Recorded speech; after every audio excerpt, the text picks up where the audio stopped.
Good morning, ladies and gentlemen. If you can please start making your way into the auditorium once you've registered and received your tag. We will be starting shortly.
Hey, Rodney.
Good morning. No, good morning. A warm welcome to you to the Fetsi Digital Summit. We are so excited to have you here. I think it's been quite a time to put the event together, bring everybody in. I know even this morning, Boitumelo was sending messages, and I was like, girl, why aren't you not sleeping? Because I'm sleeping. But it's the nature of events and trying to put a vision together and make it a reality. But a warm welcome to you. Thank you so much for coming through and spending your Saturday morning with us. We really do appreciate it. So a round of applause for you guys. We will be doing a little bit of housekeeping. However, by way of introduction, my name is Pumeza Langa. I'll be your MC/program director for the day. Also, the person who will be cracking the whip when I see that speakers are running a little bit over time, because we are running a little bit behind schedule. So we just want to make sure we get all the discussions, all the conversations really well, and make sure the content team gets all the information that they want to get as well, but you also get the best out of today. So I look to my team in terms of our ushers, content, as well as Philip in the background there in terms of AV. And we are really excited to be here at Rosebank Union Church. And thank you so much for the hospitality. You guys have been great so far. So just before we get to the main part of the event and inviting Dumi to come speak and welcome you all, a little bit of housekeeping. Cell phones, please, if you can put them on silent. If you know there's an urgent something that you need to attend to, you're more than welcome to just step outside quickly and attend to that. We do have a hashtag for today. It's Fetsi Digital Futures Summit. Please do share, let people know that you're here in terms of discussions and conversation that's taking place. Anything that you really enjoy about today, please do share that on the social media platforms as well, whether it's LinkedIn or Instagram, whichever platform you're on, please do share that. It is a digital summit, of course. We want you to be using your technology. And then also in terms of the restrooms, as you step out of the auditorium, they are on your left-hand side. As you walk towards the coffee stations, there is a sign at the top, it'll point you to your right. Also, if you will be joining the sessions that are going to be taking place in the garden hall, there will be, as you step out of the auditorium, it's on your right-hand side behind the MICT CETA banner. So that's a little bit of logistics for the different sessions that are taking place. Some will be here in the auditorium, but others will be by the garden hall, so you'll get to pick and choose. Awesome. So are we ready to get started? Brilliant. I did see Boitumelo just now, and now she's disappeared. Boitumelo, we do need you to come welcome everybody that's here today. I feel like she's run away. And she's the one who brought us all here. Okay, while we're waiting for her to come through, what are you all most looking forward to today? Why'd you say yes to this particular event? I'm always very curious because it's Saturday morning, and we know how people are very precious about Saturday mornings. What made you say yes? And I'm sad that I don't have a roaming microphone. If there's... Well, look, it's cocktail hour somewhere in the world. Anybody else apart from the cocktails? If no one volunteers, I'm going to pick on you. I'm going to be the school teacher. Yes, sir? I can use my voice. Yes, projection. No worries.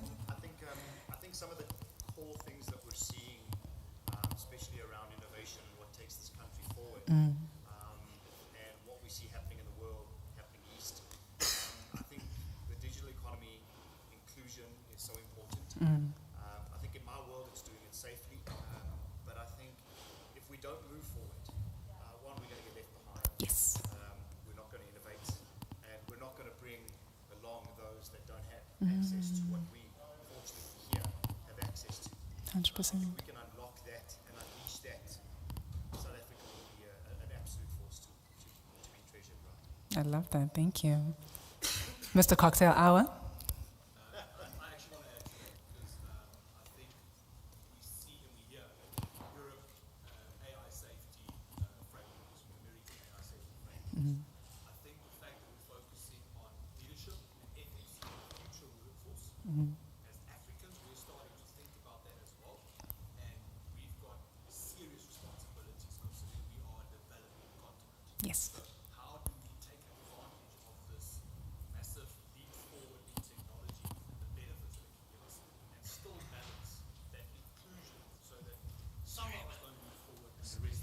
Sorry about that. Now I need to speak on mic. Okay. So, Thank you. You see, this is the problem with talking a lot. I can't remember what I said. I just want to add to what he said in terms of the focus of the summit being ethics, leadership, and the future workforce. We always hear in the news, or if you listen to a podcast, we're talking about European frameworks, American frameworks, AI safety, AI ethics, what's happening there, but their contexts are so much different than ours. The fact that we are here, each of these individuals, and the fact that this is even something that's happening, it means that we are thinking about this specifically in an African context. As Africans, as a developing country, we have a much greater responsibility and obligation to how do we apply this technology? How do we take its benefits so that everybody can move forward? It's not something that now increases the inequality. So how do we make sure we reap the benefits of AI, but that we bring those that are beyond the fold in with us? The opportunities in medicine and education, we just spoke to a gentleman now, the opportunities we can get to kind of help develop things and move things forward is amazing, but that responsibility lies with us. And I think that's super exciting to hear all of these thought leaders, what their opinions are, what their ideas are, and what people are doing. I think it's going to be super. Fantastic. Thank you so much.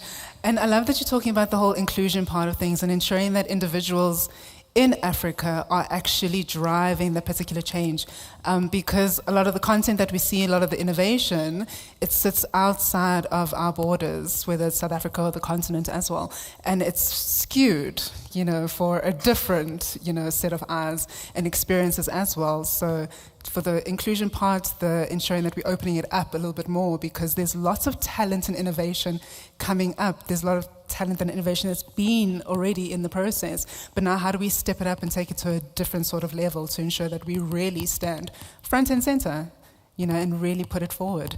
Sir? Thank you.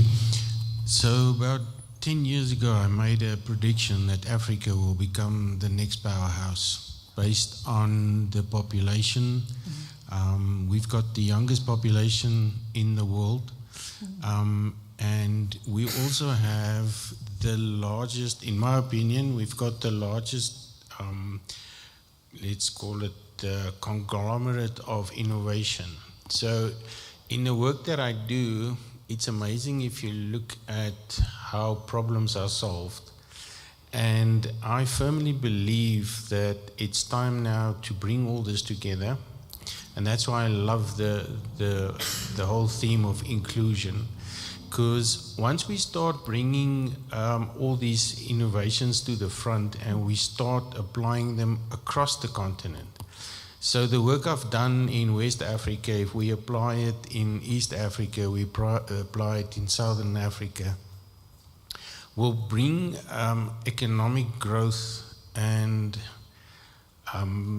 let's call it wealth for the whole of Africa. And I firmly believe that events like this, there should be more of them, they should be more regular, and we must use these as a platform to push forward innovation and economic inclusion for everybody. 100%. Thank you so much. Would you like to say it, Kim? Yeah. Is it on? Yeah. Thank you. I'm just going to also add on what Danny just spoke about that Africa is the biggest powerhouse in terms of resources, and human capital is the most important capital, and South Africa is rich in that. And if we're to look at the unemployment rates, highest they've been in the highest since our democracy, but that actually means that we have capacity to start our own infrastructure in terms of our businesses. And I think that this is a perfect opportunity because it actually allows for businesses to grow without the gatekeepers that have been in the industries throughout, the economy has been growing. So it allows for small businesses, regardless of where you are in the country, to be able to use as resources to start your business and actually grow in the economy. So it does allow for innovation to happen, knowing that unemployment is not the end. You can actually create your own economy with the tools that we are receiving today. Fantastic, thank you. Okay. On that note, I am going to ask Buitumelo to come through. Thank you so much for that input. And I hope a lot of you also have something to share in between. Where time allows, we will do these little spot checks just to make sure that you are engaged. If there's something that comes up, we want to really make this not just you being spoken to, you're spoken at. We want it to be a conversation, a dialogue. In between, if there's anybody who says something, jot it down. And if you want to come back and, reframe it, add your input, please feel free to do so. This is really a conversation. And it's for you. It's an opportunity for all of us to take some ideas away in the different spaces that we belong to. A lot of people think that, digital is like, the IT team in the back room with, hot servers and they can't breathe and they're really mad at all of us because Monday morning we're like, I forgot my password. True story. It happens often to me. But it's really a conversation to look at where we can all have our level of input, because as much as we belong to different sectors and industries, we all know that digital is something that's so important. It's critical to where we are now and where we want to go to as a continent, as a nation, and also adding elements of what makes it unique to us and how do we make it unique to us.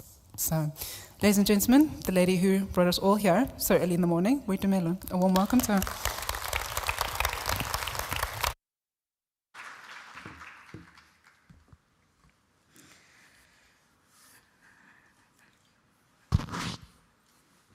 Good morning, ladies and gentlemen, changemakers, innovators, future leaders from both private and public sector. So today, we gather here under one shared vision, which is to open digital doors that have been closed for far too long. The future that we speak about is not just digital, it is centered around inclusion. It belongs to every young person who dares to dream beyond their circumstances. So as Fetsi Impact Hub, we believe that inclusion is a strategy. We believe that empowering young people with AI, digital skills, it's exactly how we unlock the next generation of problem savers, of creators, of policymakers who will shape Africa's tomorrow. So this summit, ladies and gentlemen, it's about providing access. It's about providing access to opportunities for young people. It's about ensuring that no one is left behind, regardless of where they come from or whether or not they're disabled. We're also trying to ensure that people living with disabilities and can also be in rooms where decisions are made and be co-creators of the policies that can also be able to serve them. So as we begin, let this be a call to action to every policymaker to listen, to every industry leader sitting in this room today, to collaborate, to also allow young people that are here to claim their place within the digital economy. Because when we empower young people, we don't just build skills, we build nations. When we open doors, ladies and gentlemen, we change lives, we change history. Welcome to Fetsi Digital Futures Summit, where innovation meets inclusion, where Africa's digital destiny begins today. Ladies and gentlemen, welcome.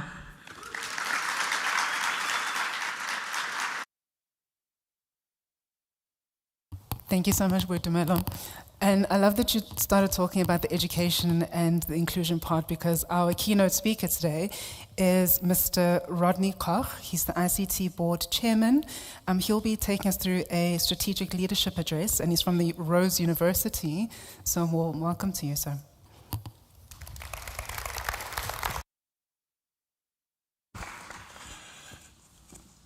All right, am I audible? There we go. Good morning, goeiemorgen, sanbonan, dumelang, abshen, molweni, ndi masiari ndi, ahe. Did I leave anybody out? Tobel, askis. Akiri, what about the totital? Awe masakant. Good morning. My name is Rodney.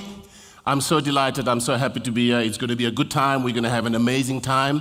My surname is Koch, but I must explain it to you.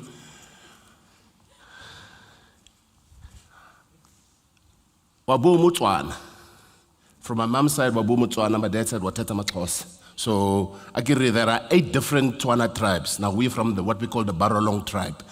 You know, when you go to Key Northwest, there are 2 many dominant features. It's the Monachotlas, Agiri from Marikane side, and then here between Mahikeng, not Mafikeng. You know, for the white people, you say Mafikeng, it's Mahikeng. Agiri Barolong pronunciation. Mahikeng side, so there's the Bakwenas, there's the Bakwatlas, there's the Barolongs. There are different tribes that runs through. So my grandma is German, and hence that's why, you know, during those olden days, my dad and my mom and everybody else adopt that surname. But nevertheless, that's me. I'm going to talk to you for about 20 minutes, just give you a keynote address. I think I can actually walk around because I don't need that podium mic.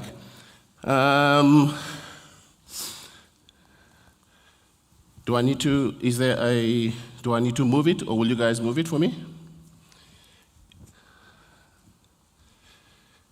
Where we go? Do I need a pointer?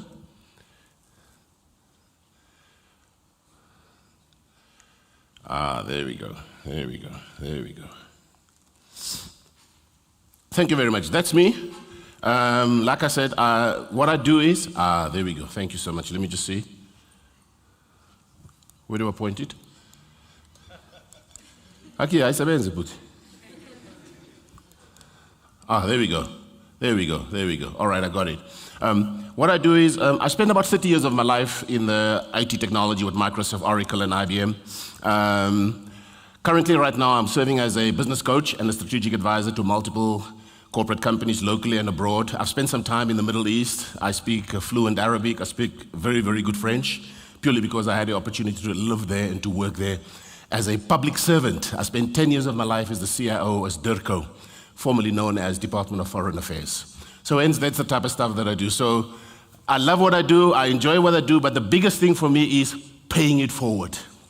Paying it forward. What you have to be able to pay it forward. Look at that, Africa's debt and global reality. What do you actually see in that? What is the big no-no on that you see on that slide? Africa's debt, can you see that? Africa's debt is the smallest. What does it mean? Are we underdeveloped? Or do they say we don't know what we do with the money? You know, debt is not always a problem. It's not a bad thing. So in other words, Africa figure is very small, but it's also a blessing. But is it a blessing or is it a sign of underdevelopment? After nearly 3 decades, you know, for myself, I've learned that numbers rarely tell the whole story. Africa is not weighed down by too much debt, but by the paradox of low leverage. Nations borrow when they have the infrastructure, industries, and systems to invest in. Debt is not just a liability, it can be a catalyst for growth. Look at it. Debt is not just a liability, it can also be a catalyst for growth. So I ask the question, in the next 10 years, will Africa remain on the margins? Will you still continue looking that? You have to be able to know what to do with the debt, how to be able to build with it. Let me just pause for a moment. South Africa is the 5th fastest smartphone penetration globally.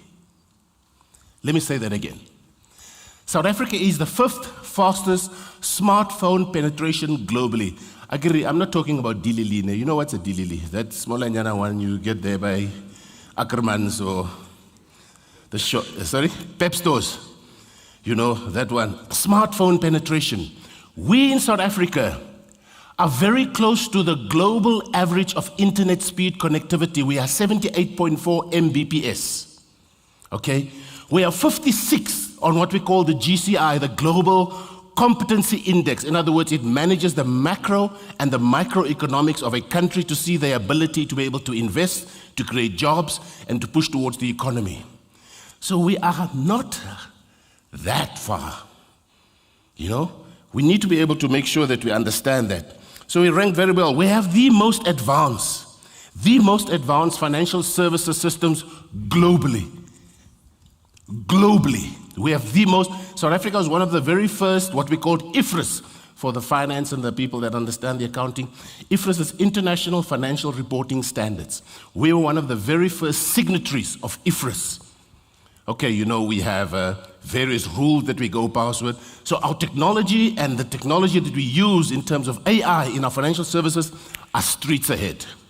So we should be able to utilize that particular money that is actually shared with us. Let's move on. There we go. Oh, I don't know if you're able to see that. It just shows you a map in terms of which are the top countries on our continent. Now, we have a very interesting continent. Somebody mentioned it over here. We have 1.5 billion people on this continent.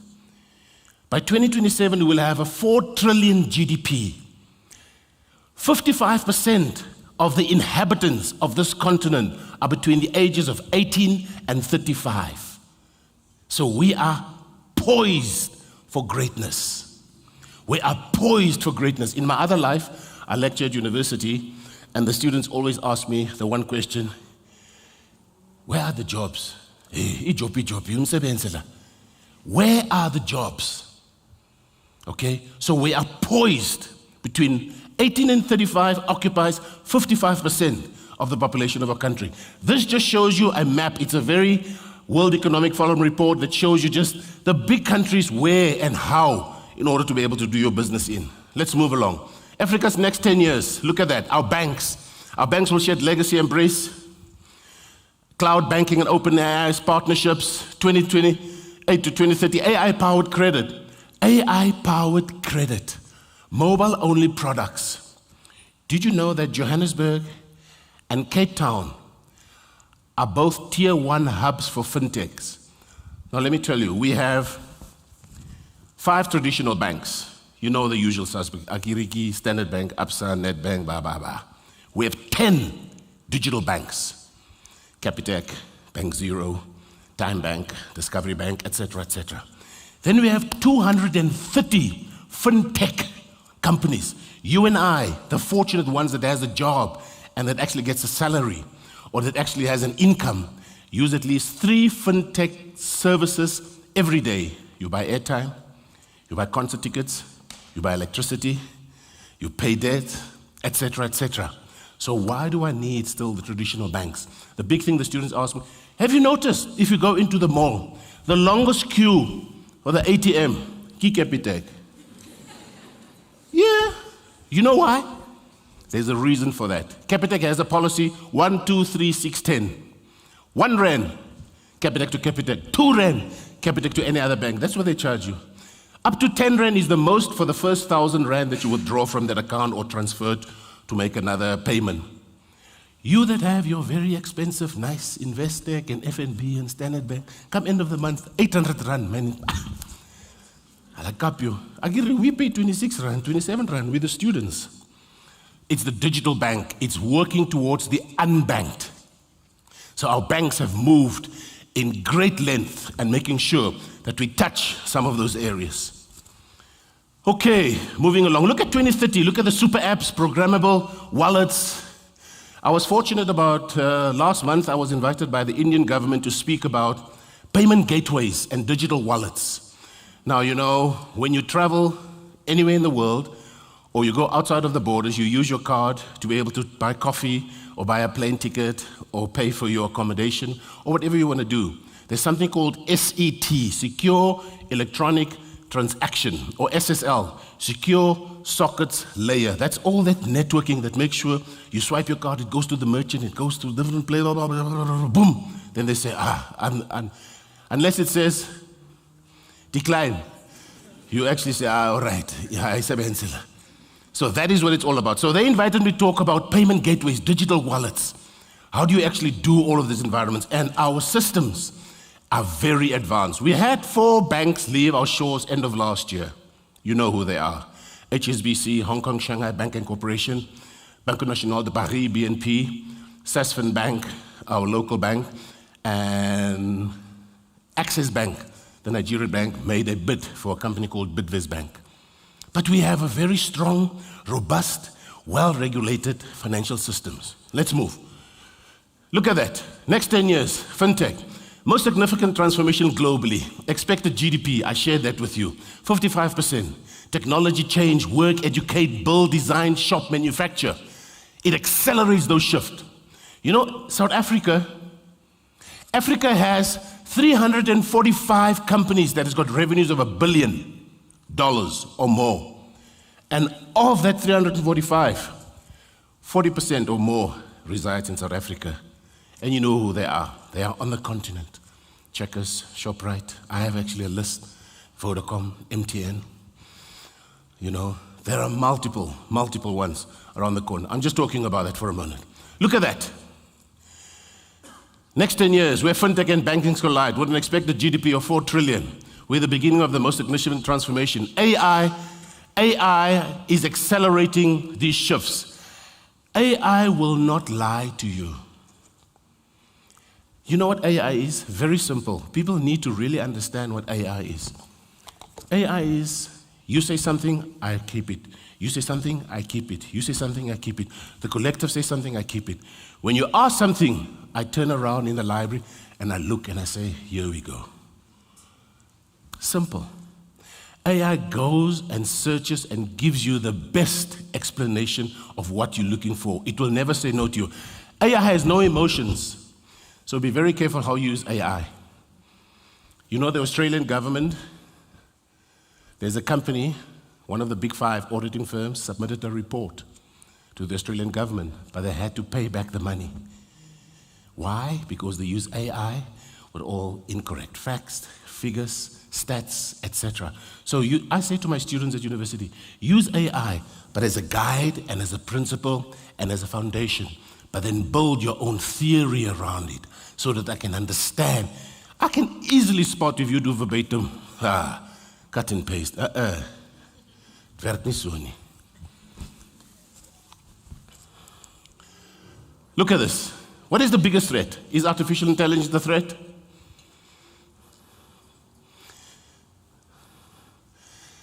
This is over 3 trillion giant.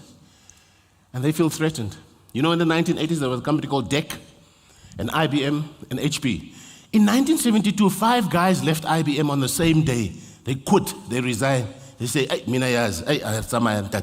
we're leaving. Those 5 guys created a company called SAP. They wanted to say that what they're doing there's no innovation. So DEC and everything else. What Satya is trying to say is we need to innovate and create and be a part of what is happening so that we don't get chewed up or swallowed up or taken over by artificial intelligence. It is a threat. A lot of people say, you know, hey, it's going to take my job. Reinvent, re-engineer, redesign, reinvent, re-engineer, redesign. Reinvent, re-engineer, redesign. Focus on how you want to do that. I love this. I love that. Our retail in this country is amazing. You know, have you been to Cape Town? We have smart trolleys. Born. No cashier, no checkout. You take your goods, you put it in your trolley, it's scanned. You take the goods out, you put it back, it's minus. It tells you where is the nappies, where is the milk, where is the screwdrivers, if it's a Walmart or a Pick and Pay store. Smart trolleys under construction. We have omni-channel around that. We can actually fit on an outfit without even fitting it on. Standing in the smart mirrors, the innovation. Massmart, Walmart is coming to our countries, they're opening their first store. You know? It's amazing what is happening in our technologies. Look at our Nedbank bought a company called Ikoka. Why? Why? There is a big move in order to make sure financial services is very close. Your fintech services is very close. It's at home. It is actually there where you need it all the time, 24/7, 365, all the time, and in different and various ways. This is where I love this part. I know some of you resonate with this, and Elua will obviously enjoy this. This is his alma mater, Rhodes University. I've been a part of Rhodes for the last 22 years, And these are the students about a week or 2 weeks ago, we had the graduation, and also where all the honors and final year students do their practicals and come and, dance on the box, come and show their stuff. So this is what it's all about. Making sure that we pass on that knowledge, share. They say, until you plant a tree, you water it, you nurture it, you watch it grow, you're just talking, you've done nothing. Let me say that again, and this is my mentor, Wangara Maathai, the former Kenyan minister, the late former Kenyan minister. She has a bench at Rhodes, actually. It says, until you plant a tree, you water it, you watch it grow, and nurture it, you've done nothing, you're just talking. Ladies and gentlemen, thank you very much for your time.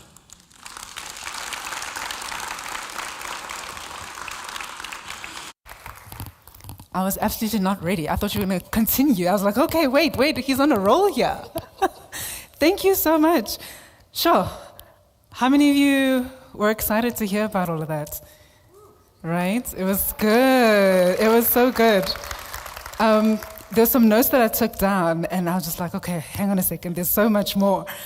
When you were talking about, you said reinvent, re-engineer, redesign. And when you're talking about is AI, a threat, I thought the irresponsible use of AI is a threat. That's how I put it down. And it's so true. And I think, when is it? 2 years ago, I went to a TED Talk. And one of the speakers was talking about AI, the input that we share, what information is there. When you put in, we're looking for certain specific images, because a lot of the content, a lot of the input, the information comes from external, it's not Africa or South Africa. So certain images, certain, looks and feels are very outside of the continent.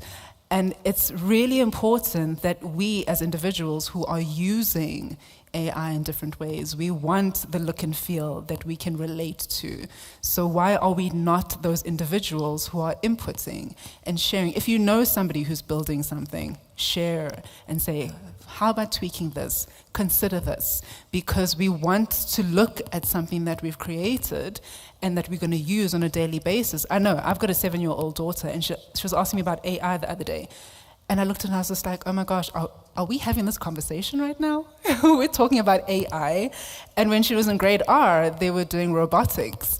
And in my head, I was like, oh my gosh, I need to upskill myself and make sure that, yes, I might not be building a robot, but if she asks me about coding, I need to be able to have a conversation. If she is interested in, I need to know where to take her, where the information comes from, find the spaces that will allow her to be able to create and question and also be able to give something back, because that's the importance of things. And moving into cybersecurity, I think yesterday or the day before was Cybersecurity Day. That's also a very tricky space. Half the time, I'm blocking so many things on her YouTube Kids even. And I'm like, you can't watch that. You can't engage with this because there's too much that I'm not even aware of when they're talking about certain things, or it starts exposing them to things that I'm thinking, you're not ready for that, you're 7. I'm a grown adult, I'd like to think. And when I look at the content, I'm just like, no, that's not for me, let's block and not entertain that. But on that note, thank you so much. That was an incredible keynote. We really appreciate your time and your insights. I will be calling you back onto the stage because we are going to be talking about our first session for this morning is AI, data security, and cybersecurity for operational transformation. I would like to call our speakers. Rodney, if you can please come back. Ms. Sasha I'm going to butcher the surname, and I do apologize for that in advance. Sasha Baharilal, the Director, Group Data, Privacy and Protection at NDT Data Inc. Lubabalo Dyanki, co-founder of Devier, thank you. Dumelo Zwane, the CIO at Special Investigative Unit. And I do believe we do have our fourth speaker. Let me confirm. Are you well this morning, guys? You good? Oh, is the lights are you shining bright there? Wait, Dumelo. I think I've lost her again. Is she not? No, lost her again. And I'd like to call Vukosi Sambo, the Group Chief Information Officer at STM Healthcare Investments, PHA, and Marara Group, please. Is Vukosi here? Not as yet, okay. Okay, let's just test out our mics. Are we good? Okay, there we go. There we go. There we go. Yes, perfect. If you want to hold it, you're more than welcome to. Yeah, can you guys hear me? Perfect. Right. Okay. Oh, take it out. Just take it out. It's probably There easier. we go. Okay, perfect. All right. Yeah. Have a great conversation, guys. Thank you. Good morning again. Thank you so much. Welcome, Luba. Welcome. How do you do? All good, thank you. Very good, very good. We were just testing the mics. Okay, great. Thank you. All right, okay, all right. It looks like we don't have any of our other guests. We were supposed to be 3 panelists, but that is okay. We can have it. Is there anybody else maybe from the audience that actually wants to participate in this discussion? Would like to extend it? Anybody? If you feel you want to come and participate and share and give some insights, we'd love you to come and share. There's probably a chair for one more. Come on, guys. Don't be shy. You ready? Yalla, baby.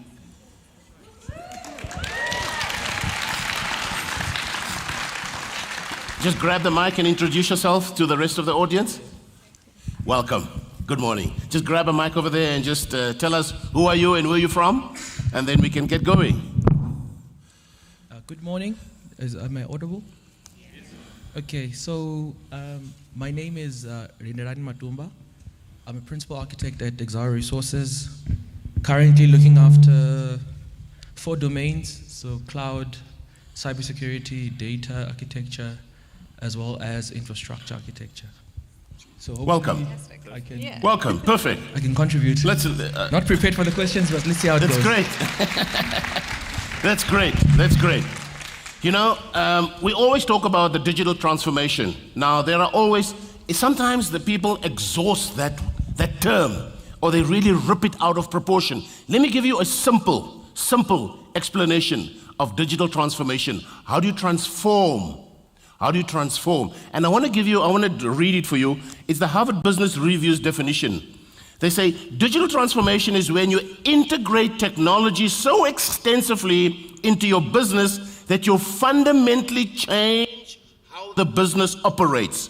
This integration of technology takes place across all of our products, operations, sales, marketing, IT, and customer service functions.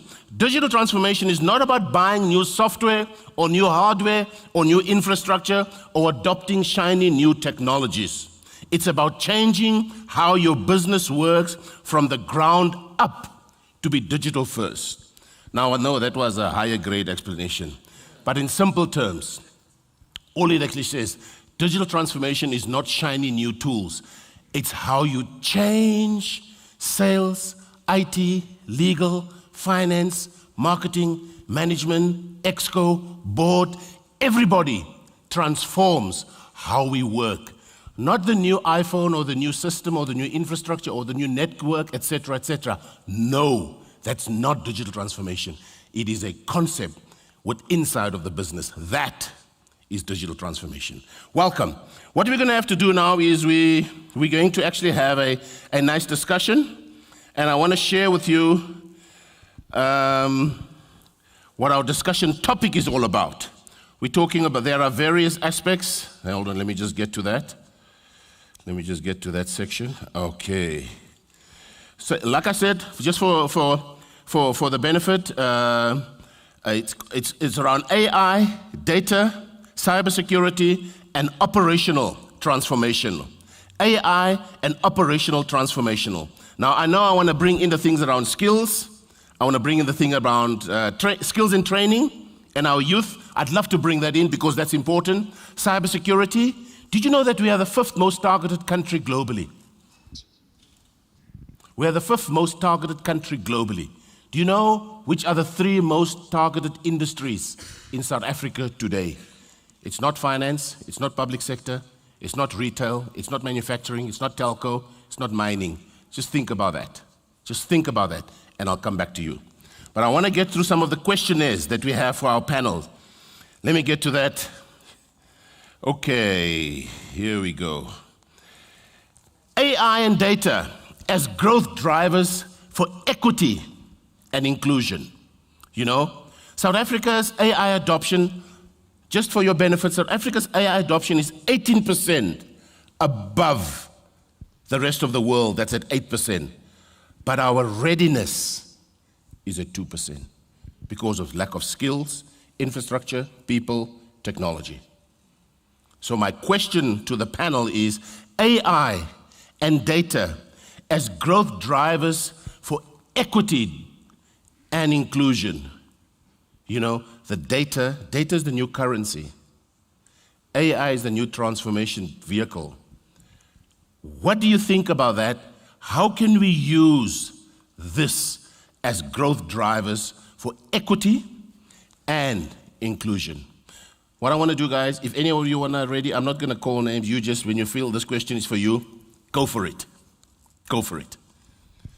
Right, maybe, Rodney, thank you so much. My name is Lubabalo Gyanji.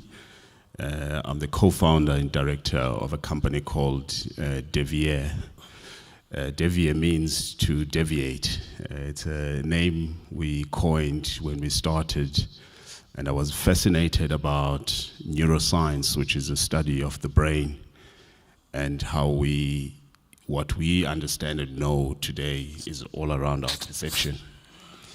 And in order to grow and see things differently, you've got to deviate and change the way you see the world. So that's really where the name comes from. So it's Latin to deviate. And maybe back to the subject of readiness. I think Rodney is correct. I think over the past 20 years, the way that we've been consuming technology has been around infrastructure. We are net importers of tech. So all the big OEMs, they come to South Africa and come to the continent, and we buy their technology. And the obsession of buying technology has got us to this place. The capability, which is the human capital that is required to make digital transformation happen, is where we are lacking. And I think organizations across the board need to rethink how humans need to be at the center of this transformation. Mm-hmm. And what we really mean by that is that the state of readiness inside companies, you can talk about the big banks, the retail industries, how ready are they to really adopt artificial intelligence, be inclusive in the way that we do things? Are we building the right talent inside organization? How quickly are we scaling that talent? And for me, the challenge that I want to pose to organizations, today we have 40 plus unemployment in the country and 60% youth unemployment. Yet you go to a bank that has over 24 billion in IT spend, and they're spending it globally. What is the mismatch? What is that state of readiness? What is not happening? Mm-hmm. Why are we not building the pipeline? Mm-hmm. Then if you look on the other side, which on the supply side, why are we not getting a lot of young people who are finishing tertiary absorbed in the workplace? And this is where we've got to find the match. And this is what we are doing as Devier. We are helping build talent infrastructure. Over the years, we've been building data centers. We are now continuing building data centers for AI. Yet, I think talent infrastructure, particularly digital talent infrastructure, needs to form part of the equation of how we need to rethink and remodel the state of readiness for AI. Because in the future, these worlds, or in fact now, these worlds are intertwined. Think of your data as the fuel that you put in the car. So if that fuel is not clean, you can't expect the engine to operate. So your AI model is not going to work properly. Perfect. Right? Perfect. So you can't expect that the vehicle is going to perform well. Now, when you talk cybersecurity and you try and put brakes on a vehicle that is not going well, this is going to be a disaster. So all of these worlds are intertwined, and we've got to rethink how we are training our young people in order to get into the workplace, the state of readiness for the workplace in terms of accelerating their own competitiveness has got to be remodeled entirely. So I think, Rodney, we've got to get into a room and understand both sides of the equation and begin to accelerate this acquisition of, I almost think of it as a muscle. Companies can't continue to buy technology. You've got to build your own muscle, which is a capability muscle. So Absolutely. that's, for me, is Loving you've got to it. start with your state of readiness and around human beings and people. Loving it. Before one of you, I see you have your hand raised. Skills is the only competitive advantage over the next person, company, or country. The educated skill force and the sharing of transfer of knowledge is the only global competitive long-term sustainable advantage over the next person, the next company, the next country. And hence what Luba's talking about, we need to be able to develop that muscle, to be able to make sure it's not thrown in the infrastructure and it's not thrown in all of the networks. But let me afford some feedback. Just your name again, please, sir? Lindelani. Give me your nickname. Linde. Linda. Yeah. Linda's good. Or Lindeski. Okay, please. Okay. Share with us, man. Yeah, I just want to maybe touch on what I think it's Luba Lalone said about having digital infrastructure, but also going beyond that and having a capital infrastructure. And I think from my observation, especially from your keynote, I think most of the conversation is centered around fintech, what they call the sunrise industries. So me coming from mining, which is predominantly considered a sunset industry, especially coal, I think there's a lot of opportunity still in minerals and mining broadly. But the conversation seems to be shifting towards new tech, fintech, x-tech, agri-tech, and all those things. But I think one of the speakers mentioned that we've got the highest population dividend as Africa. Mm-hmm. We also have the highest minerals. Yes. So I think we cannot forget the conversation around mining. Absolutely. I think secondly, there is maybe a conversation around how do we then build the infrastructure to allow graduates to enter into the workplace. So there's many countries, I think there's 4 countries in Africa. It's Zambia, Mozambique, South Africa, as well as Nigeria, that have got innovation sandboxes. But those innovation sandboxes are also sort of biased towards the sunrise industries. Gotcha. So I think there also needs to be a conversation around how do we build these national innovation sandboxes. So a sandbox is essentially an environment where you can play, deploy models, train your data science models, all those things without necessarily having to pay for it. Somebody else pays for it on your behalf. Gotcha. And hopefully that person is government Gotcha. or sponsors. Gotcha. Yeah. Gotcha. Thank you for that. Tiffany, do you have any comments or feedback? I do have a few comments, and I'm also going to out my organization here. I'll give you a little snippet. So, when we talk about development and training and AI in the workforce, so I come from NTT Data. So essentially, our product offering is technology solutions and AI. So imagine now you are in the workforce and we're selling all of these things, but we don't even know how to use it ourselves. That was like the major problem. And what we found, and the reason I can't give you the snippet is I'm also doing a PhD and I used NTT as a case study. So I found out some really interesting problems that we had because we are client zero essentially. And then how do you upskill the workforce to be able to sell these products and also to use them internally?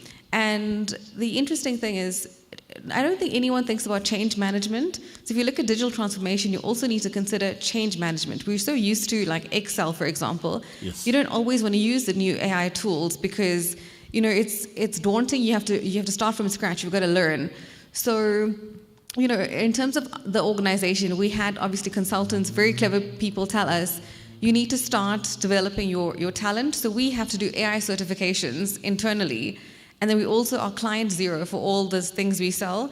And it's not as easy. It's quite disruptive in your workday. For example, I'm a lawyer, black and white, like paper, like highlighting. And now I have to use all these, innovative tools. And it does have a change management component here. So as much as it's buying, having infrastructure, buying technology, it's also changing perceptions. I think we also spoke about people being at the center of transformation. Yes. So change management is really important as well. And I think that graduates understand this so well. You don't have to do a lot of investment in change management with them. So there is a lot of potential for, learning from the graduates as well. Putting graduates in sophisticated teams with seniors, making a mix, and then you'll see how the culture changes. So that was one of the experiments we did. Beautiful, beautiful, beautiful. Loving that, loving that. Graduates, and we're talking about the training and the skills and the transfer. When the youngsters are at university and you bring them out of their comfort zone of 3-4 years of studies and you put them into the workplace, suddenly there's a gap. They don't know, they cannot apply. It seems that the stuff they did back there on campus is not so much applicable in the real world. So there has to be crossing the chasm. You have to build the bridge. Hence, that's the reason we want companies to invite and open their doors and bring the youngsters in for their internships, for their workshops, for they take a girl child to school or to work or whatever. Use some of those stuff. In one of my other lives, I work with Professor Stella Bavuma at UJ, and there's called a Technopreneurship Center to ensure that we bridge the gap between academia and the real world. And that's what we were talking about in terms of those skills. Loving that, loving that. Okay, let me talk to our next one. Ethical governance. Now, obviously, this is now in your space. Here's the lawyers. Lawyer up. Ethical governance and cybersecurity frameworks for trust. Let me give you a little bit of background. As artificial intelligence continues to evolve, there are currently no specific laws in South Africa that directly regulate AI. Let me say it again, and I'm not a lawyer. There are currently no specific laws in South Africa that directly regulate AI. However, we have existing legislation such as the POPIA, the Competition Act, can impact how AI is used and developed. South Africa is also in the process of developing a national AI policy and regulatory framework with the Department of Communications and Digital Technologies taking the lead. So the question is ethical governance and cybersecurity frameworks for trust. What do you think about that? I think I'm going to afford you the opportunity, seeing that you're the legal eagle, to share with us. This is quite interesting. You put me in a very interesting situation because I'm a privacy lawyer as well. So data protection, obviously, very important to me, privacy, and then AI just consumes data. So from a trust and ethical standpoint and just the Africa perspective, in terms of the framework, it's all about enablement. I think we look at the EU AI Act, for example, and all the EU frameworks, and then we look at the states, and then so I'll give you a comparison. So Africa's framework, that was more on enablement and infrastructure and bringing AI into, specific sectors and the opportunity we have. The EU frameworks are all about risk-based approaches. So it's almost, it can actually be stifling to innovation because there's so many rules. I think EU regulation is just really hectic in terms of the GDPR as well. Then we have the United States, and I don't know if anyone knows, but earlier this year, the president decided that he was going to change the NIST framework for AI. So that removes any reference to diversity and inclusion or bias. So then you think the EU is quite structured and rigid in terms of all the rules about processing data. The States is quite loose with that now, and then Africa is all about enablement. So our regulations are quite interesting in the sense that I don't think we are looking forward in terms of the rules-based or risk approach. It's more about how do we just get it into our ecosystem and what are the opportunities. Europe gives you a little bit of maturity. And obviously the States, I don't know that too well enough to speak about that one, but that's more free in terms of innovation. I know that we always say that, we have frameworks in Europe, in the Western countries, and they're not applicable to Africa. But the interesting thing is, that's a good foundation. What our framework, I think, is silent on is the governance process and the rules. As you mentioned, there's no dedicated regulation for AI, but we can take the foundations of the States and Europe and see how we can apply that to Africa, given that our focus is on enablement. Beautiful, beautiful. Loving it. Any comments or any input from the two gentlemen? Yeah, certainly. I think some of the statistics that you spoke about, if my son is 10 years old, in 2050, he'll be 35 years old. And we expect there'll be 2.5 billion people in Africa. Now, 40% of the world's working population will come from the continent. Today, we don't have a data center, an AI data center that houses our own data in Africa. All of the data center that we're building today are foreign data centers that are holding our own data. Think about that for a second. Now, if we continue in the next 10 years and the fast pace at which AI, so who uses any of the ChatGPT here? Who uses Copilot? Claude? Now, all of this data that we are feeding and pushing in, and we're getting to a point where we are asking it, and tell me what to do this morning, tell me my training. What do you think is going to happen in 10 years' time? What kind of advertising businesses are going to emerge out of this? And whose data are they going to use? 100%. Now, you can sort of fast forward that and say the building of the housing of this data has to be thought through in terms of how we are building governance. The next layer of governance is the governance about the use of that data. Now, can you walk into a bank, you're a graduate, you've been using Claude, you come into the bank and you use the company data and put it on Claude. Why can't I do that? What's the problem with that? It's obviously it's a security risk because you're putting your client data at risk. You don't know where this data is going. So the big conversation is going to happen around what is it that we're building? And for what purpose? So when you say, I've built a large language model, do we have a large language model that understands who we are as Africans and unique to our context and protects our information, our data, and therefore we build our own governance? Now, it's very difficult and it's you talked about 18% above the threshold in terms of adoption of AI. By the show of hands, everyone is using it. But we don't have the policy of how to use this much more efficiently. Companies need to get to the state of readiness of how do we adopt this? What rules do we apply? Yes, we want to get efficient. We want to move fast and be competitive. But what do we allow? What don't we allow? Yes. Because the reality is, yes, I'll let you. The reality is, if we use AI for bad things, as a company and we don't have a policy, it will soon dictate the algorithm of the business. And it means the board of the company is outsourcing its responsibility to an algorithm. You cannot have a business that runs on algorithms that are not controlled, on data that we are using and using it for bad business. Gotcha. Right? Because today, how many of you receive these calls from CutTrack?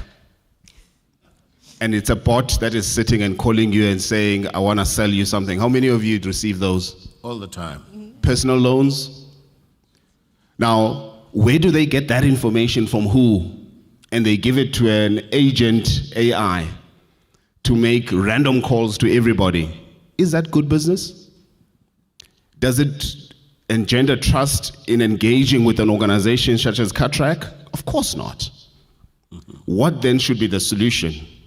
We can't just be a solution of security people monitoring. It's human beings that have got to configure and think about the efficient uses of AI, of how we're going to grow our businesses. So for me, this is a fundamental question that talks about how we build infrastructure, how we build capability, but ultimately how we service our customers. So we've got to think of this thing holistically. That's my I love that. I love that. Just before you say something, you had a comment? Oh, sorry, I just wanted to interject because you were speaking about building and rules, and I just wanted to know if anyone knows about concepts like privacy by design or security by design. And now it's everything by design. So there's compliance by design, but I'll talk about privacy by design, where it's when you are building your solution or your service, you don't think about privacy after the fact, you think about it while you're developing something. And the reason privacy is really important is because you've got principles related to ethical data use. So data minimization, only use the data that you absolutely need in your model.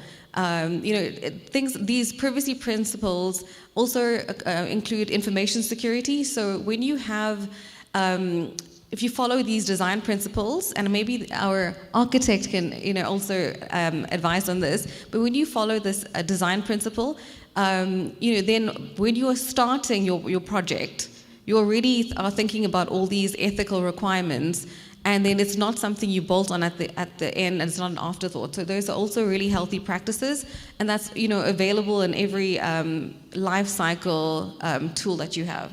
Product development life cycle tool. Beautiful. Yeah, maybe just my contribution there is... Please do.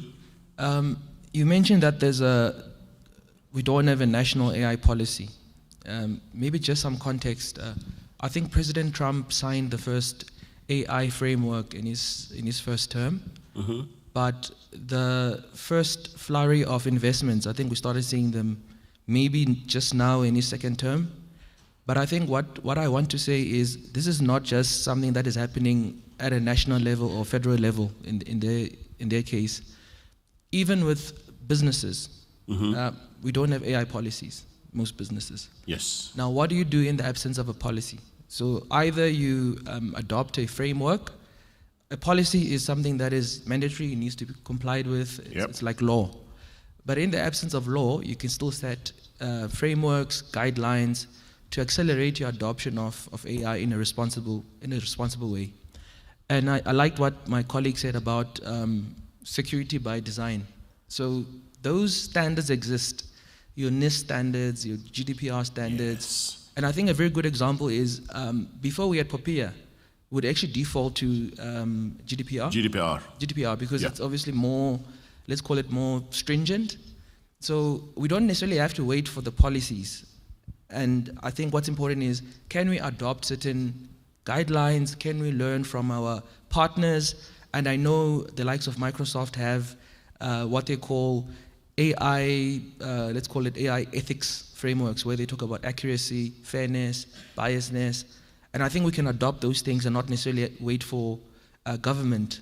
I think we know how we're South Africans, we know. Absolutely. So let's be practical about it, yeah. Absolutely. Loving it. How are we doing for time? We have 5 minutes left. All right. We've only done 2 questions. It's such an interesting discussion. Listen, by the way, remember I told you earlier on, or I asked you, which do you think are the most targeted industries or vertical businesses in Mzansi, in South Africa today? Anybody? Say again? Spot on. That's one. Which is the other one? Come on, take a guess. Just think about it. It's not financial services. It's not public sector. It's not retail. It's not telco. It's not mining. It's not manufacturing. It's not SASA. No, it's not laboratory services. She already said healthcare. Let me take you out of a misery. It's healthcare and education. I'm not going to give you the third one because I think you will kick yourself if I tell you what it is. But the only reason why healthcare and education, data, the volumes of data. Data is the new currency. Hence, they're targeting that particular data. Let's move to our next question.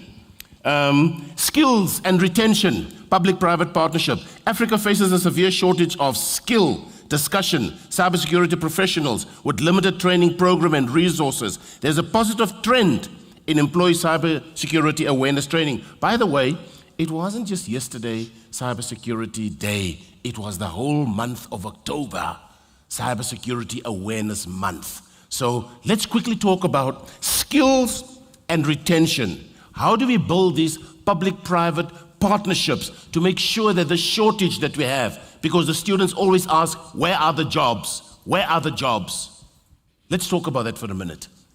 This is your passion and this is your thing. Come on, Duba. Yeah, in fact, I'm born in the Eastern Cape, in a village called Engcobo.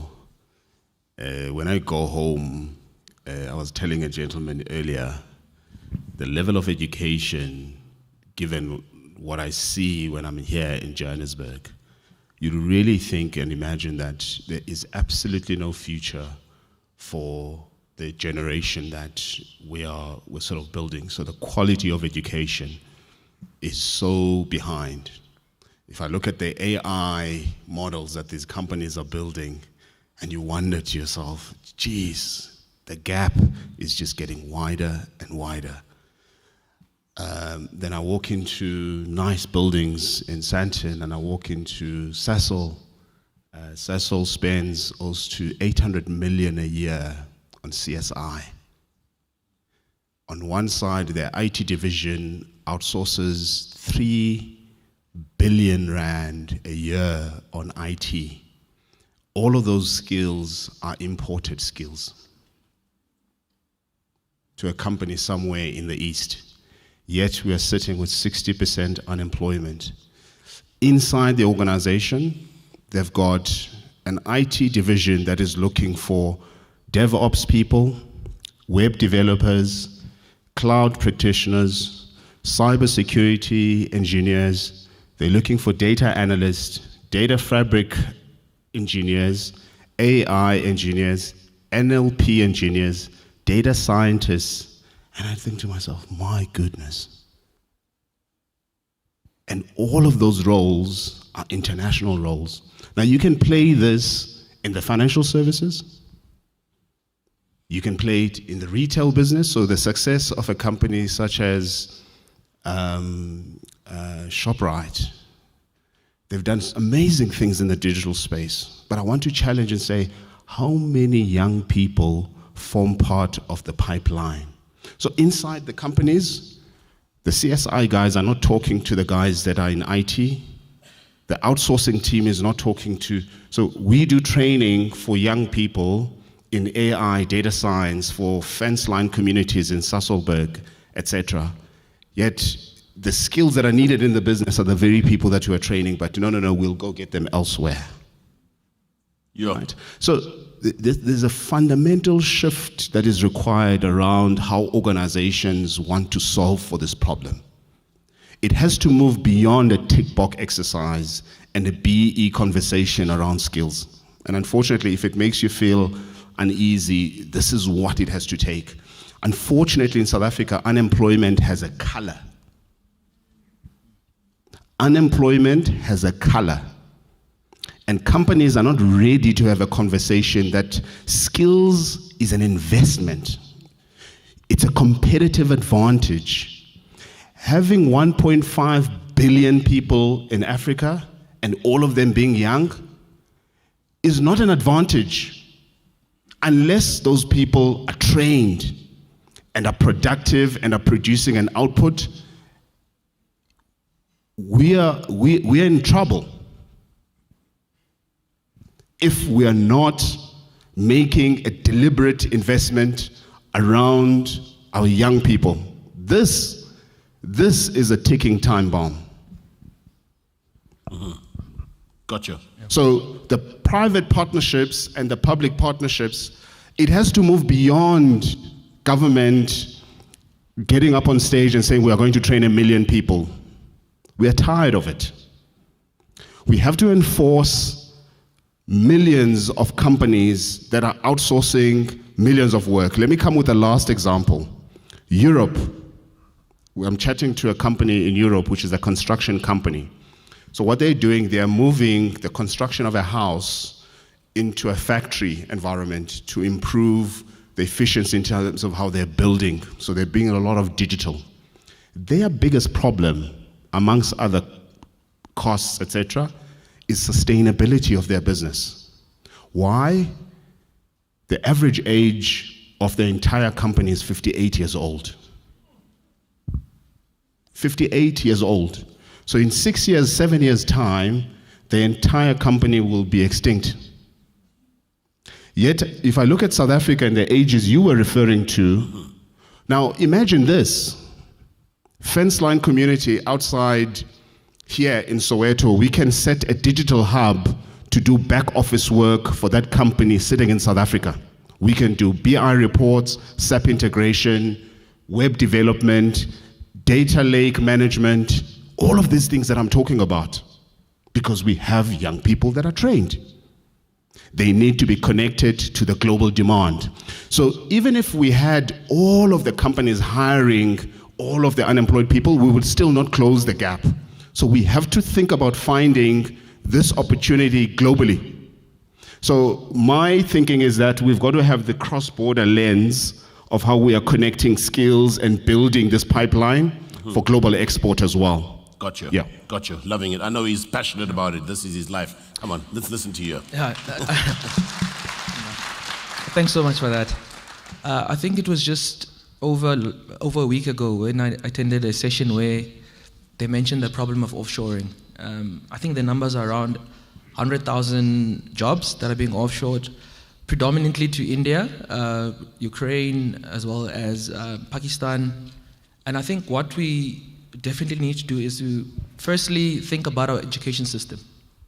There was a report released, I think this week, talking about the conversion from varsity to employment per faculty. Yes. And I think the trend that I picked up there was obviously from your built environment, engineering environment, there's a high absorption of those graduates. Yes. But I want to maybe share an anecdotal experience. Quickly, 30 seconds. 30 seconds. So maybe to the youth that is not in the built environment, engineering, science, there's actually quite a lot of opportunity for those who come from different backgrounds, humanities. As a matter of fact, we have a lot of people who work in cybersecurity that didn't do science, didn't do maths, didn't do anything. But they just have a passion to learn. Absolutely. More than anything. So absolutely. It doesn't matter what your background is, whether you've got a college degree or not. It's all about, are you really willing to learn new skills, and are you really willing to bridge the gap between what the future demands and where we are now? I'm loving it. Thank you. You know, there's Cape Town is our retail capital. Foschini Group, Clicks, ShopRite, Pick n Pay, Zonke, they're all there. JD Group, Edcon Group, they were all there. It was the textile capital of our country. The machinists, the factories were there. Then we had Temu and Shein, Agir. Then they killed that business. So those factories were standing empty. People lost their jobs. You know what's happening? They took and converted all those factories into call centers. Cape Town is now the hub for Africa or for certain parts of the world for business process outsourcing. So BPESA, so we do the call centers. So you walk into Salt River, that whole area, all those factories, call centers. You see the youngsters going in, going out at night, daytime, 24-hour rotation, and it's international companies that are utilizing South Africa as their hub for BPO. Why? Good English. We speak good English. Number 2, good cost. Number 3, well manners. We have good manners and we have empathy to be able to do that. So that is also some of the stuff that they're currently doing. I think we've overshot our time, but maybe is there a question or two that we have from the audience? We just want to maybe give you an opportunity. Please, you can, Madam Program Director, you can actually come. Okay, is there a question? Yes, sir. Let me tell you that. Does anybody want to guess? The third most targeted vertical in our country is legal. Law firms. You know why? Have you ever tried to buy a house? You know how many forms you fill in? And your ID, your passport, all those things, the deeds office, and also they have the lawyer's fees, the trust funds. So the data, what are they after? The data. That is the big important aspect. So it's education, health, and law firms. And what is the common thread? Data. Data is the new currency. Anybody else? Another question? Yes, ma'am? You only have one. Just one, please. My biggest question is to Mr. Gyangi, Molo Jola. So, I hear that you were speaking on developing the digital talent infrastructure, which from hearing about it, it seems to target the younger generations and building the minds of the younger people so that they can take up the spaces that we want to actually take up.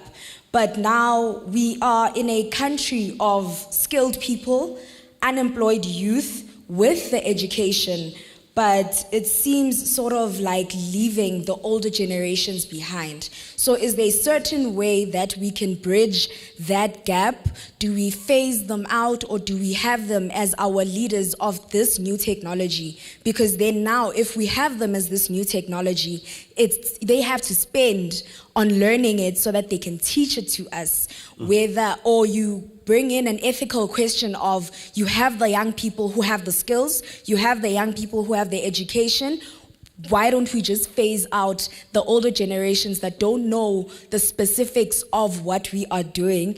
And if we have data centers that we are building within our country as Africa, does it tie into politics in a sense that the kind of leadership and governance that we have in South Africa, they speak on the fifth IR and everything like that, but they don't necessarily, or we don't necessarily hear about the deliverables that they bring to this country. So now, how do we go about as the youth managing that type of, do we hold the government accountable, or do we start from the bottom up as the young people, as the students, and building what we're building going up and hoping and praying that the government can see what we are actually trying to build? Because okay, I got it. We got it. That was I think I'd like the first capture that first one in terms of the youth and the youngsters and the aging workforce that we have. So the first part,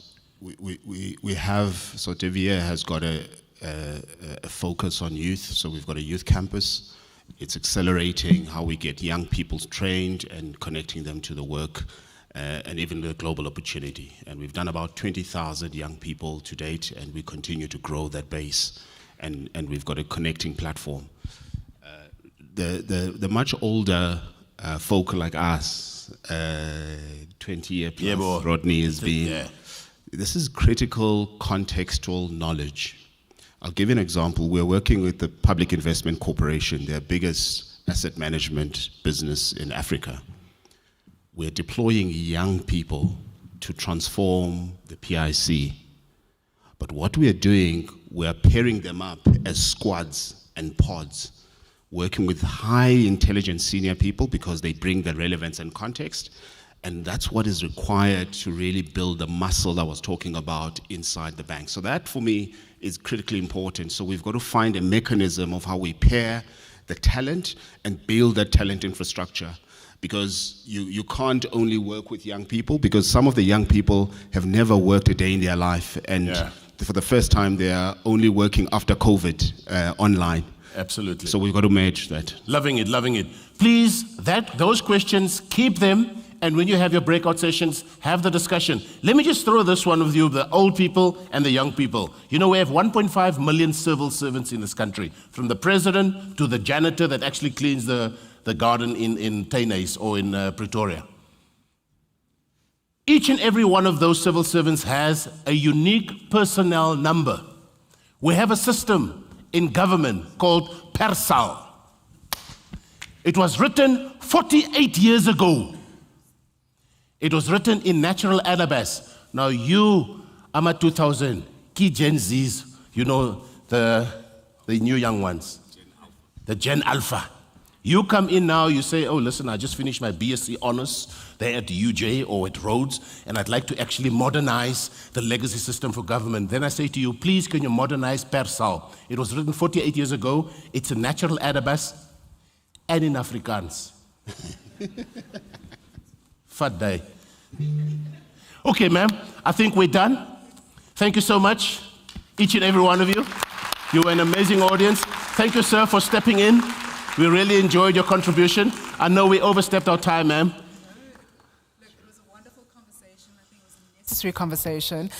So thank you so much for your time and the inputs. And I think I want to touch on the Gen Alpha, Gen Zs, millennials, and the, I don't want to call them prehistoric dinosaurs, because I'm also in, I know. Look, I'm a millennial, so I might as well be a dinosaur myself.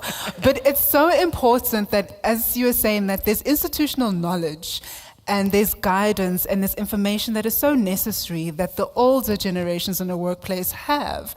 And there's a certain level of how to even work the system within any organization that you're in. And you can come in and be like, I know TikTok. Guys, we all have a TikTok account. We know how to dance in our own ways. However, there's the knowledge that you won't find in a textbook, that you won't find in a lecture room. It's in the conversations that you have with a 20-plus person who's worked in the organization, who knows how to fight certain battles that are not necessarily, on an email. There are those nuances that have to be there, but also understanding, as an older generation person in the workplace, there's the innovation and the conversations and the new insights that you'll get from a newer workforce that's coming in. So it's a delicate balance, but it's so necessary to not even feel threatened that, there's a new generation coming in, there's an older generation. So we shouldn't be fighting each other. There's opportunities to collaborate and have to really work together. And I love the slight segue into our next session. But thank you so much to all of you. Really appreciate it. Group picture, please, before you run off. All right. What do we need to do? Oh, just like this.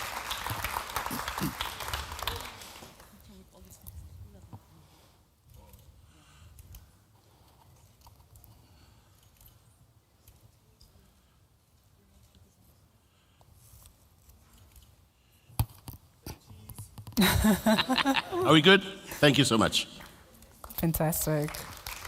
Thank you so much. Thank you, sir. Delegates are going to so we're going to need a group picture with all the speakers just before they walk. I don't know how we're going to do that. And you're going to take it now? We're also combining. Yes, yeah. Okay, perfect. Right. Okay, last minute instructions there. So as we move into our next session, so we're going to combine it. Session 2 and Session 3. Session 2 is going to be digital inclusion and accessibility in corporate strategy. Session 3, collaborating for skills and digital equity, building a future-ready digital workforce. So because the time is doing very tricky things at the moment, we wanted to combine the sessions, and our two moderators are going to, I don't know how you're going to orchestrate this, but you're going to do it. I think it's going to be amazing. So I would like to call our first moderator, that is Kgaugelo Sibola. She's the Manager Director of CIO Monk. And our second moderator, thank you, Boipelo Soko, Recruitment Manager at Baker McKenzie, South Africa. And for the digital inclusion discussion, I would like to call upon Ritbato Madiba, the Executive Director of Maribe Pty Limited. And then also we've got Jason O'Reilly, Managing Director of Private Protocol. Then also we've got, so our moderators, I don't know how, if you want to split, yeah, okay, perfect. I'd like to call upon Musa Tusi, the Board Director of Royal Science and Technology Park, Eswatini. Amazement Nemangungwane, Managing Director of Unfolding Capacity. And yeah, I think that is our people. Am I forgetting anybody? No. Okay. So how you remix the conversation, I'm excited to, but look. You can do it, we can do it. Right? And look, it's literally, you guys are discussing, you are the individuals that have been brought on, so flow, make it work. You got 20 minutes. It's not working. Okay.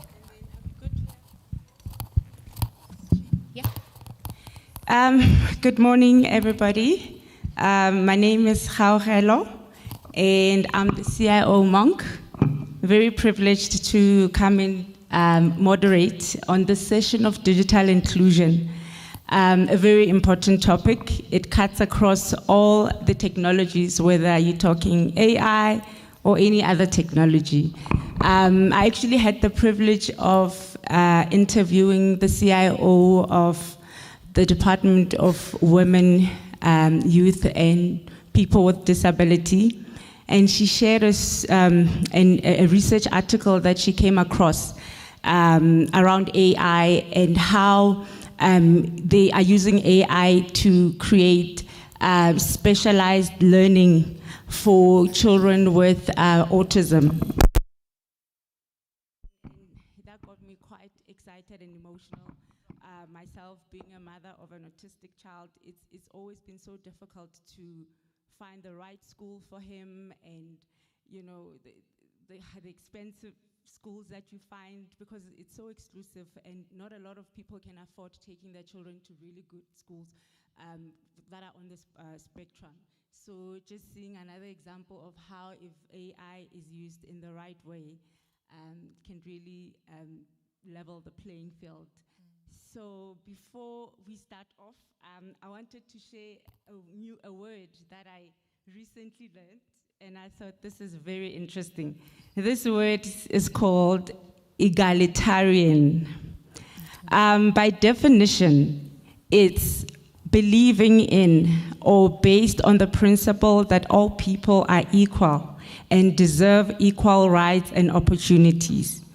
It feels like an ideal, a North Star for a more just society.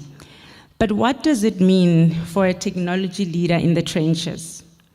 It means that every architectural decision, every vendor selection, and every line of code is a chance to build a more equitable world. It's asking not only is it scalable and secure, but is it inclusive and fair? An egalitarian mindset in tech is a practical campus. It guides us to build systems that empower and not exclude. It reminds us that our legacy won't be in the systems we maintain, but the opportunities we unlock. This is the mindset I hope that through our conversation this morning and going forward, we can intentionally cultivate. I'll take a few minutes to ask my panel to introduce themselves. So I'm co-moderator. Good morning, everyone. I'm Wibila Soko, a recruitment manager at Baker McKenzie. I've been in the talent acquisition space here for over a decade, and I feel old in this room. So I think my concentration in our discussion really was about how do we get this workforce ready for the future as it is.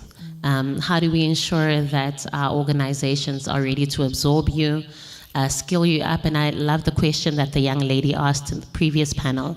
How do we then ensure that we can absorb you in a way that is meaningful, share skills from those of us that are experienced in industry, and ensure that the conversation, especially for Africans, leads us in a way that we're not falling behind.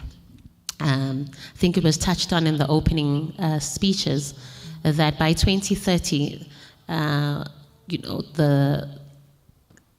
the companies or organizations that will be moving forward are the ones that, based on the skills of the future.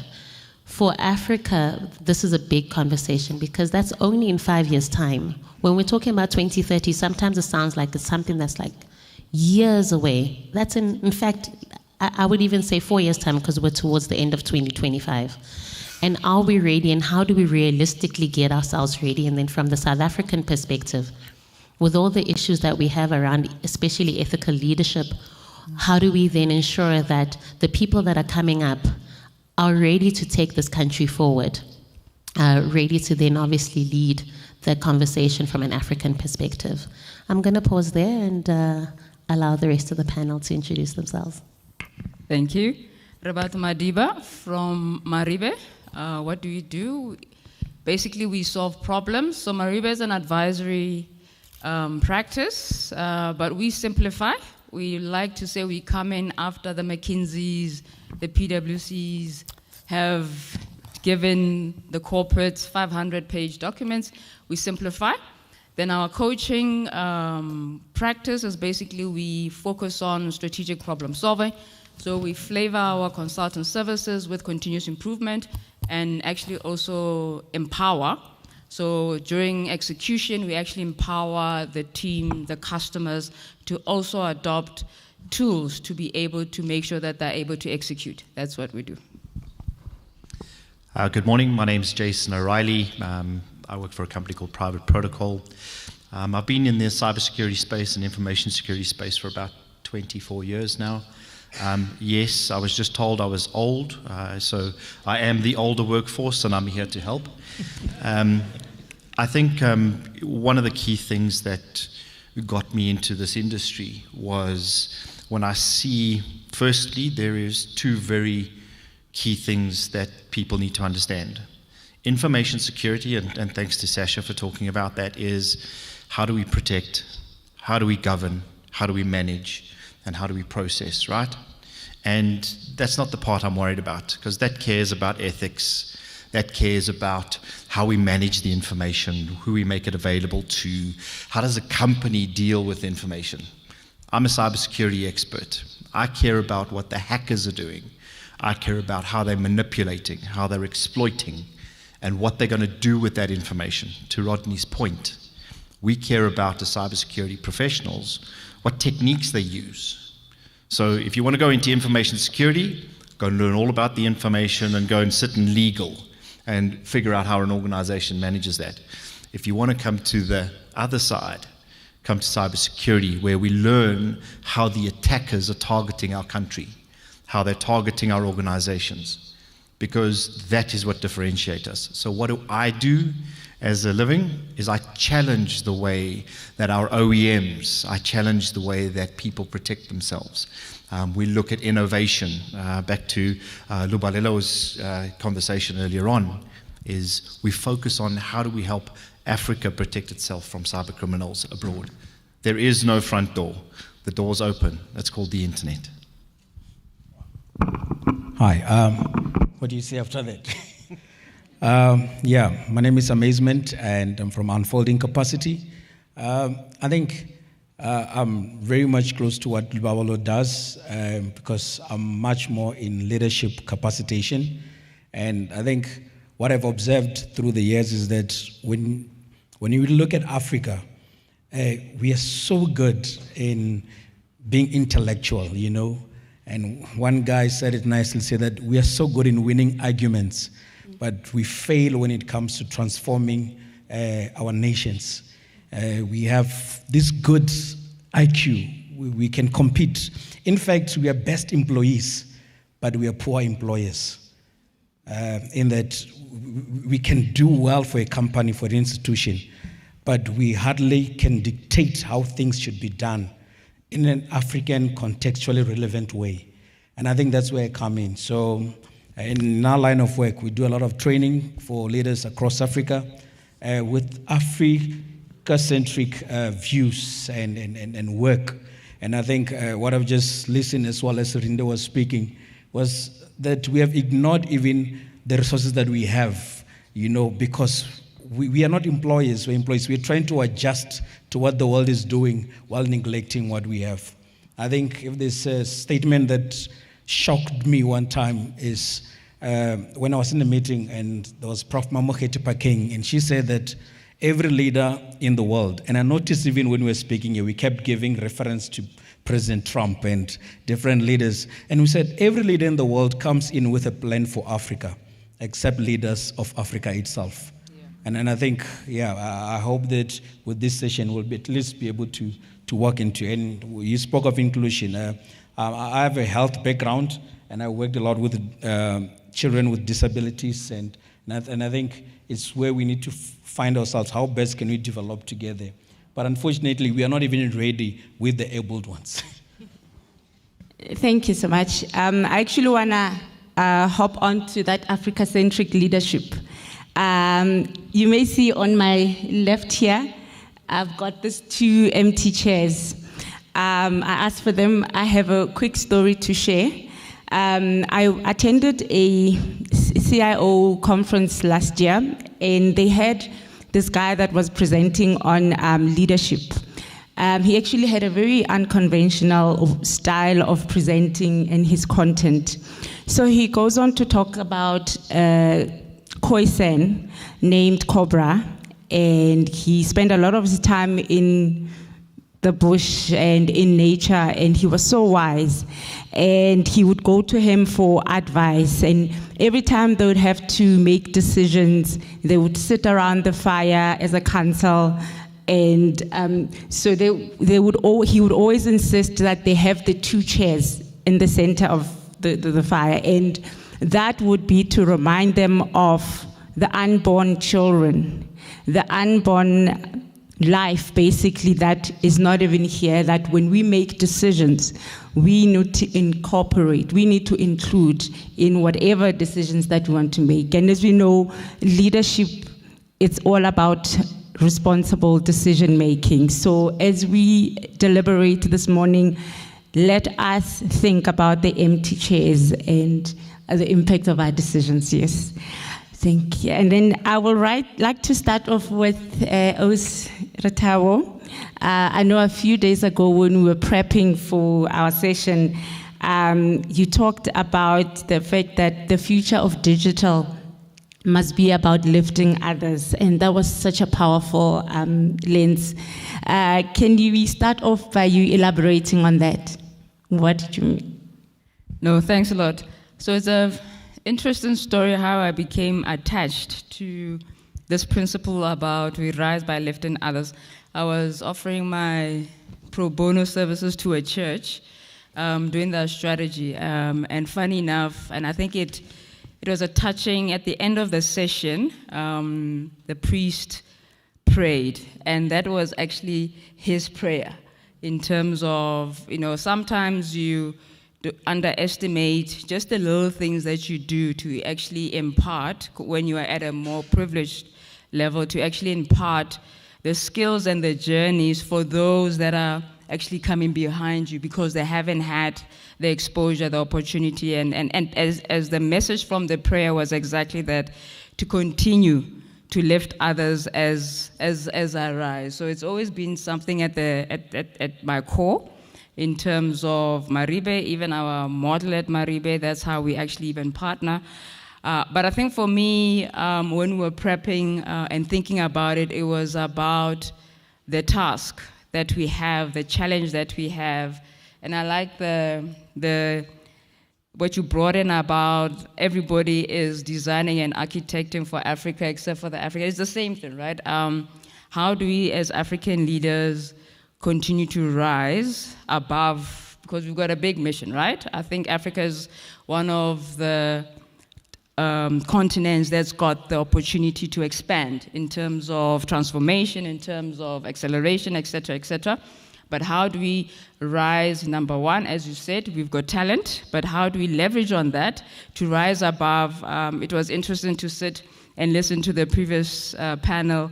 USA was quoted a lot. And I understand, right? Because that's where the forefront is. But when do we get to a position where our leaders are actually quoted in platforms like this as leading in this transformation, in this AI disruption? But I think more importantly, one of our challenge in Africa is that we've got a lot of people that are not part of the privilege, that are not part of the disruption. When I was preparing, I was trying to actually ask myself, what is the most remote place in Africa? And apparently it's the Namibian desert. So now imagine if you are able to, in the Namibian desert, interact with an AI agent for more than 2 minutes. But imagine the design for that. We spoke about data centers. Imagine the technology. Imagine the accessibility in terms of actually having a Wi-Fi or even 3G, let alone 4G, 5G, in the middle of the Namibian desert. And I think for me is that how do we make sure that even when we design and architect, we don't actually design for a person in Joburg, but also consider even the remote place in Namibia. Thank you. I'd like to bring this lifting as we rise concept to the whole group. In your respective areas, whether it be cybersecurity, we've been talking AI, digital transformation, what does digital inclusion look like? Is it about access? Is it about education? Is it about design? Is it something else completely? So if I put my cybersecurity hat on, it's very simple. Because there are no walls protecting those that use this digital capability that we make available, it basically opens everybody, whether they are disabled, whether they are black, white, green, orange, doesn't matter. There is no face when a hacker is hacking. There is an IP address. That IP address, as Rodney highlighted, is ultimately it is to find the very data that they can then turn into currency. Now, in where we are, it's highly driven towards inclusiveness, because we want everybody to have access. We want to make sure that all this fintech being designed, all the agricultural capabilities, everything that we do as a country, everybody gets online. And the innovation is spectacular. Whether it's here or it's Israel or it's Sweden, or it doesn't matter. We want to be able to use it. The problem is the minute that you switch on that internet connection, the first thing we've got to consider, and Sasha's left, but she spoke about security by design, she spoke about privacy by design, is we've got to be thinking about what are the bad guys thinking the minute we switch on. Because it's not about who's behind it, it's about what they get access to. And I think we forget about that. Cybersecurity didn't have a seat at the executive table for many years. I was an insurance salesman. I sold insurance. I sold things that people didn't want to buy. Right? Today, that is not a luxury. That is a fundamental human right. Fortunately or unfortunately, which was highlighted earlier on, we are extremely dependent on government's policies, government's adoption. Starlink is a great example where we should be embarrassed. Sorry about my opinion. We should be embarrassed. We talk about the poorest of the poor. We talk about the most remote of remote. Yet we can't switch on Starlink. Because why? I'll tell you, corporate are governing. Profits are governing. We don't care about the communities. And I think that's what we need to be thinking about when it comes to opening this world, enabling this world, regardless of who's leading us. We've got to think about what the bad guys are doing. There's no discrimination when you're paying your rands and your cents or your naira or your kwacha there's no discrimination. I want your information, I want your data, and I want your money. And they don't care. There's no empathy, there's no consciousness. They're syndicated. They've got money. It's a $10 trillion industry. You give that some thought, and it starts to think about all of that inclusion we're talking about. We've got to start forcing policy. We've got to start forcing. Inclusion is great, I get it. But the minute you put a gun in a 3-year-old's hands, right? And we're saying, well, that's okay, right? But ethically, we know it's not. So we've got to think about that in the digital economy.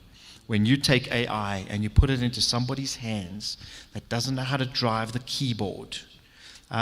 Last thing, I caught America's supposed to be ahead of everybody, right? But I think in many cases we know that they're not. I caught a Senate conversation. There were 6 families being interviewed. Each and every one of those families, from the ages of 16 to 13, their children had committed suicide. Why? because AI helped them do it. Something we're not even thinking about.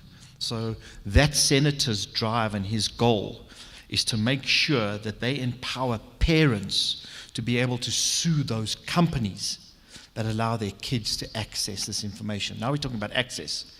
And then we're saying, well, let's switch on Starlink for everybody. We need to think. We need to sit back and we need to plant policy, rules, guidelines. I know it's deep, but that's where we go, right? That's where it is. Do you want to add on, Amazement? I think just one thing from what is said about access, right? So our company, we work with to remote areas as well. So we reach out to the rural, right?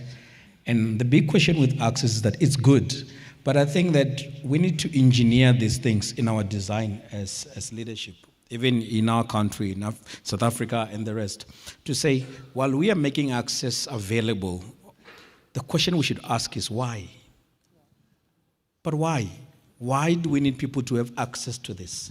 Is it just so that we can say we have ticked the box that people have access to these resources? What does it mean? And that will inform what measures we then put in place to ensure that, we protect our children, we protect our communities, and we give them access that actually enables them rather than distract them. Because we see, you go to communities, kids are using some of these social media things, but they don't even know that inside those tools that they're using, there are tools that they can actually use to edify their level of education, to tutor themselves, to learn. But they have the tools. So, and the reason is that we have made access there, but we didn't ask, why are we making it available for them? And when we ask ourselves that question, then we'll then find a way to engineer what is accessible, how is it accessible, what measures do we put in place, how then do we monitor who accesses it in terms of age and all of that. I think we are less strict in South Africa, and we care less much about what actually is happening with our children and our communities and our most vulnerable people. Every day there are people being hacked, just WhatsApp hacking, and some losing their funds just because that they have access, but nobody asks the question, why? Just a quick question from me leading on from that. I just want to take it a bit of a step back, and because I'm looking at the majority of the audience in here is youth, and we're talking about systems that they need to be able to engage with. And I'll open it up to the floor here, but maybe starting with you as Amazement based on the work that you do. What are some of the barriers that you're seeing, mindset barriers, leadership barriers that you're seeing with young Africans especially, that don't enable them to actually critically engage with digital opportunities? And then maybe to you too, how do we then dismantle that practically? There are a lot, right? But I'm just going to say one that I've noticed. I think we're still much concentrated into the consumption than the creation mentality, where we just want to consume. We see ourselves as a consumer. I just want to find an app that will help me to get this and this done.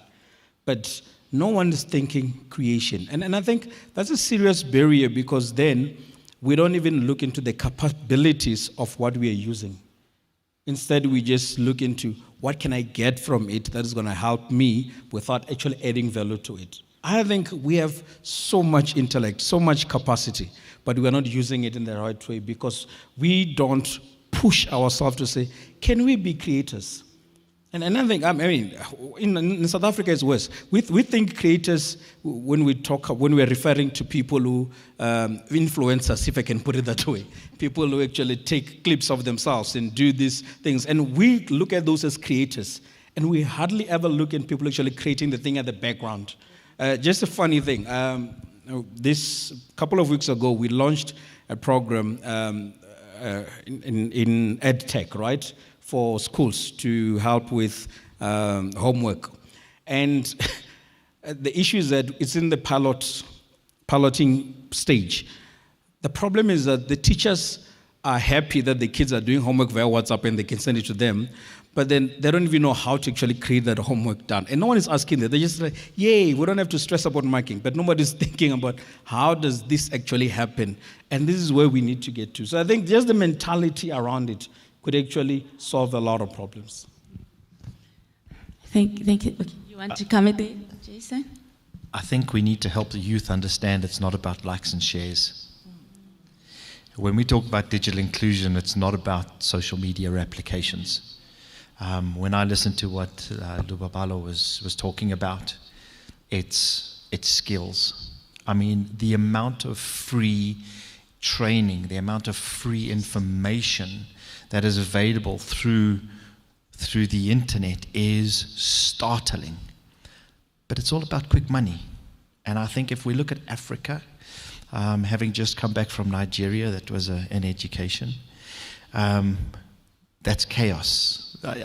Coming back home was an absolute privilege. But I think the thing that we need to understand is that access to this information, and our youth need to understand it, is that you can educate yourself beyond with the access that is capable. And then you need to go and find organizations like Babalo's, and you need to use that in the most constructive way. Because even though you think Instagram's going to get you paid, it's not going to make you wiser. It's not going to help you. It's going to give you quick money. Whereas what we're saying now is we're talking about skills. We're talking about development. We're talking about thinking those that haven't been born before. So that for me is key. So I think for my message to the youth is, and similar to my fellow panel members, is thought leadership, right? And I think it goes to the point of leveraging on, or the perception that, content leadership is based on followers, right? Thought leadership, how to become an expert, right? And maybe I'm privileged because I'm speaking from a position of wisdom, where I've journeyed 20 years.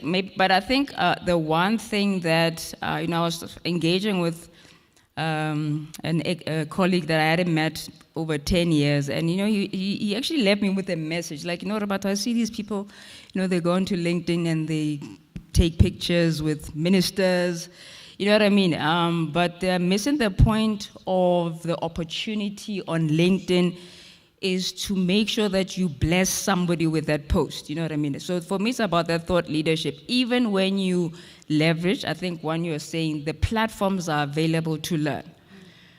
Gemini, ChatGPT now can teach you most of what you need to know, which you would have taken 10 years now to know. Yes, there's issues there, obviously, but I think the principle of it is that accessibility to knowledge is there.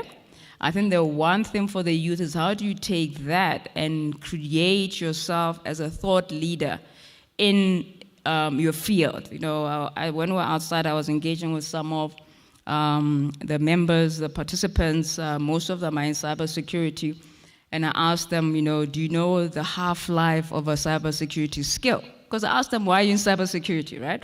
And it's exactly that, like, so now you're journeying into cybersecurity, not to say that there's anything bad, but make sure that you are intentional in, what you want to do in your career in cybersecurity. One of the things you need to know is the half-life, right? I think it's 2.5 years, 3 years, right? Which means that by the time you graduate in a 4-year program, the world of cybersecurity would have changed, right? So just be intentional about, what are you doing? But more importantly, instead of also following the buzzwords and where everything is, calm down a bit, trust yourself, but more importantly, then try and be a thought leader in what you're doing. Because if you then put yourself out there as an expert, you will definitely then have the opportunity to then compete in the best of the best in terms of whether it's running a business or corporate, et cetera, et cetera. Thank you so much. Time flies when you're having fun.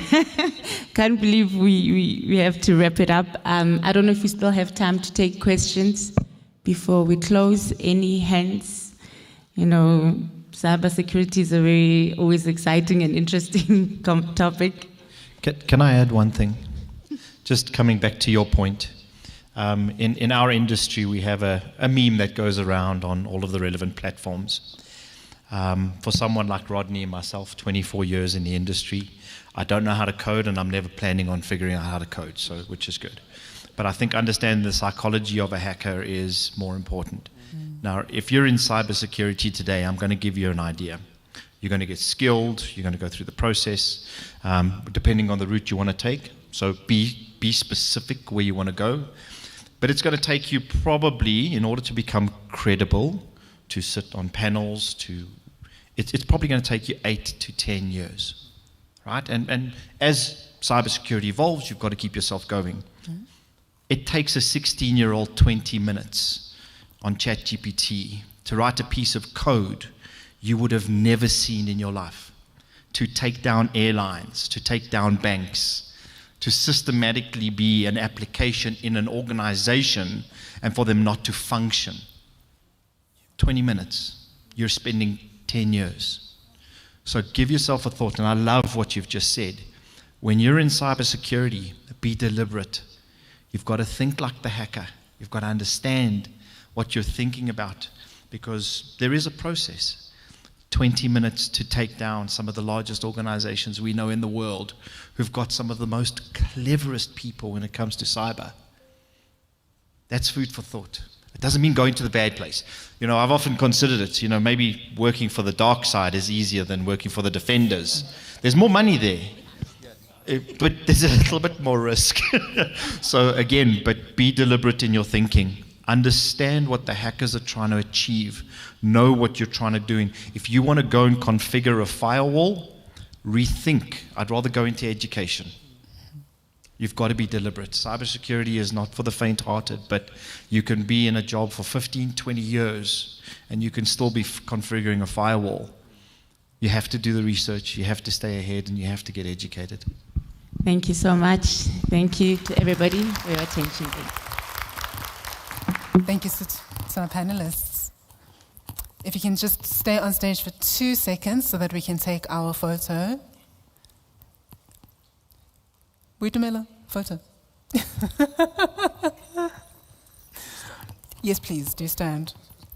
And I do ask that for our panelists, when you come up and grab the microphone off the stand, please do put it back once you are done. Philip did whisper in my ear that the cost implications of a broken microphone are an organ donation.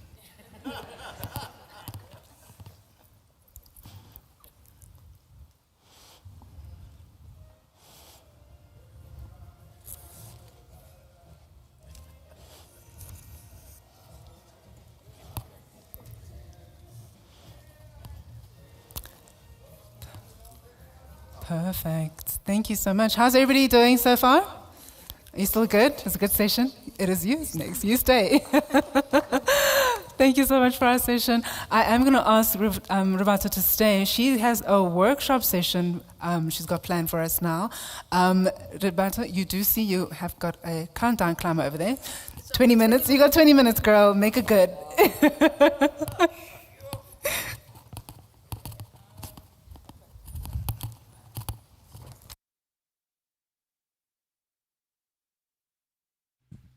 How is everybody? Come on, guys. I know it's a Saturday, but I mean, the conversations that are going on here, I haven't heard that excitement, eh? I know we're talking deep stuff. So, guys, I've got 20 minutes, and I started wondering, okay, what is it that I would like to share and impart in 20 minutes? There's so much conversation around digital, AI, cybersecurity, digital inclusion.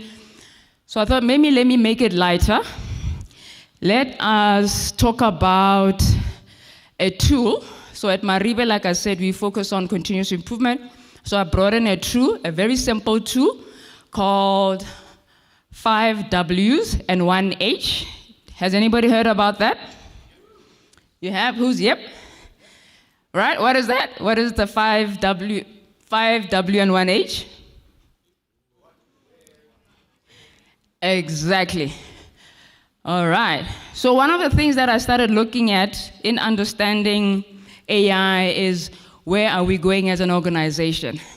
And the thing that came to mind, I think August, MIT broke the AI world, released some study which made everybody scared. But basically what they were saying is that where the companies are investing now, out of 100 projects, only 5 are realizing the benefits, 95 are a disaster, right? So it made me think, right? We're talking about AI, we're talking about digital transformation. What is it that we need to do as we continue to journey into AI? And one of the things I just thought about is maybe how can we, one, understand AI more, right? So the MIT said, in businesses, investment that goes in, 95% of that investment is failing, right?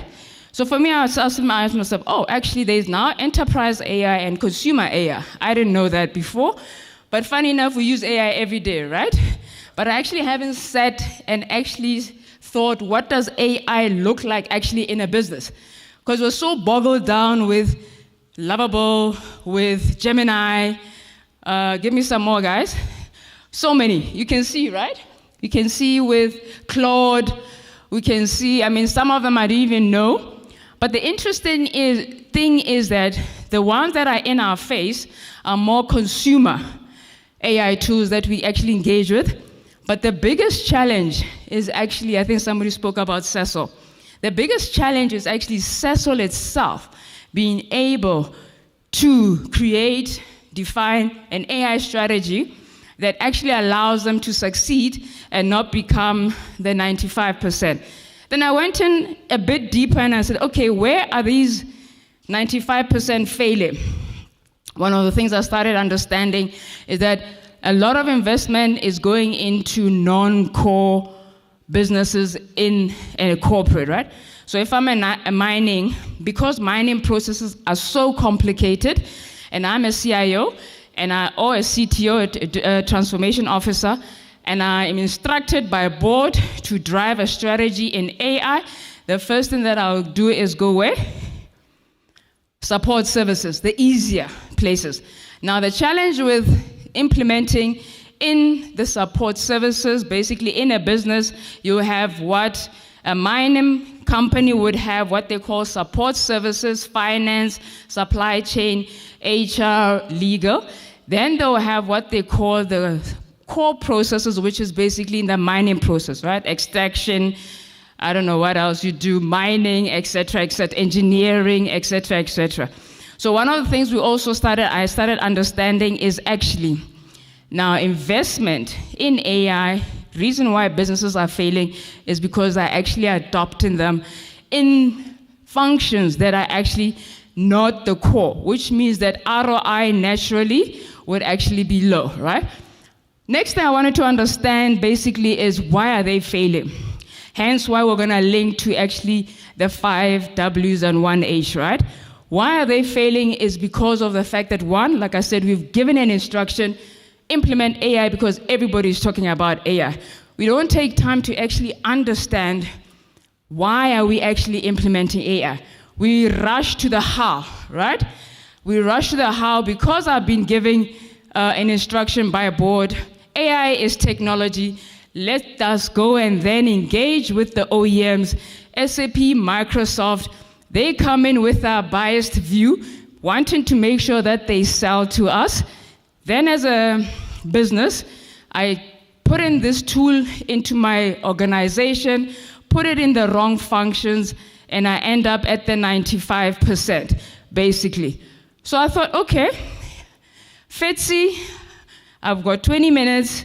We know that there's, like all other transformations, whether it's cloud, whether it's data, we haven't been successful as technology people, as technocrats in the business world to make sure that the people in the business realize value of the investments that are actually made. In cyber, for example, there's a lot of AI tools, but if you want to really think about it, how much advantage in a business, not in a technology company, not in an OEM, in a proper business, how much transformation has actually happened where we start successfully leveraging on AI technologies. So I think for me, it brings me back to business analysis days, right? Or project management days, where the core of it, before rushing into the technology side, how do we spend time to just understand why are we actually doing this? We do understand that we have to do it because, one, the world, the industry, it's a trend, AI is a trend, but I don't know if actually we as technocrats, as executives, as leadership, even as an analyst in the business, has actually spent time to understand the why. So I thought, you know what? Let us basically look at a simple tool that we can adopt, right? To help you look at a why, right? So what I'd like you to do is take out your phones. We're now going to apply the 5W1H. As one of the colleagues said, 5W is basically who, what, where, when, why, right? Simple questions that forces us to ask ourselves, who is actually going to use AI? What is the problem we're actually solving about AI? Where are we actually implementing AI? When do we actually implement AI? When do we trigger an AI agent? For example, why are we actually doing this? Is it because it's an instruction, or we actually spend time to really understand why are we actually doing it? And sometimes you actually find that you don't actually need to implement, but we tend to invest a lot in rushing and keeping up with the Joneses of technology, and rushing and investing and implementing things that are actually not ready for us, right? And then lastly, how are we actually going to do it? So you find that a lot of us being engineers, we focus a lot and rush to the how, but we don't take time to actually understand the other questions, right? Who, what, where, when, and why. And actually this principle, you can use it in any scenario, right? What we then constructed is, with those questions, you can actually create a statement, right? That actually makes you understand the purpose, makes you understand the justification. All I'm just saying is that before you then rush into it, just take 5 minutes and ask yourself the 6 questions, and then create it into a chart or a statement. And at the end of the day, what we're just saying, think twice and actually step back and actually then ask yourself, do you still want to go ahead and implement AI, or do you want to rethink the approach to make sure that you don't fall into that 95%? All right, we're going to then do an activity. Like I said, I'm going to put a QR code. You can download the information. But basically, like I said, is the who, is the identifying the exact user, is the where, identifying, like I said, the integration points of AI in the business. So now we're going a little bit deeper down. In the what, we're then saying, what are the specific contexts of AI do we need to consider in our business? The when is basically, like I said, when do we trigger? Is it an automatic AI? Is it one that requires, manual intervention, et cetera, et cetera? The why, I think, for me is the most important. What defines the real ROI? What is that measurable P&L impact? And like I said, how? What does that deployment approach look like? All right, guys, I'll ask you to take out your phones. We're now going to practice. I know I gave you a crash course of the 5Ws1H. I'll ask you to use the QR code on the right. It's basically a quick app. What we're going to do, we're going to learn the 5Ws1H, but we're actually going to practice it using the concept of the Fetsi Digital Summit, right? Because when you got up this morning, left your comfortable homes and came here, there was a reason why, right? The effort that Boitumelo put to actually create this wonderful platform to engage, to make sure that knowledge is accessible to everyone. We're actually gonna then design a business case for Boitumelo, right? So the first question, did you manage, guys? With the QR code? Are you there? Oh, guys, am I talking to myself? Are we there? All right, what's the first question you're getting? Oh, is it why? All right, let's answer. For Boitumelo, why? Why did Boitumelo actually decide, and everybody else, decide to participate in Fetsi? Jot in your answer there. When you're done, you can move to the next. Then if we can have some floating mics, because we want people to let Boitumelo know what her business case is. Are you on the next question? What's question number 2? What? Is it what? All right. Question number 2 is about what? What is about the conversation today? What are we talking about today? What are we deep diving today, etc.? It's all about the what, right? Define what the project will actually do and deliver. When you left this morning, what did you want to get out of today? What's next, guys, after that? Where are we, guys? Who? Are we at who? Describe yourself. Who's attending today? We've got experts, we've got graduates, we've got trainees, we've got policymakers, I think. We've got executives, we've got millennials. And after that, the next question, where are we today?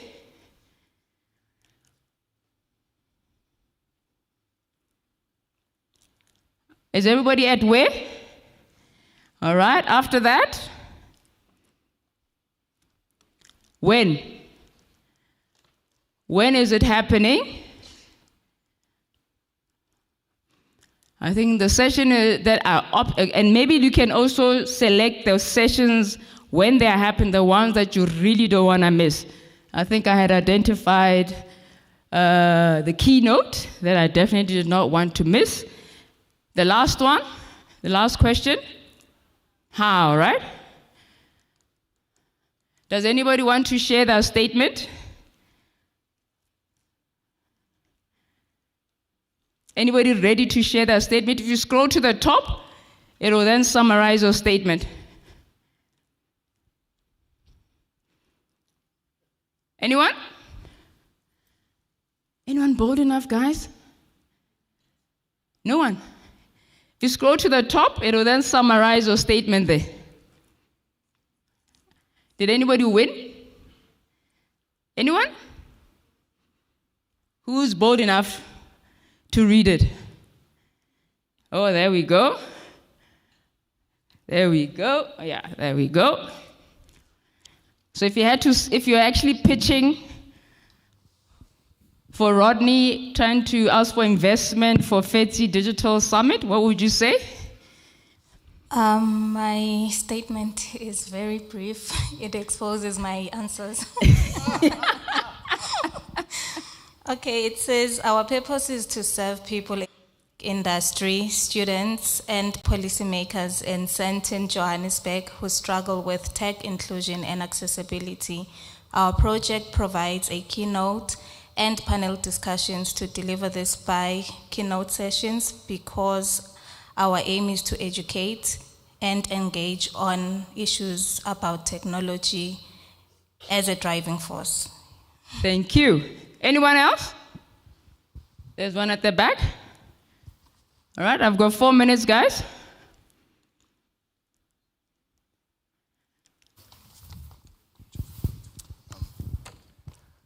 So the purpose statement I got is, our purpose is to serve cybersecurity professionals, students, and industry experts in the Rosebank Union Church who struggle with AI, cybersecurity, and web development.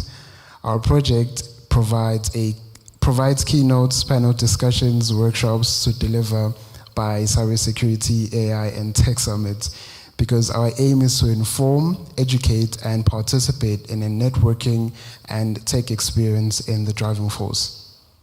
Wow, thank you, thank you. So guys, that is my time with you. All I wanted to just say is they're simplified. Unless, oh, you want to? Oh, we've got one more. Unless we've got more. We've got 3 minutes, guys. But my job is done. Hear me? Our purpose is to serve the training and development in today's session. And we would like to know from all the companies that are here, how are you planning to develop the skills that is here from the YPTs? We actually have seen the systems and everything that is aligned with IT, and we would like all the companies and the leaders that are here to actually plan and collaborate as embarking and searching the engineering faculty that has absorbed all their skills every time. So how do we compare and absorb our skills in ICT? Was that a question or your statement? Statement. Thank you, thank you, thank you. Anybody else, guys? Are we good? I've got 2 minutes. So guys, I just wanted to make it lighter, to just give you a view of what continuous improvement problem solving is, right? It's just common sense put upside down. And just wanted, in the midst of us talking about AI, talking about, digital inclusion, talking about digital transformation, which are serious topics, advanced topics for some obviously are not as advanced. Those that are at the forefront of it, they've spent time. One of the things I've been asking myself to do, I just haven't found time, is to understand the value chain of AI. Because once I understand the value chain of AI, I'll know where I fit in, right? Because we tend to listen to people that have different intentions of the AI journey, and we tend to rush, right? Because everybody, OpenAI is rushing, Microsoft is rushing, NVIDIA is rushing, we are trying to rush, just to understand where do I fit in, because when I know where I fit in, I'll also know the right business case and the right statement that I need to do to define what AI actually means for me. Thank you very much.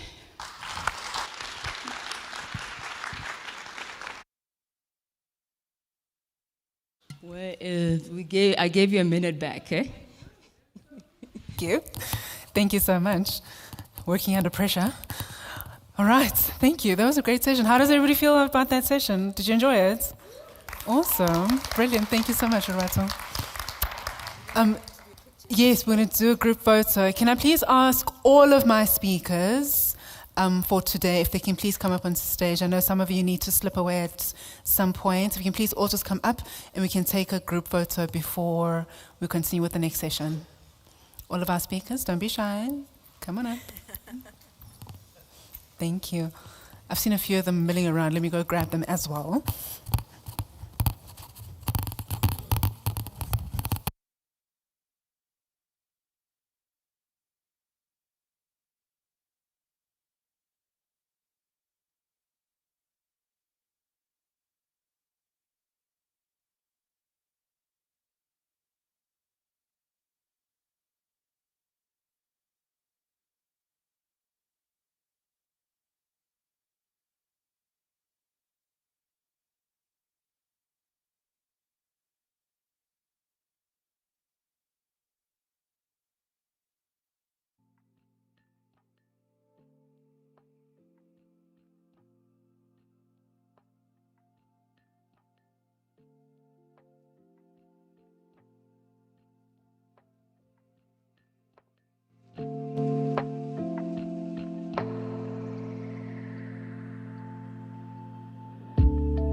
Thank you very, very much. Okay, so we are going to be moving on to our next session. So we're going to continue with the route that we've been going of combining sessions and see how our moderators handle all of that and our speakers. So I would like to call upon our two moderators for session 4 and 5 combined.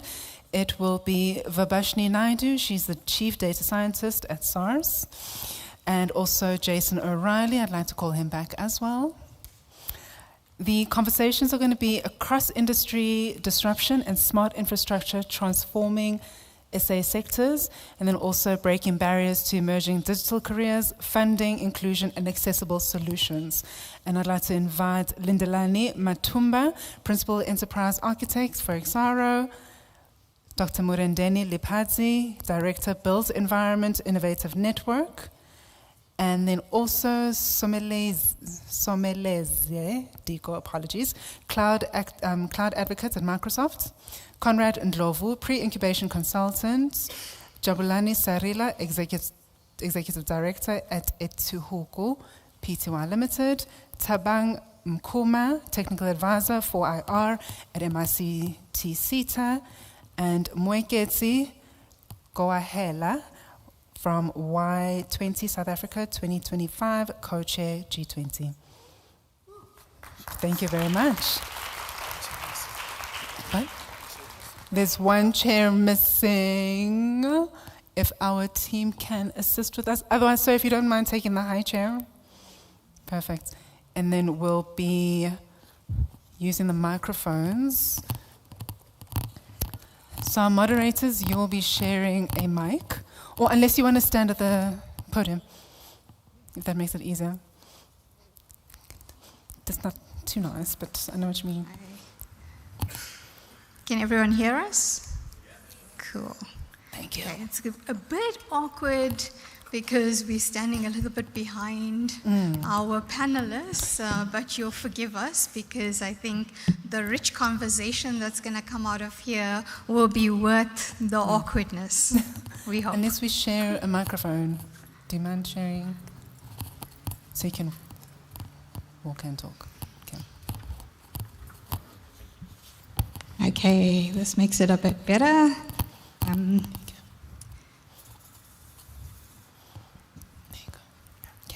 Okay, I think since we're also co-moderating, we will share the mic and the questions because we've prepared for our separate sections as well.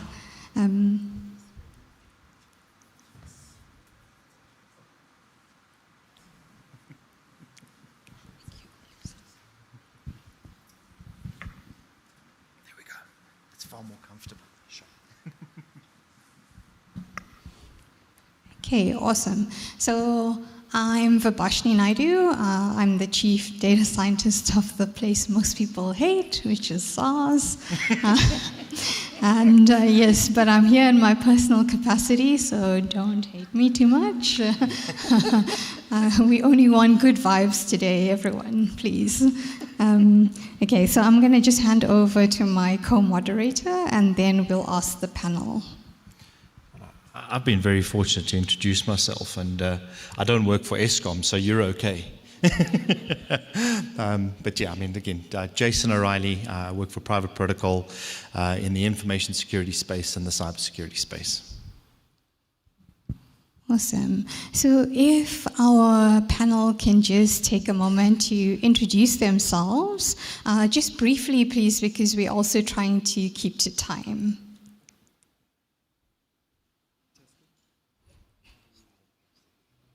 Is it? Oh, perfect. Okay, I can go first. If that's okay. Sure. Oh, you're starting that side. No, I thought there was a little bit of lapse in. Okay, sure. Good morning, everybody. My name is Mweketsi Kwahela, and I serve as the co-chair for the Y20 South Africa 2025, and we are the youth engagement group of the G20. In the name of Inclusion Program Directors, for those of you who can't see me, because I've noted that we do have people living with different able-bodied here. I am slightly tall, I think. I'm wearing brown pants, white shoes, a brown jersey, and yeah, my hair is black and I wear glasses. Yeah. Thank you. Good morning to everybody here, all the participants. My name is Tabang Mkuma. I'm the technical advisor for 4IR, Fourth Industrial Revolution, at the MICT CETA, fully abbreviated as the Media, Information, Communications, Technology, Sector, Education, Training Authority. As you might know, the issue of skills has been heavily emphasized in this room, and maybe that's why I'm part of this session, to provide insights and information about how we are trying to break these barriers. Thank you. Thank you so much. Good morning, everyone. This is Jablan Sarila. I'm an executive director at Just a Chance. As its name suggests, we are giving a chance in a form of skills development. Yeah. So we focus on tech, data science, software development, and so forth. So that's what we do. Thank you. Good morning, everyone. My name is Conrad Ndobo from TVA. I head up the Entrepreneurship Hub there, where we are looking to introduce tech entrepreneurship to townships and rural areas. Thank you. Morning again. The name is Rindrani Matumba. I'm a principal architect at Exara Resources. However, I am here on my own personal capacity, so whatever I say shall and will not be used against me. So my role is, like I said, principal architecture, building roadmaps, looking after different domains, data, AI, cybersecurity. My background is in metallurgy. I made the transition into IT 5 years ago. Thank you. Morning, everyone. My name is Somele Zetigo. I'm a cloud advocate at Microsoft. So when I say advocate, I don't mean on the side of legal. I'm a cloud advocate, so I advocate for the cloud. But my main focus at Microsoft is around data, so I'm part of the data advocacy team, which is a global team at Microsoft.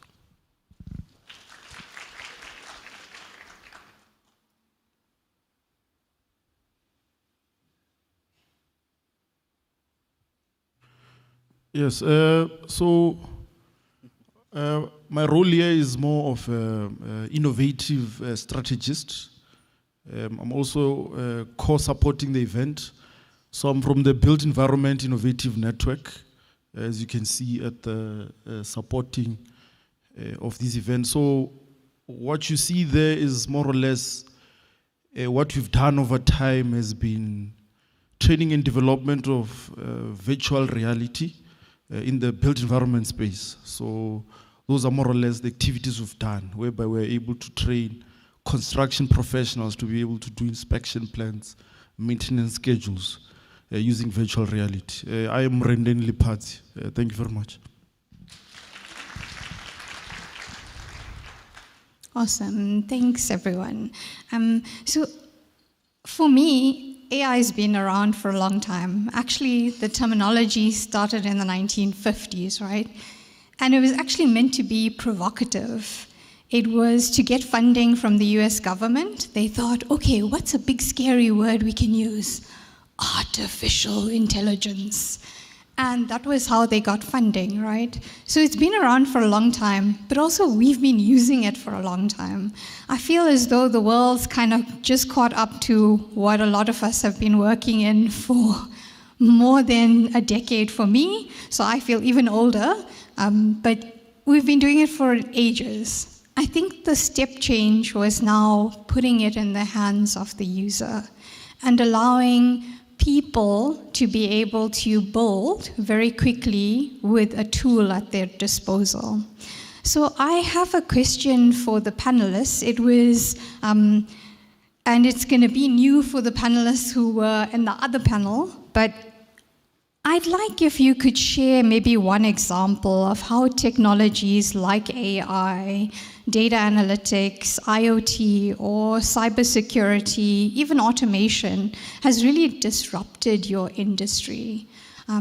So feel free to, whoever this question resonates with, to answer the question. But I think it's very important that people, the audience, hear from this cross-industry group of people.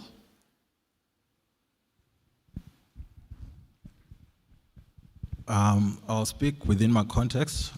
So I help young entrepreneurs that come from our programs to build tech startups. So we focus mainly on building platforms tailored for solving township problems. So you'd find that traditionally to build a platform, it would take you about 6 months to a year. So what AI or the AI tools have done for us, we are able to ship out your product in like 2 months to 3 months. So we get to save time, save financial resources as well. So that's how we've been able to fully maximize the tool in building our products.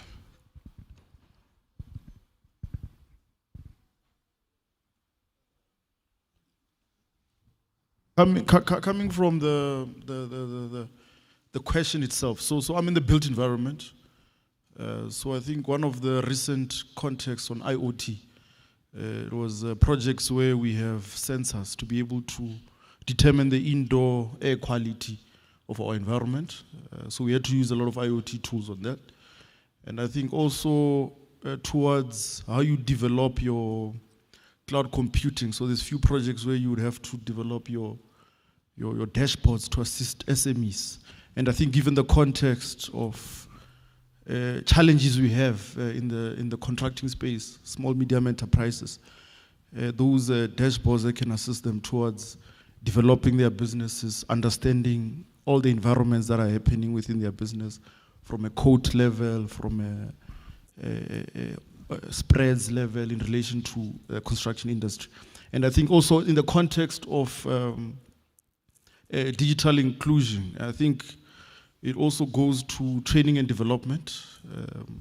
Apart from its implementation, I think the challenges we have are not only centered around implementation. I think they're also centered around the people who are supposed to use these particular technologies equipped, given the data costs that are there. So I think it's one element which, as part of the context we are in, it could be banking or the construction industry, it's important to have that covered as well before its implementation. Thank you. Okay, so I think for me, coming from a mining background, safety for us is a very important thing. So safety is not just a compliance thing, but it's really at the heartbeat of operations. So some of the work that we've been doing, which I think cuts right across IoT, AI, automation, robotics, is in the safety space, specifically around our trackless mobile machinery, so the big trucks you see moving around. So we have what we call a collision avoidance system. Essentially, you're trying to prevent unintended vehicle-to-vehicle interactions, in other words, crashes. You also want to manage fatigue for your drivers. And how we do this is basically very similar to how Uber has those cameras in some of the vehicles. I don't know if it's the X or the Black. But essentially what we do there is we try to analyze, let's call it driver behavior, facial recognition. Are they blinking as often as they should? Is it showing signs of fatigue? And all that is done through streaming telemetry using IoT infrastructure. Now, whether you want to call it AI or not, if I blink 30 times a minute, I mean, you could make a decision to say whether there's signs of fatigue or not. And I think what's also important and relevant to, I think especially the youth, is the kinds of technologies that are being used for, let's call it, collision avoidance systems. So there's a field called embedded software engineering. So this is where you deal with a lot of hardware, C++, very low-level languages. And I think with generative AI, we have the opportunity now to have those technologies, those programming languages I think somebody was talking about ABAP. I don't even know what ABAP is. There's COBOL, all those things. So I was born after that. But I think with Gen AI, we all have the opportunity to access these difficult languages such as your C++ and add value to let's call it IoT and also just mining safety. Yeah. Any other takers before we move to the next question? Awesome. And thank you for those answers. I appreciate it. So one of the core things I think that we know about youth, and I think with some of the key panelists, you're actively engaged with this, is around funding. It's around that inclusion and being accessible to relevant solutions or organizations. Some of the key things that obviously our youth struggle with, and I think you're pretty much all engaged with that. But there are a couple of questions, and there's 25 questions for each panelist. I'm only kidding. But I think at any time that we get people who are actively engaged with some of those core projects, it's great to talk to. What would be great is that I'm going to target just one or two conversations initially. But Sumalizi, thank you for joining us from Microsoft. We appreciate that. How do you feel about the AWS outage? I'm kidding. I'm kidding. I'm totally joking. But one of the key, I had to joke about that. I mean, you can't not, right?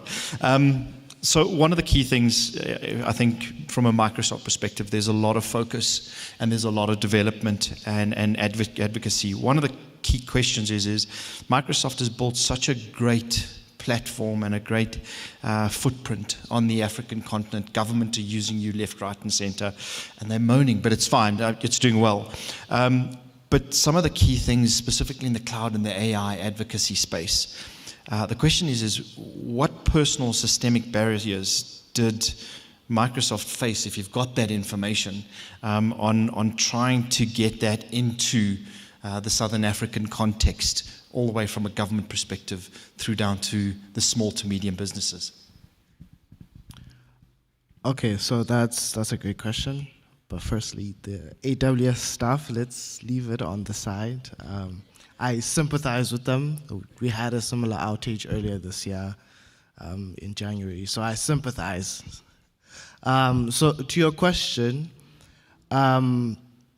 being in the cloud and AI advocacy space, how Microsoft has tried to get into the African continent, what they've tried to do, they've tried to place people like myself in the continent.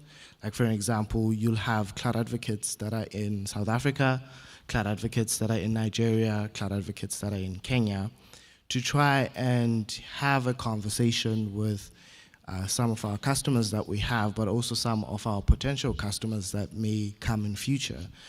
So our role as cloud advocates is to try and showcase the power of these tools that Microsoft has to offer. And what I mean by that, it's not in the context of sales. I think majority of people in this room, I think, I don't want to say prehistoric dinosaurs here, but majority of the old people in this room have probably interacted with Microsoft from a sales perspective. And from a sales perspective, it's just someone trying to sell you the product, and they don't necessarily care about the context of what you're trying to do or achieve as an organization. So that's where, as cloud advocates, we come into that position where we try to make sure that we show you the value of, let's say you want to implement Copilot for your organization. How does that look like? You don't just take Copilot and you say, here's a shiny thing, you implement it within the organization, and you don't understand the context, and then we leave you high and dry, where you have to figure out what it means for your organization. So as a cloud advocate, what we try to do is to show you the practical way of doing things and say, this is how it would look like for your organization, and have this conversation and say, hey, this is how you can use Microsoft Fabric, or you could use Microsoft 365 Copilot, or use Microsoft Power Platform to automate some of the processes. And these are the examples that you can use to reference, to look into, and not just say, here's Power Automate, implement it in the organization. So they've placed, at Microsoft, they've placed a lot of cloud advocates in the continent and try to make sure that we advocate in a way for Microsoft tools and technologies, depending on the one that we are actually focused on. And even for small businesses as well, we do have that conversation, but obviously we try to understand that some of the technologies may not be available for small businesses. Majority of the time, Microsoft is talking about enterprises, but we try to showcase solutions even for small businesses, and this is through cloud advocacy as well. Awesome, thank you. Do you want to ask another question? Maybe some of the speakers have not spoken. No, 100%. So, I mean, we got some great speakers, and I think I'm just cognizant of time. Thabang, I have to talk to you. One of the key things we've seen, and this is just from my own personal experiences, when the president first started talking about 4IR, I had to go and Google what was 4IR, right? Because I missed the first three. But I think what is key, and the fact that you're a technical advisor and you work for the MICT CETA, you perform such a phenomenal change agent into the South African economy. So let me see if I can try and get these 4 questions into one. What gaps do you see and challenges do you see in the inclusion, the adoption, and most importantly, the most underserved communities out there? How do we potentially also try and transform and get that to obviously being adopted far more aggressively? Sure. Thank you. I'll just try and answer it holistically, covering other aspects that I think is beneficial for the participants here. You spoke about the president when we as a country were starting to embrace the 4th Industrial Revolution. He then commissioned a commission, which is known as the PC4IR, Presidential Commission on 4IR, to develop some of recommendations that will help us as a nation not to just become a consumer of these technologies that are presented by the 4th Industrial Revolution, but ensure that we lead and participate in this current era that we find ourselves. One of the first, and I think the most important recommendation that came out of that report was we as a country need to invest in human capital, which of course speaks to the skill. So just back then in 2019, towards 2020, we wrote to the Department of Higher Education, because you would understand that we're CETA that is mandated to develop skills within the media and ICT space. We then wrote to the department to then ask for establishment of a standalone 4IR division, which would lead in terms of 4IR skills development initiative across the country. Our mandate, of course, was to lead in 4IR skills development for the current workforce and those who want to go into the workforce, in a sense. That would be speaking to our students and alike. We developed a strategy which is called the Integrated Digital Skills Strategy, which complements or integrates what is known as the National Future and Digital Skills Strategy, which guides South Africa's overall implementation of future and digital skills. Core to that integrated digital skill strategy was that we needed to make sure that we include each and everybody and leave no one behind. An objective, at least one of the key objectives in that strategy, was to ensure that we equip young people in rural areas and in township areas with at least one 4IR skill, in a sense. And we've then, over the years, become very intentional as to where we develop our 4IR skills initiatives, in a sense, where we directly and intentionally roll out skills development initiatives in rural areas, such as the Agincourt of this world, the Namakwa land of this world, where you would understand, if you've ever been to Namakwa land, you literally fly there to Uppington and drive another 4 to 5 hours. That's how far it is, in a sense. This, of course, aims to bridge the digital skills gap that exists, but also bridge the digital divide, in a sense. We've worked not only with SMMEs and private sector companies, but we made sure that we also work with the academia. We then developed what is known, or adopted, a model which is known as the triple helix model, which ensures that we foster innovation through these various parties, which is government, private sector, as well as academia. You would know, ladies and gentlemen, that over the past years, we've been skilling our young people into unemployment. It's a standard fact. 60% of those young people that are unemployed include graduates. We were told as we were young that we need to go to university and study. Companies will be fighting for us, but it's the other way around. We're fighting for companies. Most young people are seated at home. Then that, as a 4IR division within the MICT CETA, really prompted us to rethink how we roll out our skills development initiative. We shouldn't be training young people into unemployment. We should also, one of the speakers spoke about innovation. Innovation is very key in terms of economic development, because once we give a young people a skill, then we equip them with the capability to actually be able to innovate. And this is how we've been implementing our programs throughout the country, nationwide, creating young entrepreneurs, because we understand that not all of them, even if we skill them, might not be able to secure a job. But you know, when you create an innovator, and an innovator stands a chance to become an entrepreneur is likely to employ other people, which then is another way or method of actually trying to really deal with this conundrum of unemployment, in a sense. To date, we've actually developed over 57 occupational qualifications that speak to 4IR. AI, cybersecurity, and the likes. I can count all 57 of them and counting, to ensure that the skills that we are equipping these young people are actually in demand and skills that are really relevant in the labor market, in a sense. So I'll leave it at that. Awesome, awesome, awesome. Well done. How are we doing for time?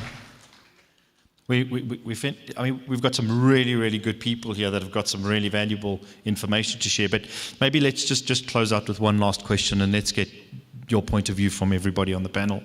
Is what advice would you give to any young African trying to break into tech, but who feels the odds are stacked against them? I can take that, if that's fine.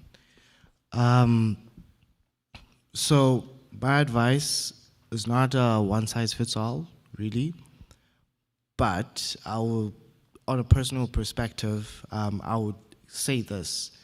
If you're trying to break into tech, just make sure that you have a few of your foundations down to the T. So, I mean, if you've gotten to university or college, try to make sure that you add personal projects on top of that, like what you're building. And when I say personal projects, those personal projects are not just projects. They may be projects for fun, but try to build something that solves a problem. And then once you have that down, make sure that you're advocating for yourself. Yes, I am a cloud advocate at Microsoft, but make sure that you're advocating for yourself. So we spoke about social media earlier on. Let's not just use social media to do dances on TikTok. Yes, that's fun, but make sure that you are sharing what you're building. You're sharing that on LinkedIn, using LinkedIn as an opportunity. Now, don't just post pictures for the sake of it, but post something with intention that you are making sure that you're putting yourself out there. And then on top of that, just make sure that you come to events like this. And when you come to events like this, you are coming here to network, but also put it upon yourself to make sure that you are one of the people that are sitting in a panel, or you are doing a demonstration in front of people. That thing will then solidify you with your projects. It will solidify you with your network that you're trying to build online and offline. Yes, there's a network on LinkedIn, but also there's a network in person, because you're gonna connect with people much more better. The last thing that I want you to make sure that you work on, if you are veering into tech, just make sure that you work on your soft skills. When I say soft skills, I'm talking about sitting in front of people and having a conversation with them, talking to them about what you're building. You are presenting your project, because you could be breaking into tech, whether you want to work for Microsoft or AWS or any of the other tech companies, or you want to make sure that you build your own startup.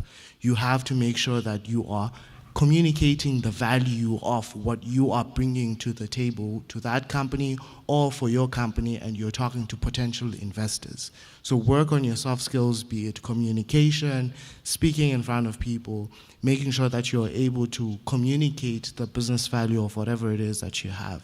That will then allow you or make you shine or stand out, and not just go to university and get your qualification. Add on top of your qualification, so that you can make sure that you can showcase to people that you've learned something, and then you finished what you started, but also on top of that, you've added stuff that you will then need in the industry. And this goes back to that conversation that was being had earlier on having graduates that where you can see the gap when they get into the industry. That gap, majority of the time, if you believe me, is actually around those soft skills. Someone has the technical skills, they can write code, they know stuff about cybersecurity, they know a lot of stuff about a lot of things, but they cannot communicate it. They cannot communicate the value so that that person can invest in them. So make sure that you take those things into heart and make sure that you work on those things, and that would then set you up for success. And why I'm saying this is because those are the things that worked for me. I was in university, I did my qualification, but on top of that I added stuff. I was doing events, I was talking in events, I was communicating the projects that I was building for my university if I find a gap of whatever it is that's happening in the university. And that allowed me to stand a chance to compete with other candidates globally for the role that I have at Microsoft right now. So just think about those things and just make sure that you have those things down to the T, and that's going to set you apart from a lot of other people.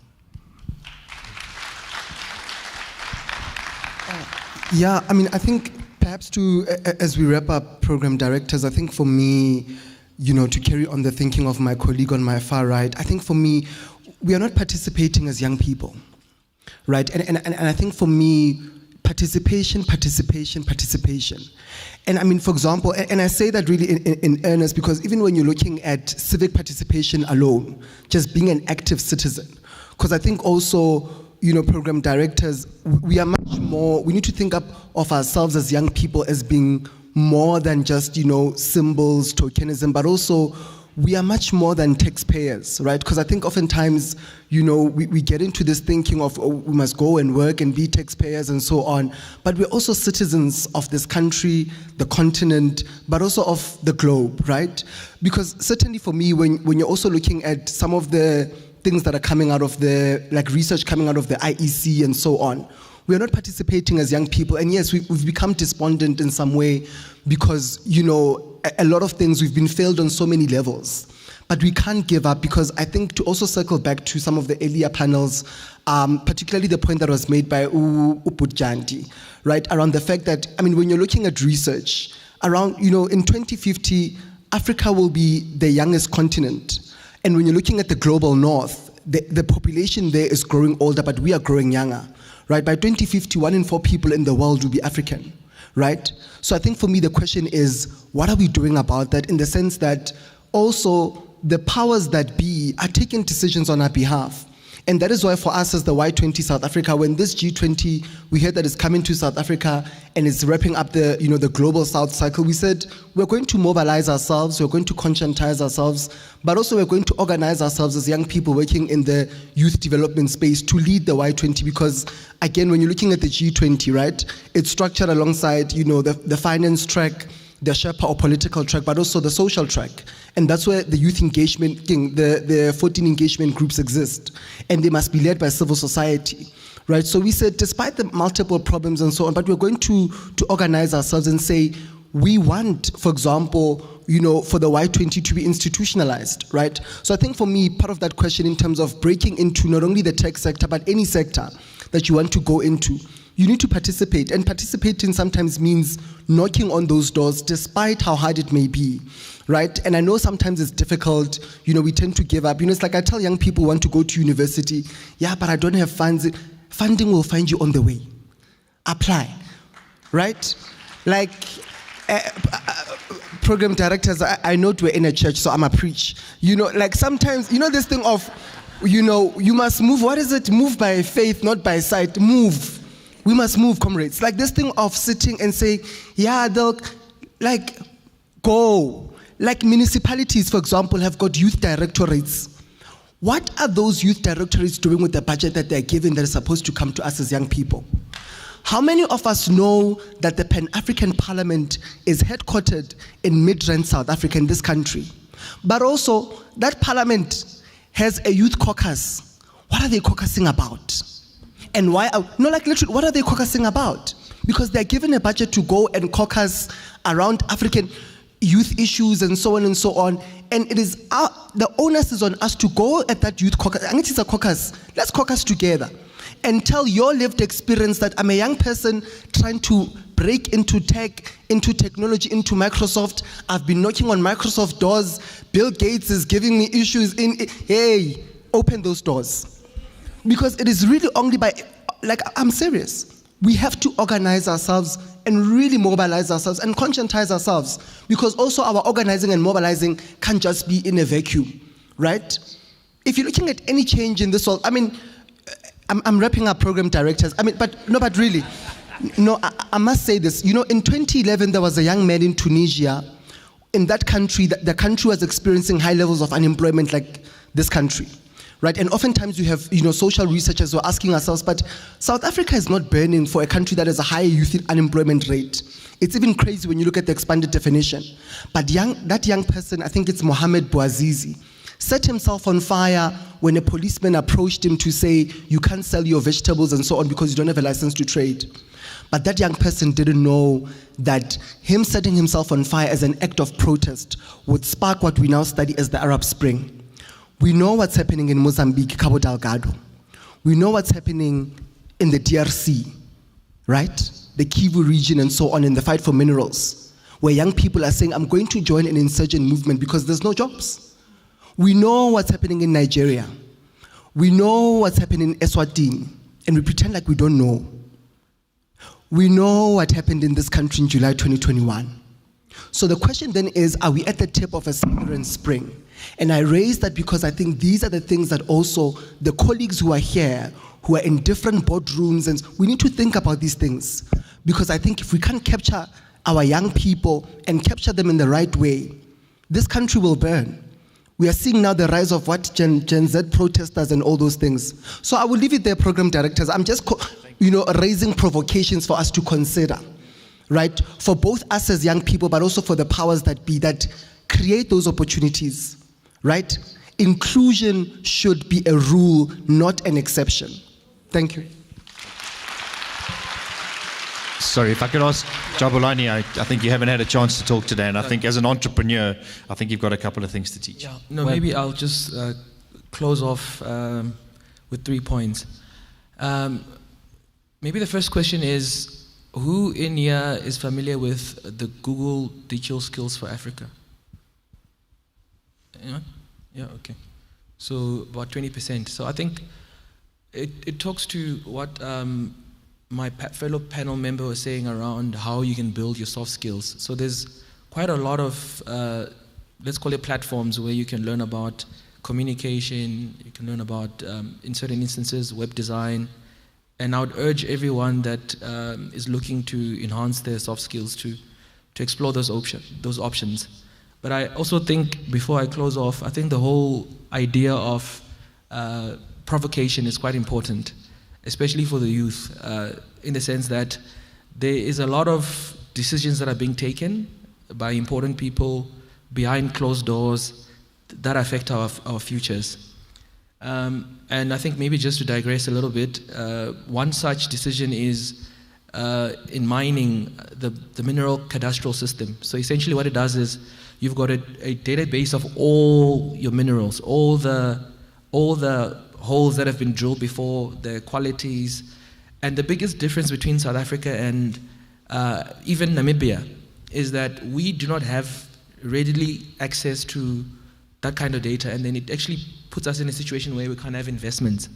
Now, if we get the opportunity to engage our leaders, I think we need to always put it at the forefront of our conversations to say, please democratize data, whether it's farming data, agriculture data, climate data.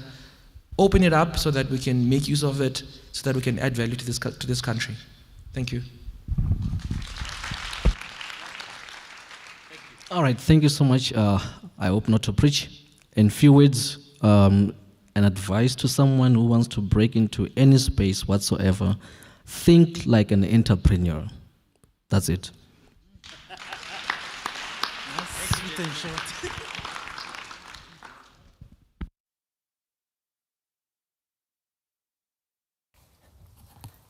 My goodness, what a conversation. At some point I was like, you know what, we're going to wrap it up. You guys continue.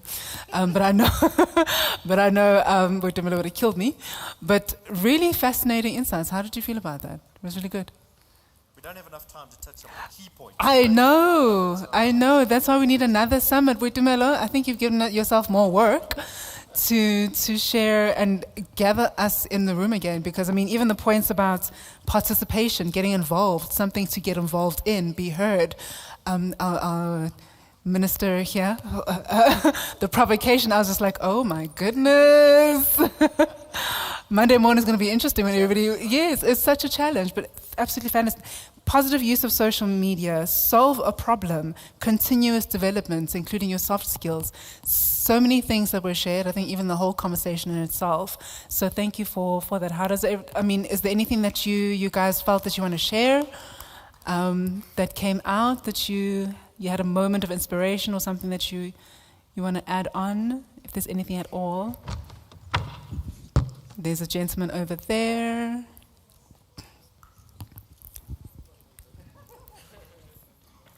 We'll just take one insight from you, and then we'll call our next. Thank you so much, guys. Thank you. Mm-hmm. That was awesome. Thank you. Good morning, everyone. My name is Thabo. I'm from Rima. It's an architect startup. So I just wanted to add to the 2 points, actually. One of the points was the issue of democratizing data, because also us, we've been trying to build data models for the farming. So we find it very difficult to actually get primary data from primary data from South African sources, which is very, very difficult. If you want to, like the government preaches that we need to, we're preaching for IR, but the government system that collect the data, it's not democratized. If you go to Stats SA and want to scrape that data and use it for whatever you're trying to build, there's no like APIs that you can easily deploy. Like, for example, if you go to the World Bank, it's easier to pull that data, but if you want to use South African data, it's very difficult. So I think that was a very important point of democratizing data, not just speaking about it, but there should be tools and infrastructure so that we can be able to pull that data, and also it's going to accelerate innovation. Yes. And also another question from the mining guy, the mining, I forgot his name. Yes, I just wanted, in terms of like the learnings, all, because mining is similar to construction. It's one of those old industries. Like what are the learnings that other industries can actually adopt in terms of like adopting technology? Because, for example, in construction, the biggest excuse is that the machines are very slow. So therefore, that's the reason that we are not innovating very fast, because we have to focus on maybe material, whatever cost or labor and stuff. But with mining, they've been able to pull it off and actually able to use data. We've got the same type of labor or outputs similar to construction or other built environment. Like, what has been the main key thing that we can adopt maybe in construction that you guys have been able to adopt technology? Sure, thank you. Thank you.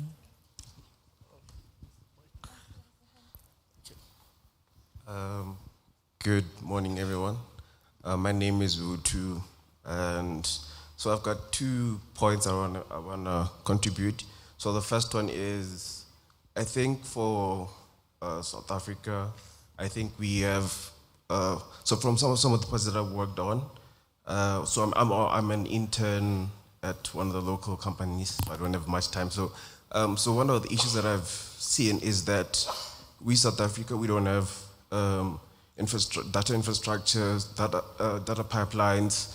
So for some of the projects that I worked on, my personal, so I realized that only Cape Town has digital platforms for collecting, or for example, sorry, I'm forgetting. Let me just give it. The project that I did was I was trying to collect all the data for taxis, routes, and everything. But the problem is that it's only Cape Town where I got to find all the information through the digital platform. But then when it comes to Joburg, I couldn't find anything. I've been searching. So I think the data pipelines, we need to do something about it. And my other issue is that I think some of us have we've done a lot of projects, but the problem is implementing and also getting guidance with entrepreneur element about it. So that's where I'm like, I need a little bit of input from everybody. Thank you. Thank you. Thank you very much. Perfect. Hi. My name is Wandi Lesi here. I'm also an entrepreneur, particularly in the built environment and the drone industry. My question was more based on the MIC CETA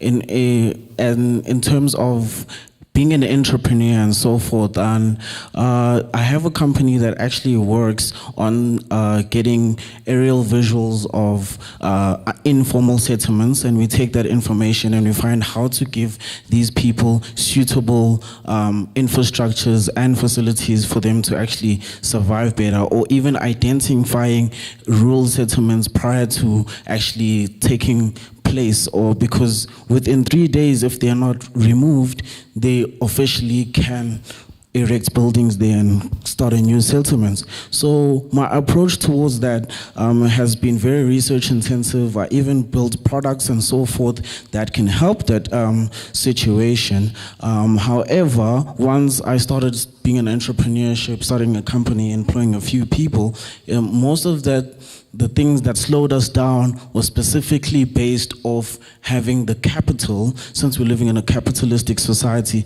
having the capital to pay the employees or even get other certificates that can actually help you operate within the confines of these technologies you're moving towards.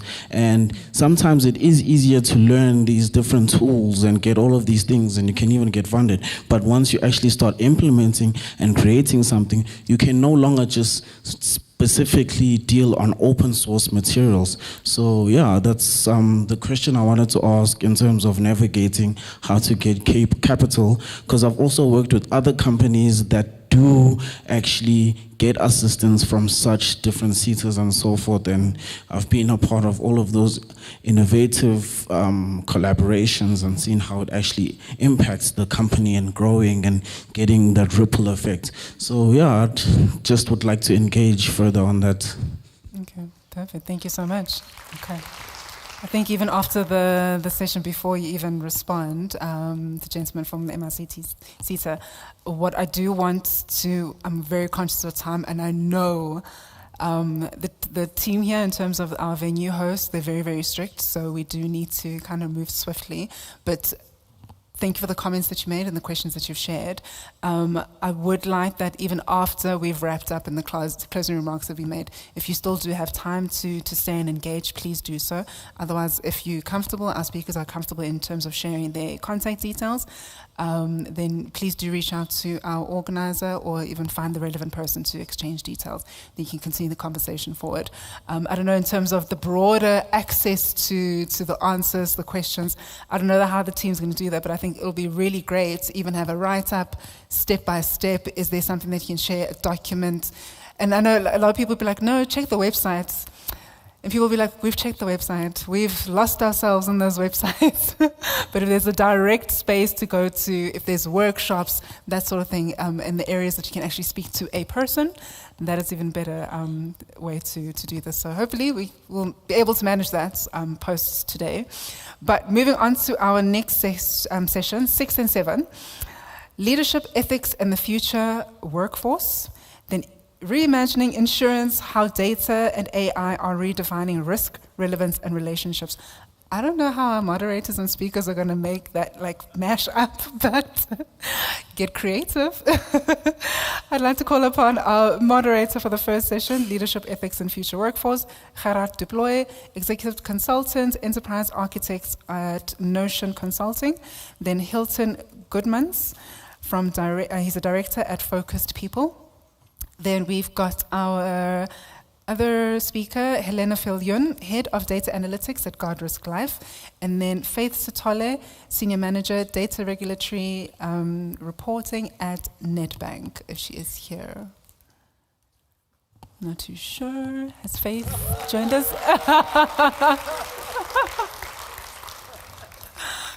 Good. I don't think Faith has managed to join us.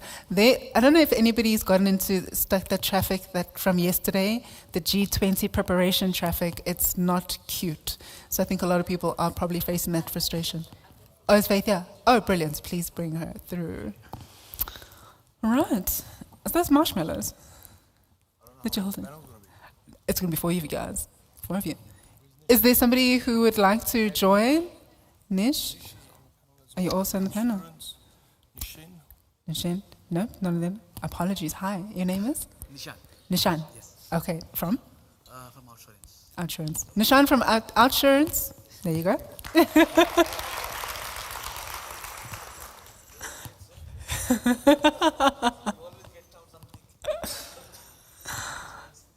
Perfect. The party's yours.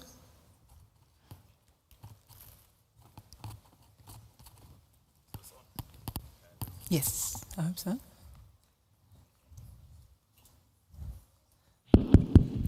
There we go. I brought some sweets. Oh, sorry. Who are we missing? Hello, Leah. Sorry, Leah. We'll give Leah a chance to introduce herself just now. Yes. Grab a seat. I brought sweets, so please engage and ask questions while the panelists are up here. I will be cautious of time, I promise. But before we move on, let's just quickly stand up. This feels like the energy we have after Sunday afternoon, Chisanyama. I don't know, maybe there's some Jerusalema or something we can play. Let's just get the energy in this room up again. Okay, everybody put your hands up, stretch, stretch. They're having a white guy dance in the front of the stage here. Get some dancing moves there. Are we feeling better? That's better. Okay, I want to see you dancing. Show me that. That's better. All right. Cool. Thank you. Are we feeling better? Are we excited? Are we enjoying today? That's, I can kind of hear you. I can hear my wife. Thanks for the support, love. What about the rest of you? Can we get some energy? Perfect. Okay. Hello, how are you? Who are you? Nolatsanda, nice to meet you. Got everybody a chance to introduce themselves quickly. I've been promoted from a panelist to a moderator. Okay, so like I said, please engage. Please ask questions to all of these smart people here. I'm going to warn you beforehand, I'm not an AI expert, I'm an AI enthusiast, so please don't ask me difficult questions. Okay. Are you ready? Are you ready? Okay. AI first. The corporate mandate has been set and the message is crystal clear. AI is the future. To some of you, that either sparked excitement or, the phase we all go through, it triggered an existential crisis about your future. But before we delve into those feelings too deeply, I want to take you back just over 2 decades ago to when I was sitting in Miss Filyun's class, mathematics class of all the classes, complaining about where the hell am I ever going to use advanced calculus and why does she have to make it so difficult? And Miss Filyun, in her signature stance, dropped her glasses a bit, put her hand on her waist and said, you know, oh, I can't do a woman's voice. You know, Gerard, when I was your age, We had to do our research by reading books from the library. We couldn't Google answers. And if I wanted to do advanced arithmetic, I had to page through a book as thick as a Bible looking at sin, cos, and ton values. I didn't have a fancy scientific calculator that could memorize formulas. Okay, so Miss Viljoen obviously didn't sound like that. She didn't have a weird accent either. But as a teenage boy, that just sounded like boomer speak to me.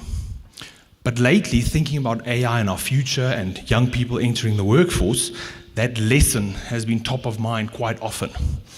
And I think that's it. AI is the scientific calculator of our generation. It's a tool that amplifies what's possible. And just like Miss Viljoen, right? We as leaders and individuals need to adjust our expectations, not only of the way we work, but what we can build in the future and the ethics that will get us there. So whether you're part of the group that's excited about AI or the group that is going through existential dread at the mere mention of it, we have to realize that we are responsible for what happens to AI. The decision makers in business, the policy makers in governance, the thought leaders in industry, but most importantly, each and every one of us as individuals. We have the opportunity and the obligation to create our AI future. AI and humanity is becoming more and more intertwined every day. And whether that future is going to be a dystopian or a utopia is completely up to us. We need to take full accountability and ownership, not only of the unique problems we can solve with AI, but the unique new problems we've created because of AI. And that's what Helena and I are going to dive into in today's panel. The new expectations of leadership, the ethics surrounding AI, and what the possible workforce can look like, and what as individuals in the workforce we need to adjust.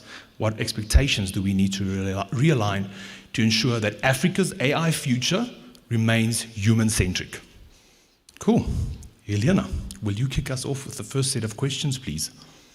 Thank you so much. And I was thinking now how we will be integrating our two topics, as originally it was going to be separate.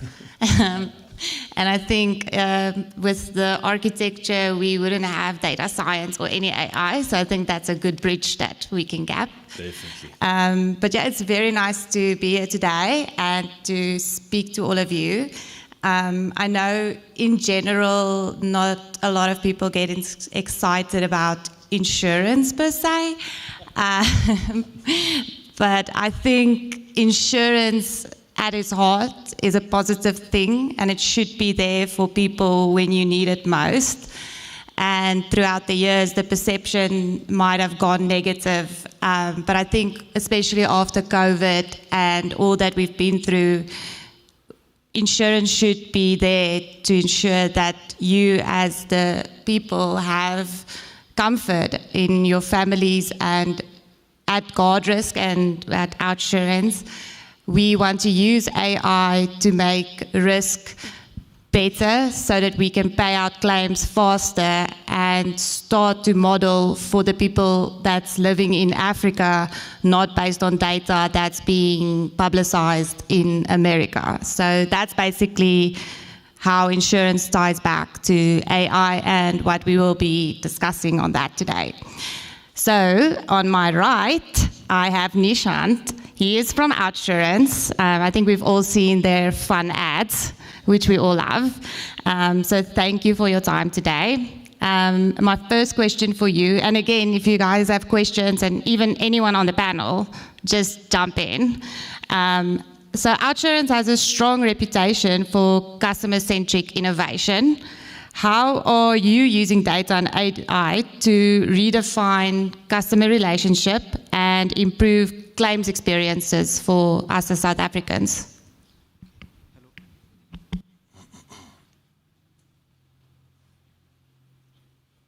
Hello, first of all, thank you so much for coming here. And my name is Nishant. I'm working in Outsurance as a senior BI analyst. So Outsurance is a customer-driven company actually. We focus on the customer side. And also the segment we are targeting is the middle class actually. So basically, actually we want to reduce some EMI so people can afford it. So we are using the AI stuff to validate the claims and the risk and all other stuff so that we can provide we can actually eradicate the risk and some of the fraud which is happening, which is claiming through customer actually. So we actually do that.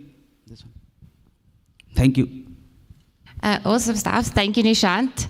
I think we should go back and forth and maybe do one of a system architect kind of question, and then we can come back to insurance maybe.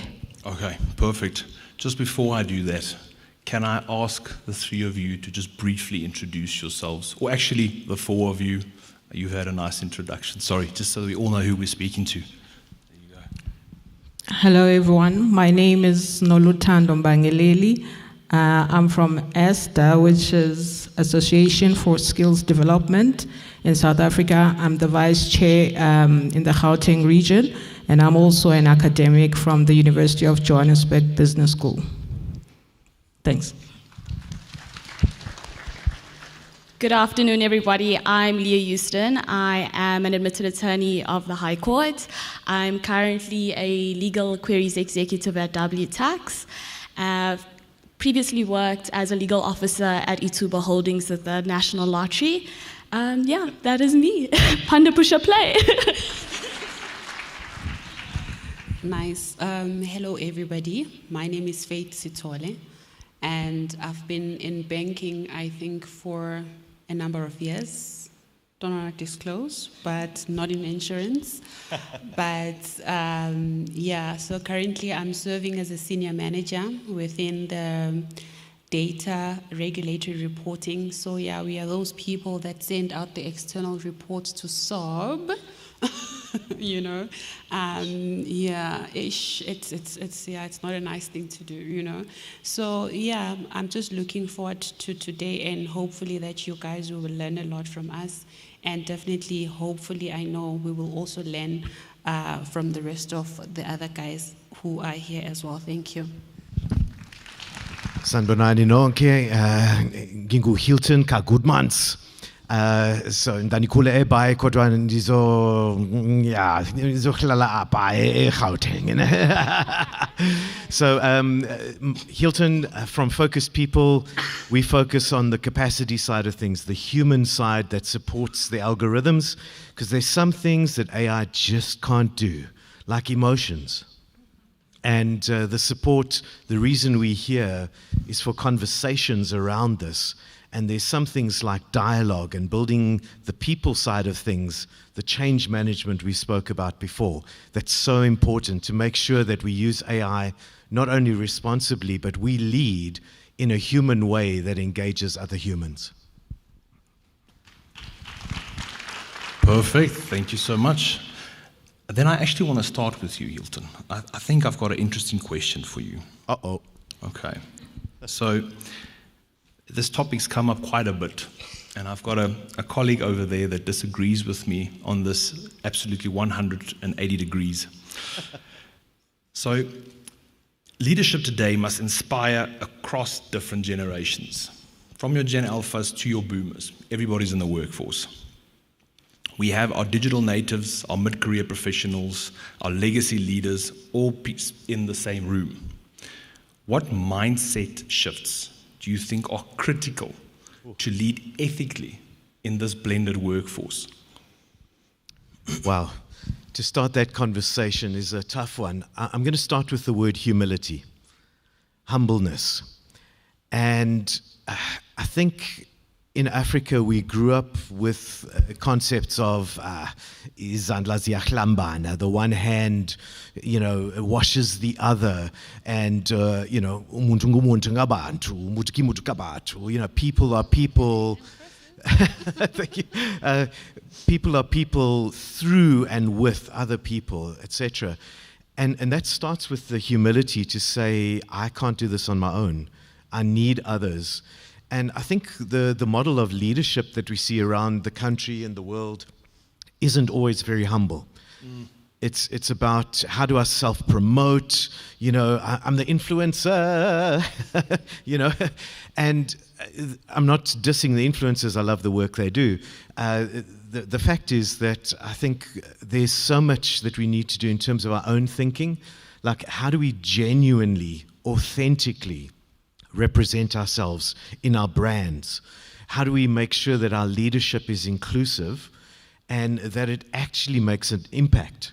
And so I think the humility is one of the factors that's so important. The other aspect is the experiential part of it, where you have a mindset that says, I've got to actually do this. I can't just think about it, and I can't just theorize.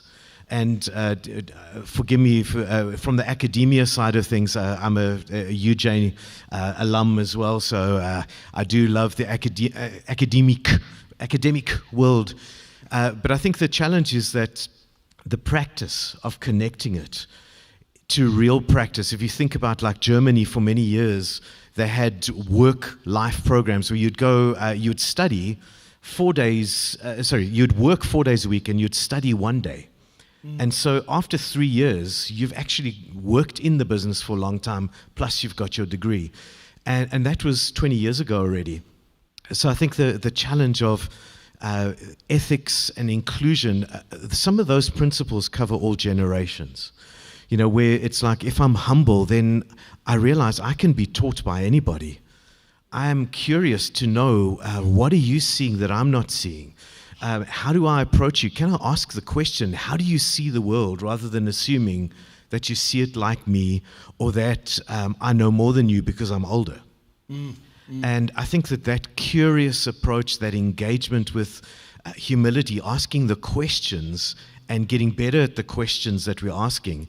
AI is teaching us to refine our questioning, but I think when we're together, we need to do that as well. Make sure that we're asking better questions of each other, and we're engaging each other from that stance of, I'll never see all there is to see, and maybe you can help me see better ways than I've ever done it before.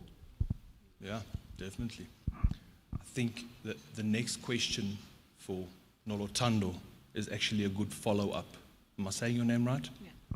Is actually a good follow-up because it's speaking about that new generation of leaders in the workforce.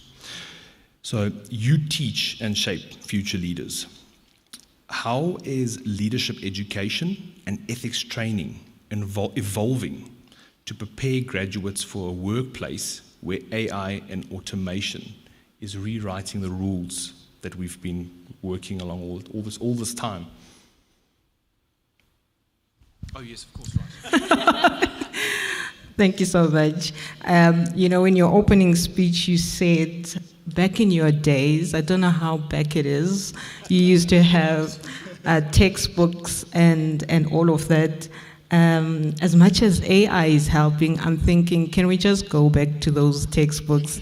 Because now students are using AI to write their assessments, to do everything, which is quite a huge challenge, and if we don't control that at the university level, that transfers to what corporate will receive.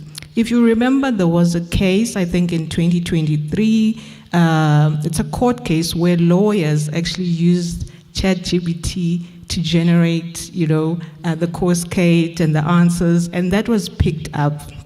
Now, are we empowering our students, our potential workforce for such ethical issues? So at the business school, UJ, we teach modules like leadership, ethics, and governance, leadership in the digital era, which is all the modules that I teach.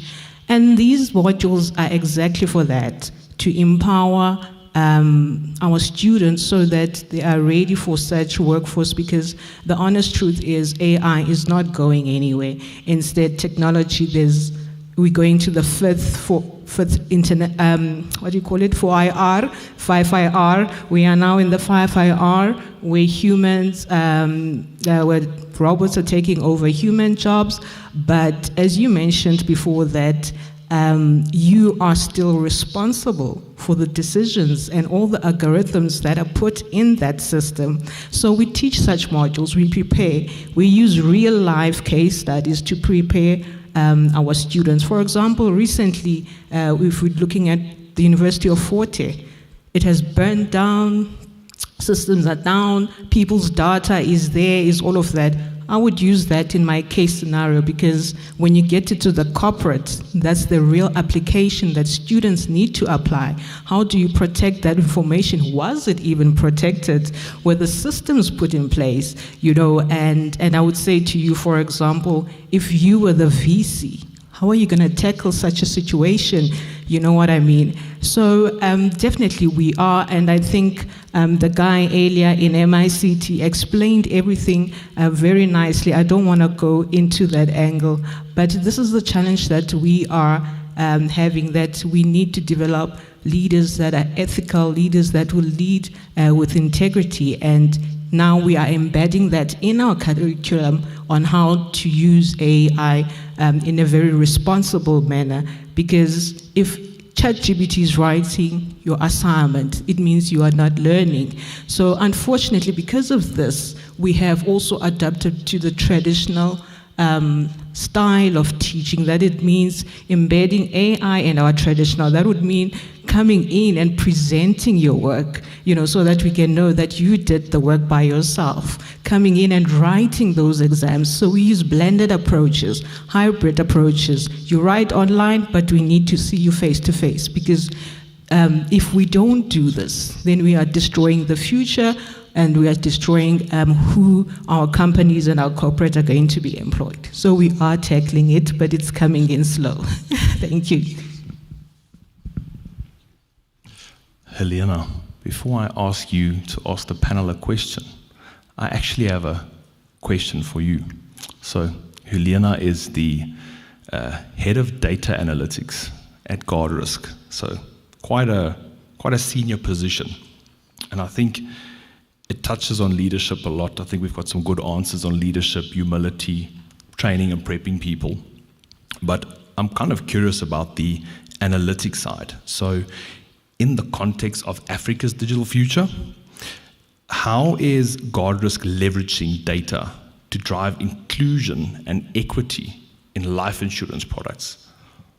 Awesome. Thanks for the question. I got nervous now because I was in my listening, and I was like, oh, it's me again. But thank you for the question. I think everything that we've spoken about is so important, and it is very important that we use AI and machine learning ethically, because if we use it correctly, we can change how, and I'm going to speak out of the context of insurance, obviously, how we do pricing, how we manage risks across the South Africa. So I'll use a few examples that in GuardRisk, where we see underserved communities not having insurance, not because they don't want or need this life insurance products, it's because in the past, risk and models have been built on data that excludes them because we just didn't know how to price for these risks. For instance, previous years or previous decades, if a person had HIV, our models couldn't predict it. I'm talking about in the sense of insurance. So the premiums would get really high because we couldn't get the model to know when and how long this person will be paying premium. But as the medical advancements are made and how we as the actuarial community, but also the data science community, build and use AI better to understand the environments of Africa, and in that case we can model risks better, and then creating premiums and life insurance products for our communities and serving the people with the correct products that they need instead of just making money out of insurance companies. I think at its heart, We want to help people and get the premiums correct and get their life insurance products to the correct people where they need it. Thank you. Very good answer. Do you have any questions you want to pose to the rest of the panel? Yes, actually, I don't think you've answered any questions. So I'll put you in the hot seat a bit because you seem to be having too much fun as the panel. I'll let you answer a few. So I am very curious because I do spend time with the architects. I feel like we wouldn't have a job without the architects. I'm always very nice to them at my company. So as an enterprise architect, you sit at the crossroads of the strategies, of the systems, but also then ethics. So how can the government's frameworks keep up with the speed of emerging technologies without stifling the innovation part of it all? I'm not sure if I should say thank you. Yeah, it's a bit of an oxymoron, because if we talk about, let's start with strategy, right? Before we talk about ethics and like doing the right thing and being conscientious. Strategy is about, keeping on, like pushing the edge, thinking outside the box. And to drive good strategy, to remain relevant, to remain competitive, you need innovation. So innovation is all about excitement, new ideas, challenging the status quo. And then there's this paradox of governance, which is all about stability and control and kind of making sure we always do the same things in the same way. Or at least that's the perception of it. I think as an enterprise architect, we challenge that. Yes, we have governance frameworks. We have literally architecture review boards that govern changes to the business. But we don't see governance as a gate that can be passed or not passed. We see governance more as guide rails. We think along principles, not policies. So a good example is a policy would be, and again, I spoke to Kay earlier, I have to quote my colleague Alma Alcia, that a policy would tell us we're only allowed to use Microsoft Copilot in our organization. A principle would tell us we're only allowed to use AI models that ring-fence our organization and our organization's data, and only through a business account. So we know that that data isn't made public. It's not used to teach the rest of the algorithms out there, and it doesn't get exposed, right? So that's a principle, and that's how we apply governance. So we're making sure that the right people ask the right questions at the right time. That's one of the principles as well. And that we're not trying to stop anything, but rather asking people to think about it a little bit deeper and engage the right people. And then if things need to change because of innovation, make those changes in small scale that's controllable. And what our organization does is to create digital twins. So you have a digital environment where you can experiment on your business that's not in the real world to see how things in your business will change before you roll it out into production. Cool.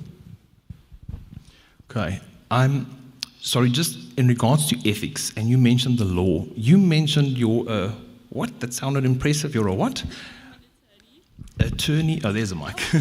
There we go. I'm an attorney. I actually left practice this year, but it's so funny because there was such a big topic about AI in the legal sphere, and you actually touched on a case. It was actually a candidate attorney who cited, which is so crazy, which cited cases in an affidavit which her senior then presented to the judge. It's actually a case in Durban. And she cited cases, and the judge actually asked her, where did you get these cases from? Was this AI? And she said, no, it was not AI. And he said, okay, can you please go find the citations for those cases? So she did, and she went to go try and find these cases. Eventually it came out that she used ChatGPT. And it was a whole case about how in the legal profession we need to use AI correctly as a tool. As you said in the beginning, as you said as well, it's a tool. It's not something that we can rely on, because I mean it's also ever changing as well, and it relies on data we put in order to amplify and so on. So big topic in the legal profession with regards to AI.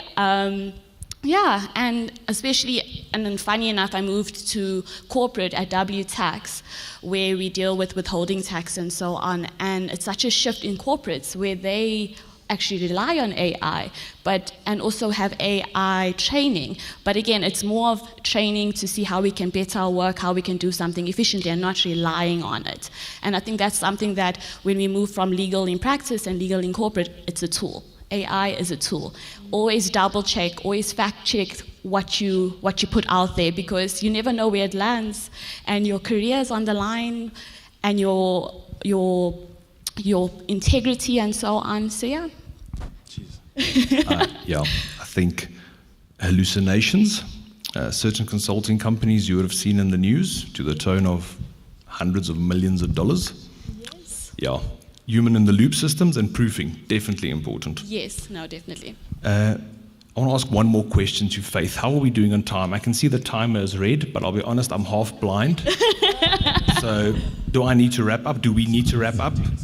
Can we ask the audience to ask questions? And sorry, Faith, we've excluded you. Can you just share, how do you think AI is going to affect your work, and how do you see AI being applied, just before we wrap up and open to the audience?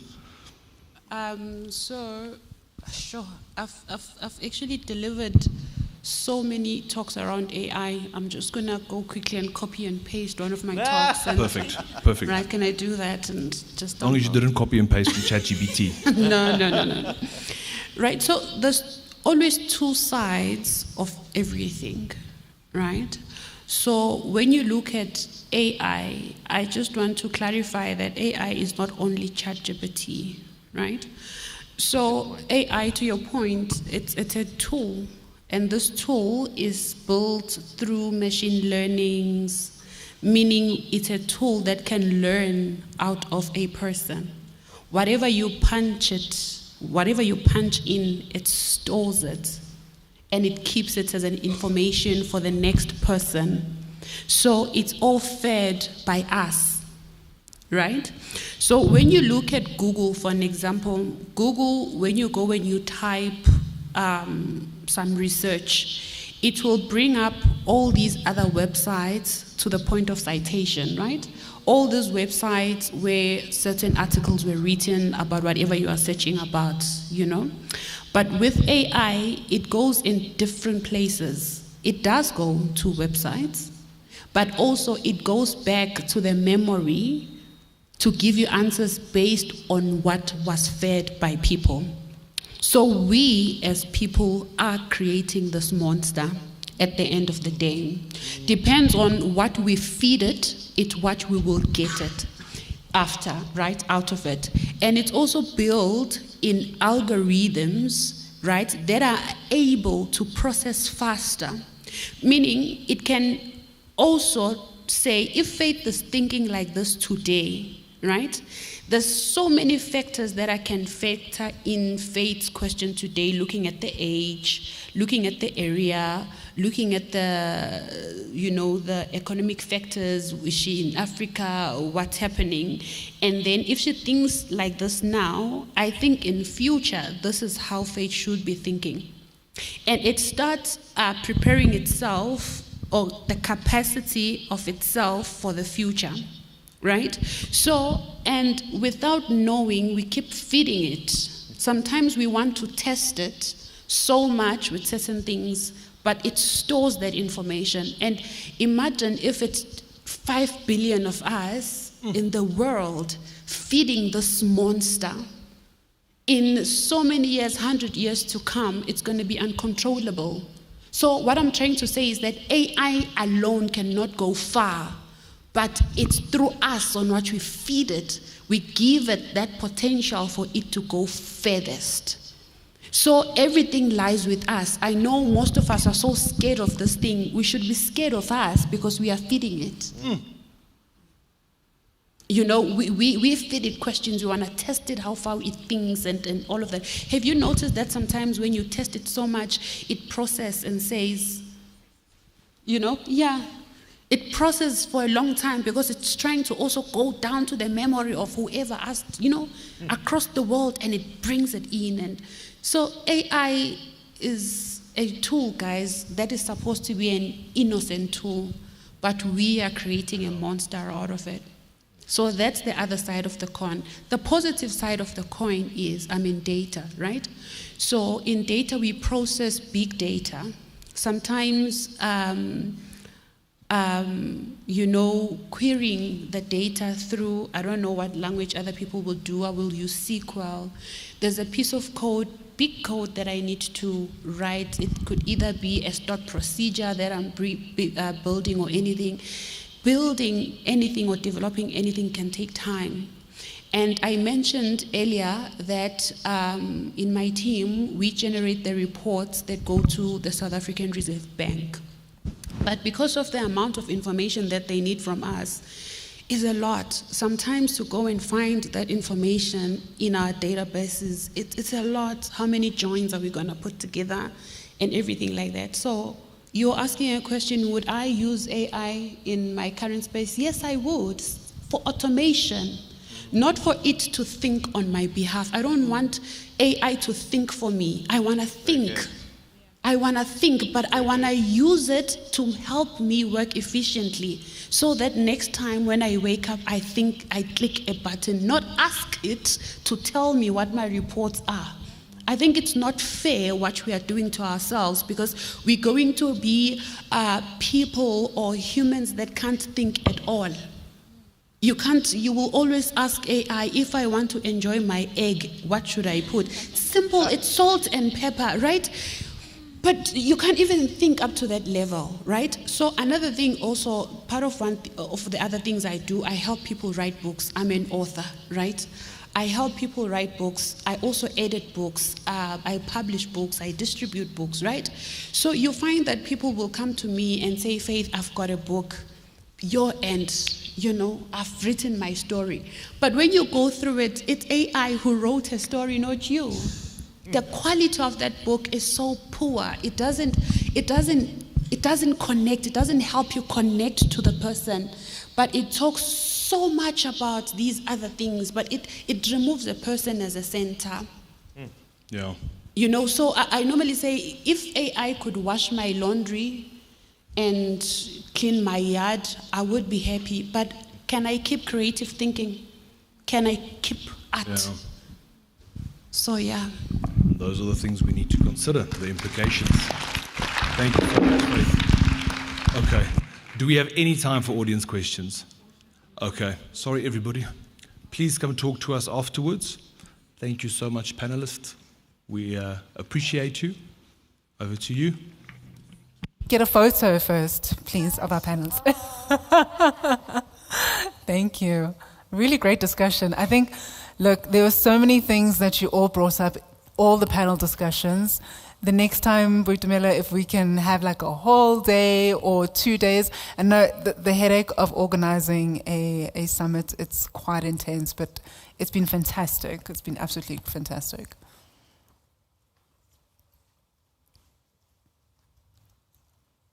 Perfect. Oh, there's our camera right there in the center. Brilliant. Yeah. Perfect. Yeah. Yes, we are good. We're good. Perfect. Thank you so much. Thank you to our panel.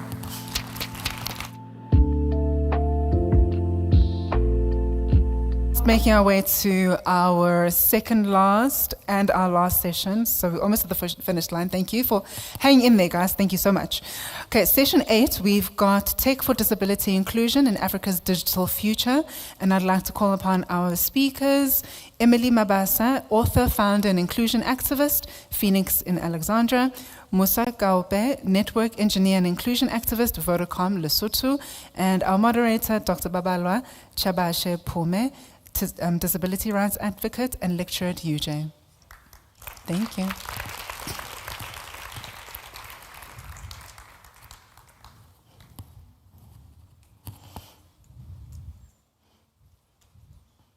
would you like to say? We can be closer. Yeah.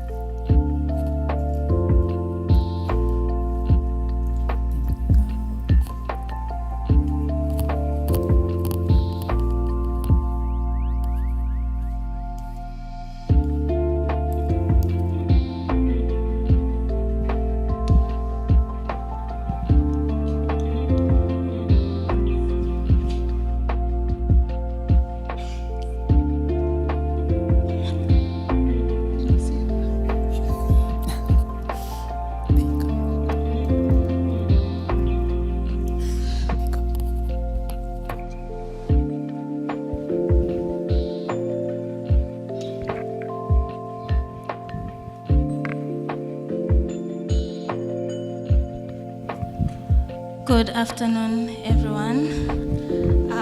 Thank you for the welcome and introduction. I am a lecturer at the University of Johannesburg. I'm also a researcher and a disability rights advocate. For those in this room who may be visually impaired, or maybe the ones watching online who may be visually impaired, I am a black female. I have cornrows. They call them sweet and sour. I'm wearing a black dress.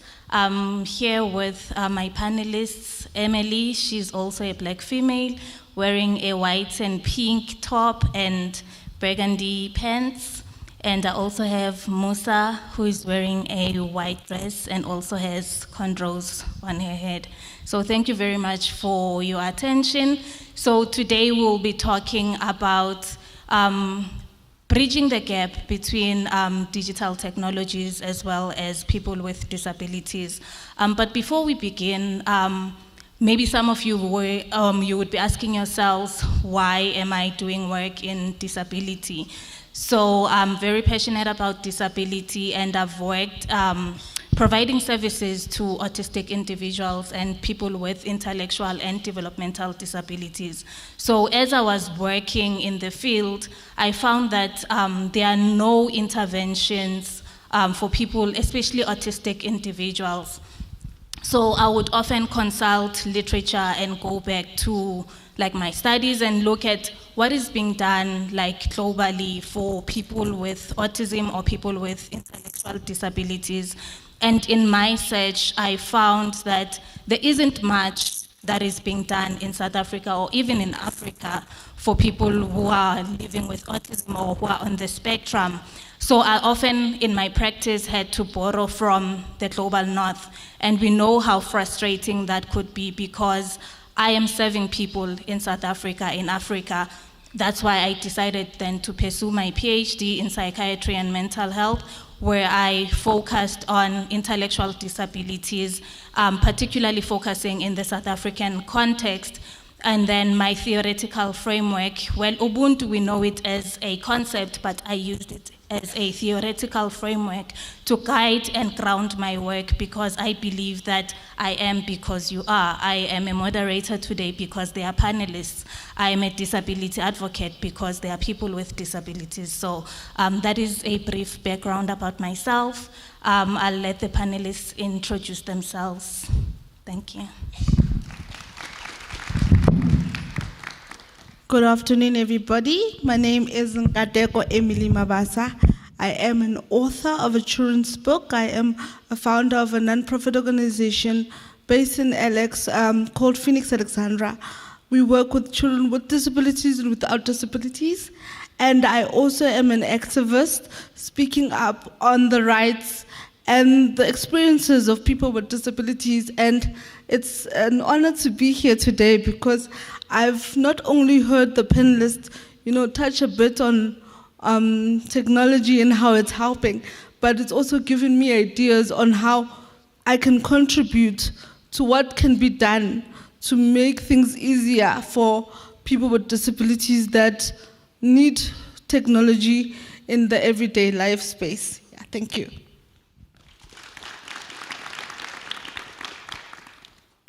Good afternoon, everyone. My name is Mosaku Api, not Kaupi. So, yeah, I'm a network engineer from Vodacom Lesotho, also a service desk analyst, and I'm a fashion model, so you can see.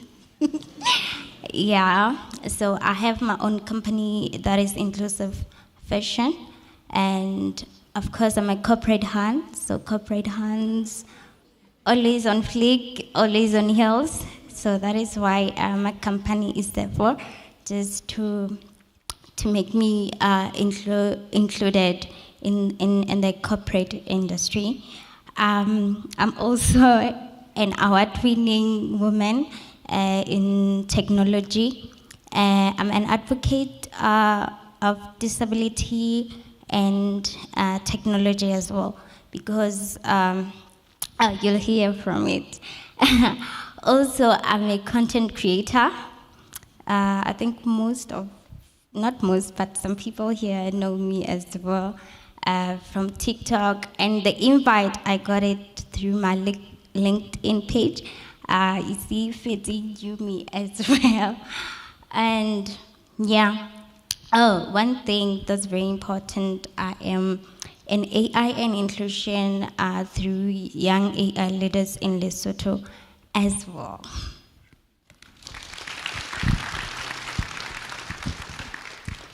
Thank you, panelists, for your introductions. As you can see, that people with disabilities are able to become whoever they want, but society often puts barriers on people with disabilities and assume that they cannot do or be anything that they want. So as we start this conversation today, I would like to challenge you, as you are seated here, to reflect on your maybe internal biases, your attitudes that you have towards people with disabilities. And since this is a tech summit, I would like the people in the tech industry as well to consider people with disabilities when developing their apps or using AI. I think it's very important to have people with disabilities in your teams. Sorry, not just as a tick box exercise, but to have full inclusion. So yeah, that is my opening. But like I said, I am a researcher, so I work a lot with data and stats. So I'll be bringing a few stats, not a lot, just a few. So globally, there are over 1 billion people with disabilities, and they face numerous barriers to independence and economic empowerment with limited access to education, employment, and digital skills.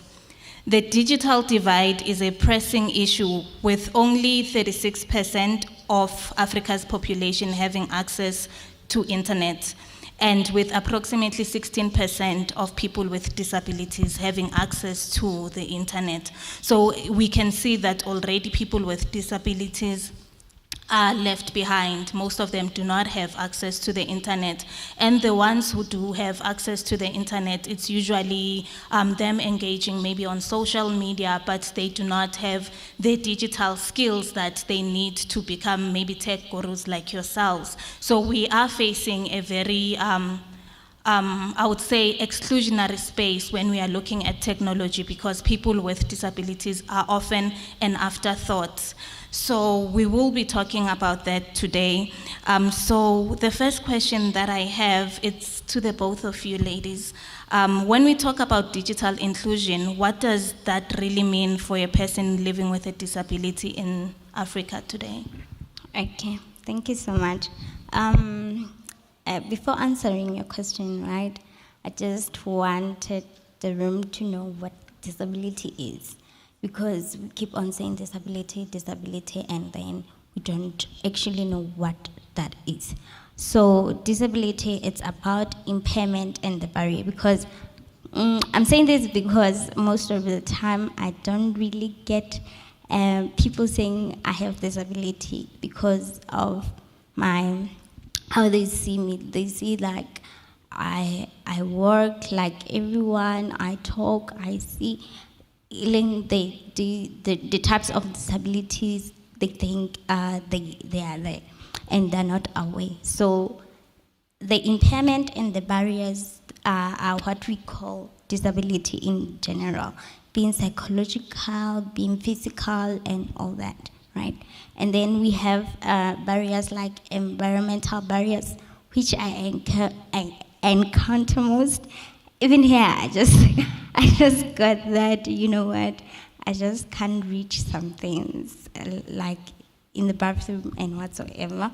So that is disability. So addressing disability in our technical space is most of youth, most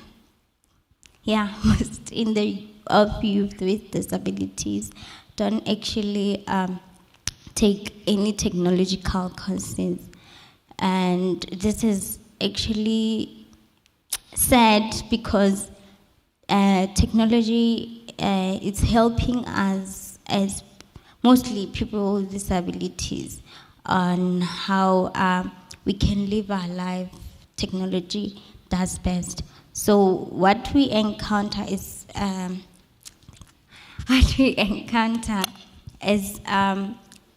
people are inventing some systems, people are inventing some whatever innovation they will be doing, and we are being left behind because we actually don't have the skills.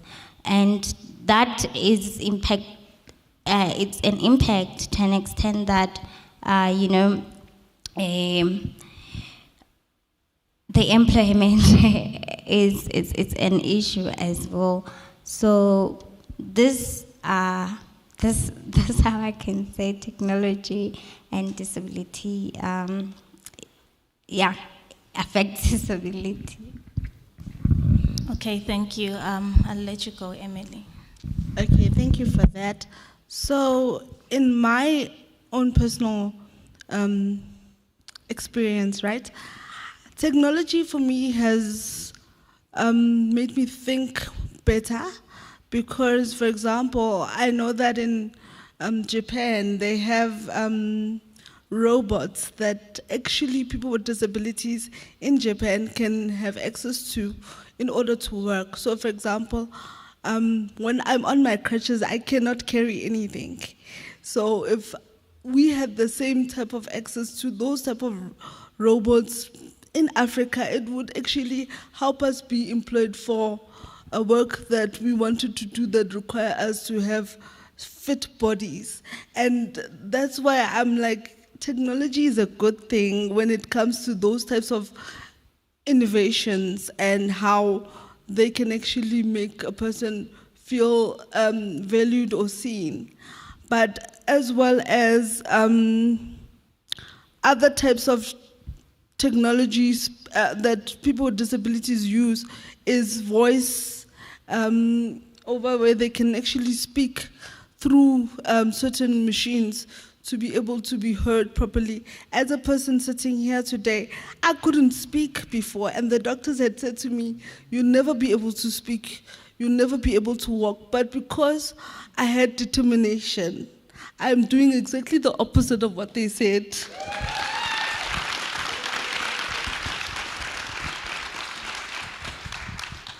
And technology can give that same hope and ability to other people with disabilities as well. You know, as I came into the room, I'm like, this is an important conversation, not to shoot our organizers or anything, but I believe when you're in spaces like this, my job is to make people uncomfortable. I was like, where are the interpreters? Yeah, where are the interpreters? Because people with hearing impairment also need to be included in spaces and conversations like this. And that's why I believe in showing up and doing exactly that, making people uncomfortable and questioning, what are you actually doing? Thank you.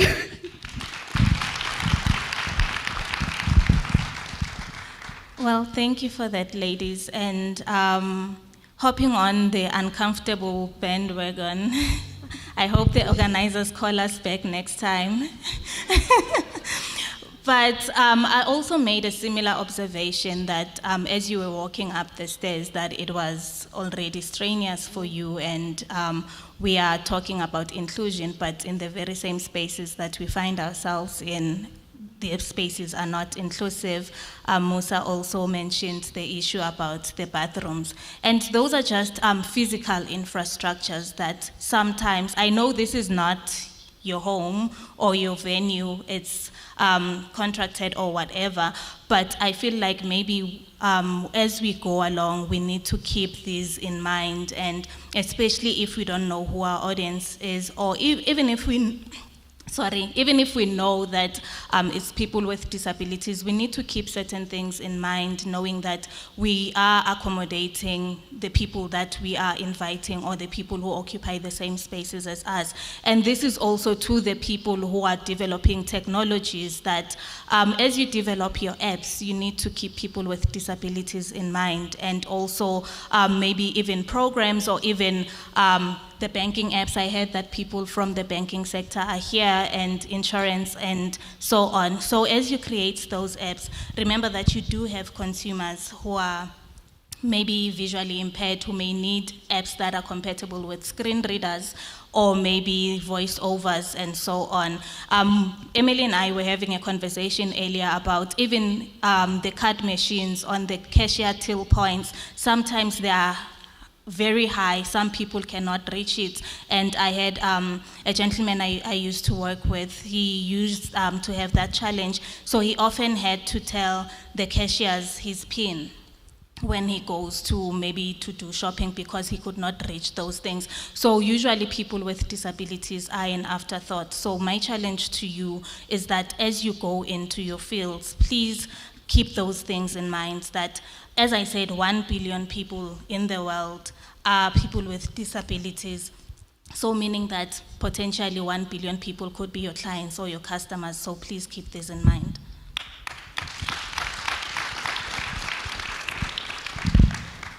Okay, my second question is that what are some of the small everyday barriers, online and offline, that most people don't even notice, but that completely exclude people with disabilities?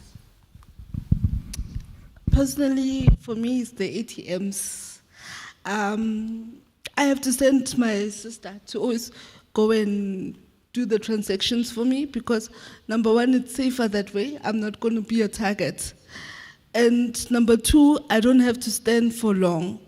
And not necessarily that the ATMs are built incorrectly, it's just sometimes the screens are too far back and I cannot see what I need to see in order to finish my transaction safely.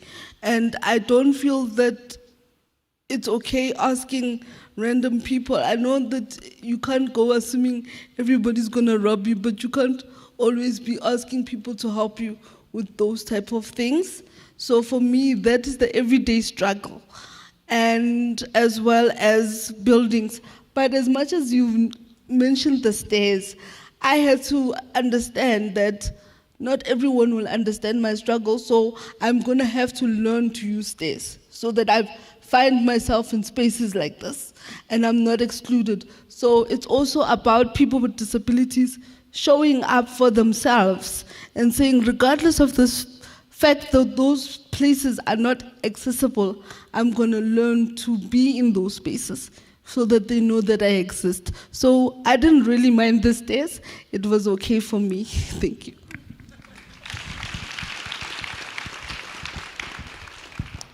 That is very correct. For me, I think the challenge, like I said, it's environmental barriers, right? So looking at the ATM machines, how almost everyone uses that, right?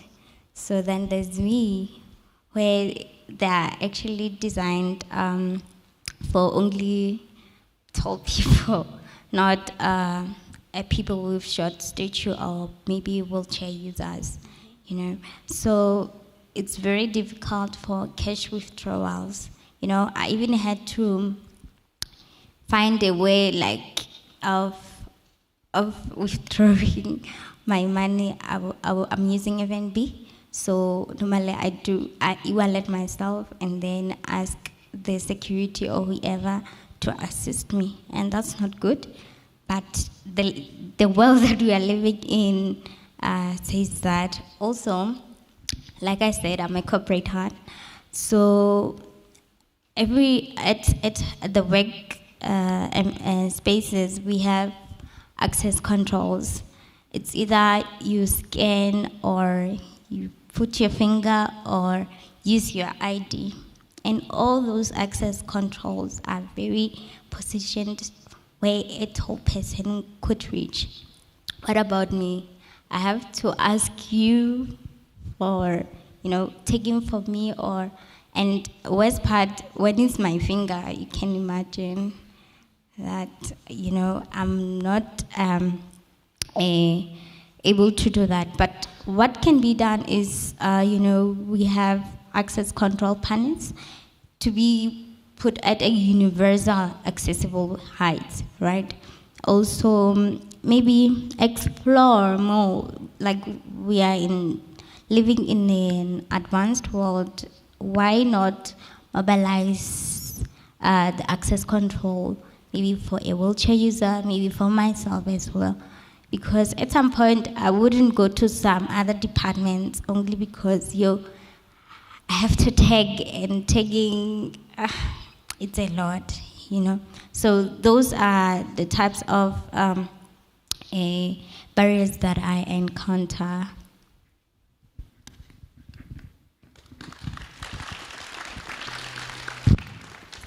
Okay, thank you, ladies. I hear that we are almost out of time, but I just have one last question for you guys.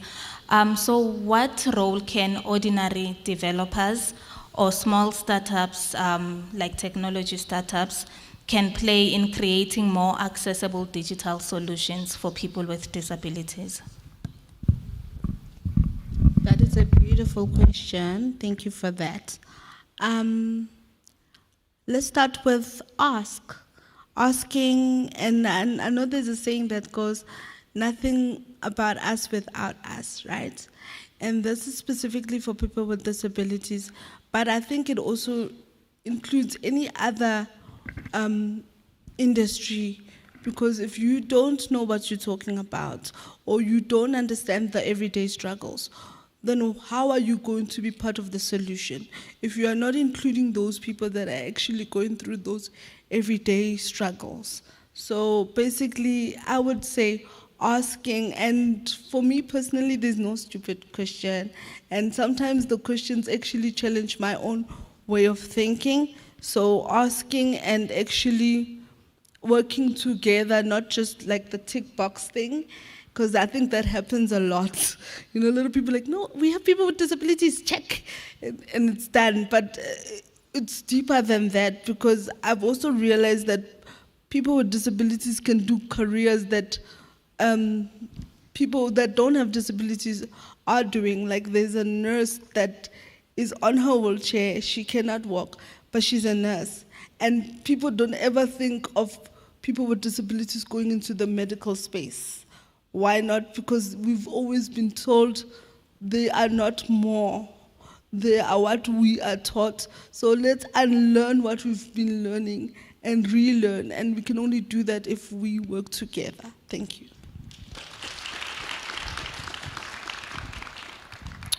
Okay, we do have policies. I think every company has a policy, every sole trader and whatsoever have policies.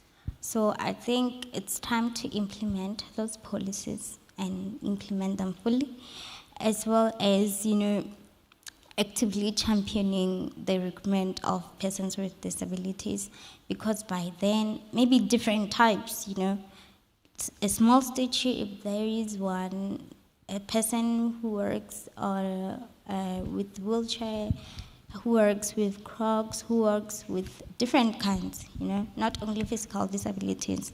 So also provisioning of tailored tools and resources to ensure equitable performance and participation of people with disabilities, because it's very important that, yes, nothing for us without us. you know. So I think that is that, because the most important thing as well is the use of AI is very important to use it, and maybe the features, like it was said earlier by the previous panelist, that AI, we are the one feeding it, right? So maybe the features that can be found should be very accessible for everyone, visually impaired person, and all that. I think the challenge is mostly for a visually impaired person coming to AI. So those are the things that I encounter, as well as my team at home. They really realized, they need to change and believe in a change word, because, you know, people like saying, or have you say that disability is very expensive, and we need to change that and move from there to here.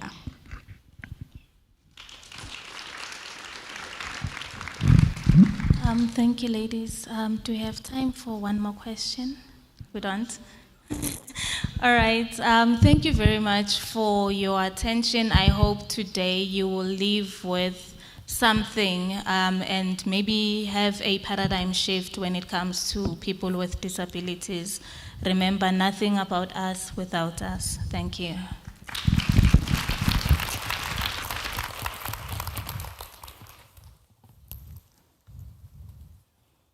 Thank you very much, ladies. I'm a little bit stressed right now. I might not look it, but I'm super stressed because we need to be done. I don't even want to mention the time right now. But we have one last panel, and I'm going to call our moderator. So here's the deal.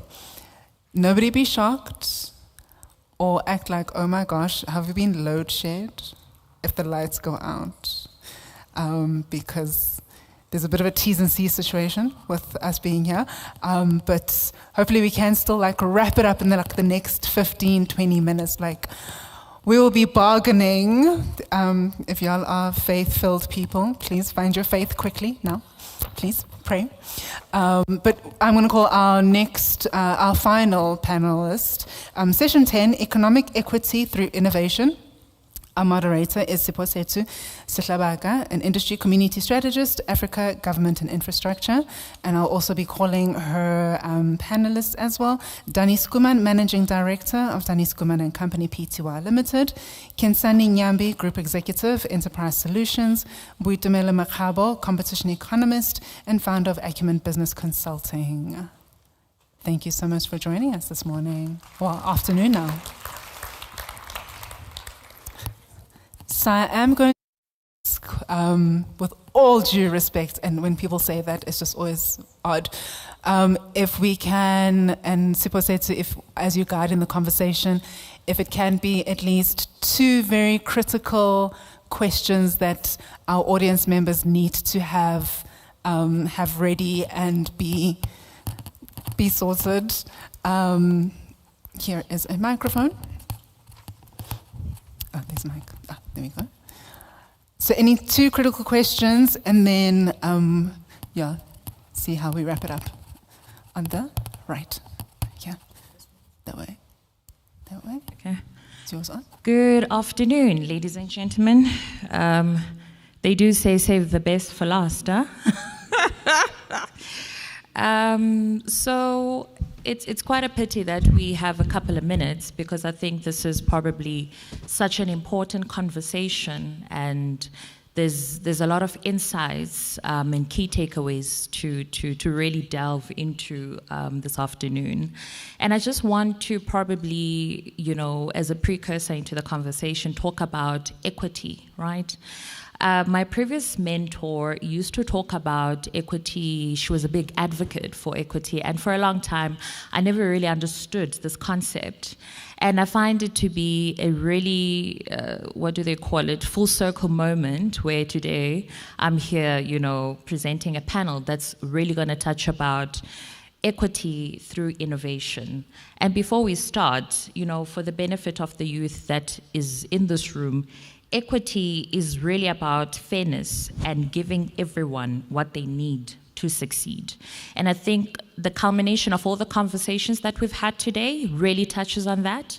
And we've seen that it speaks about the huge skill gap issue that we have, and I guess the change management element that needs to really, really factor into how we move forward. All right, I think I will start with you, Kensani. And the first question I have for you is, in your view as a professional creating inclusive, entrepreneurial, and innovative environments, what makes an entrepreneurship ecosystem truly inclusive, and how do we ensure that youth and women are not only participants, but real value creators within it? Thank you so much for that question. Hi, everyone. I know the energy is low, but hi, everyone. We're about to eat soon. So I think, for me, equity, what it looks like in an entrepreneurial ecosystem, has to be firstly addressing the challenges that are faced within the entrepreneurial ecosystem, specifically for youth and women. And these challenges are not things that we don't know of. It's mainly funding, but one that we don't speak about a lot is access to markets. I think we don't deep dive into that as much as we should be. So firstly, combating those problems would be a way of creating this inclusive ecosystem for entrepreneurs to flourish, especially women. Outside of the challenges, I think it's important to move into translating the activity into power. And what that means is, when we have women and we have youth in rooms, we're not doing it just for a tick box exercise. They're actually there as decision makers. They're there to have a lot of weight when it comes to decisions that are being made. Because currently what we see is we have an exercise where people speak about including women or including the youth, but really we're not allowing them to make decisions that are impactful when it comes to entrepreneurship space or in any other room. So I think what that would look like for me, inclusivity is important in ensuring that women are making critical decisions and they're not just there as bystanders or people to drive statistics up. Brilliant. Dani, I really want us to talk about the interesting industry that you're in, logistics and transport, right? And I think most of us, when we think about this industry, we think, one, it's a very hard place to reach. So from your perspective, why is economic equity such an essential conversation within the sector or industry? And how does it connect to broader goals of inclusive growth across Africa? Thank you. So linking on what Kensani said, it's all about market access. And if your logistics system and your logistics infrastructure and environment is not inclusive, you immediately cut off certain parts of the population and of other people that could partake in economic activity, and now those people are excluded. So one of the challenges that we have across Africa is that the continent is viewed from an European point of view, and coming from a white here, it must be hilarious. But anyway, the issue that we find is they don't understand how the continent works. So the work I've done in Nigeria, Ghana, Cote d'Ivoire, Kenya, Uganda, DRC. Somebody mentioned North Kivu earlier. I've been there, I've worked on the mines there. So understanding Africa logistics is critical for us to make sure how we include economic activity and give people market access. So in terms of growth for Africa, my view is that as the youth, don't wait for government. There's a beautiful saying that says, if you build it, they will come. They're not going to build it. You need to build it. You need to take the power in your own hands, and you need to do it. Don't wait for anybody. Don't wait for big business. Don't wait for government. What we've seen is that, and especially in Nigeria, and I don't know if it's more Nigeria cultural thing where the mamas take control, but the entrepreneurs that are the most successful are the ladies. They take control, they look after their families, they set up distribution hubs, they negotiate with Unilever, they negotiate with Nestle. They're not scared. They're not waiting for somebody to do something for them. And then they start distributorships. And those distributorships grow into good businesses, and actually big businesses in those areas. So yeah, that's the reason why logistics and transportation is critical. And if you don't have a bakkie, you don't need a bakkie. Some of the deliveries done by, for Coca-Cola are done by guys with wheelbarrows.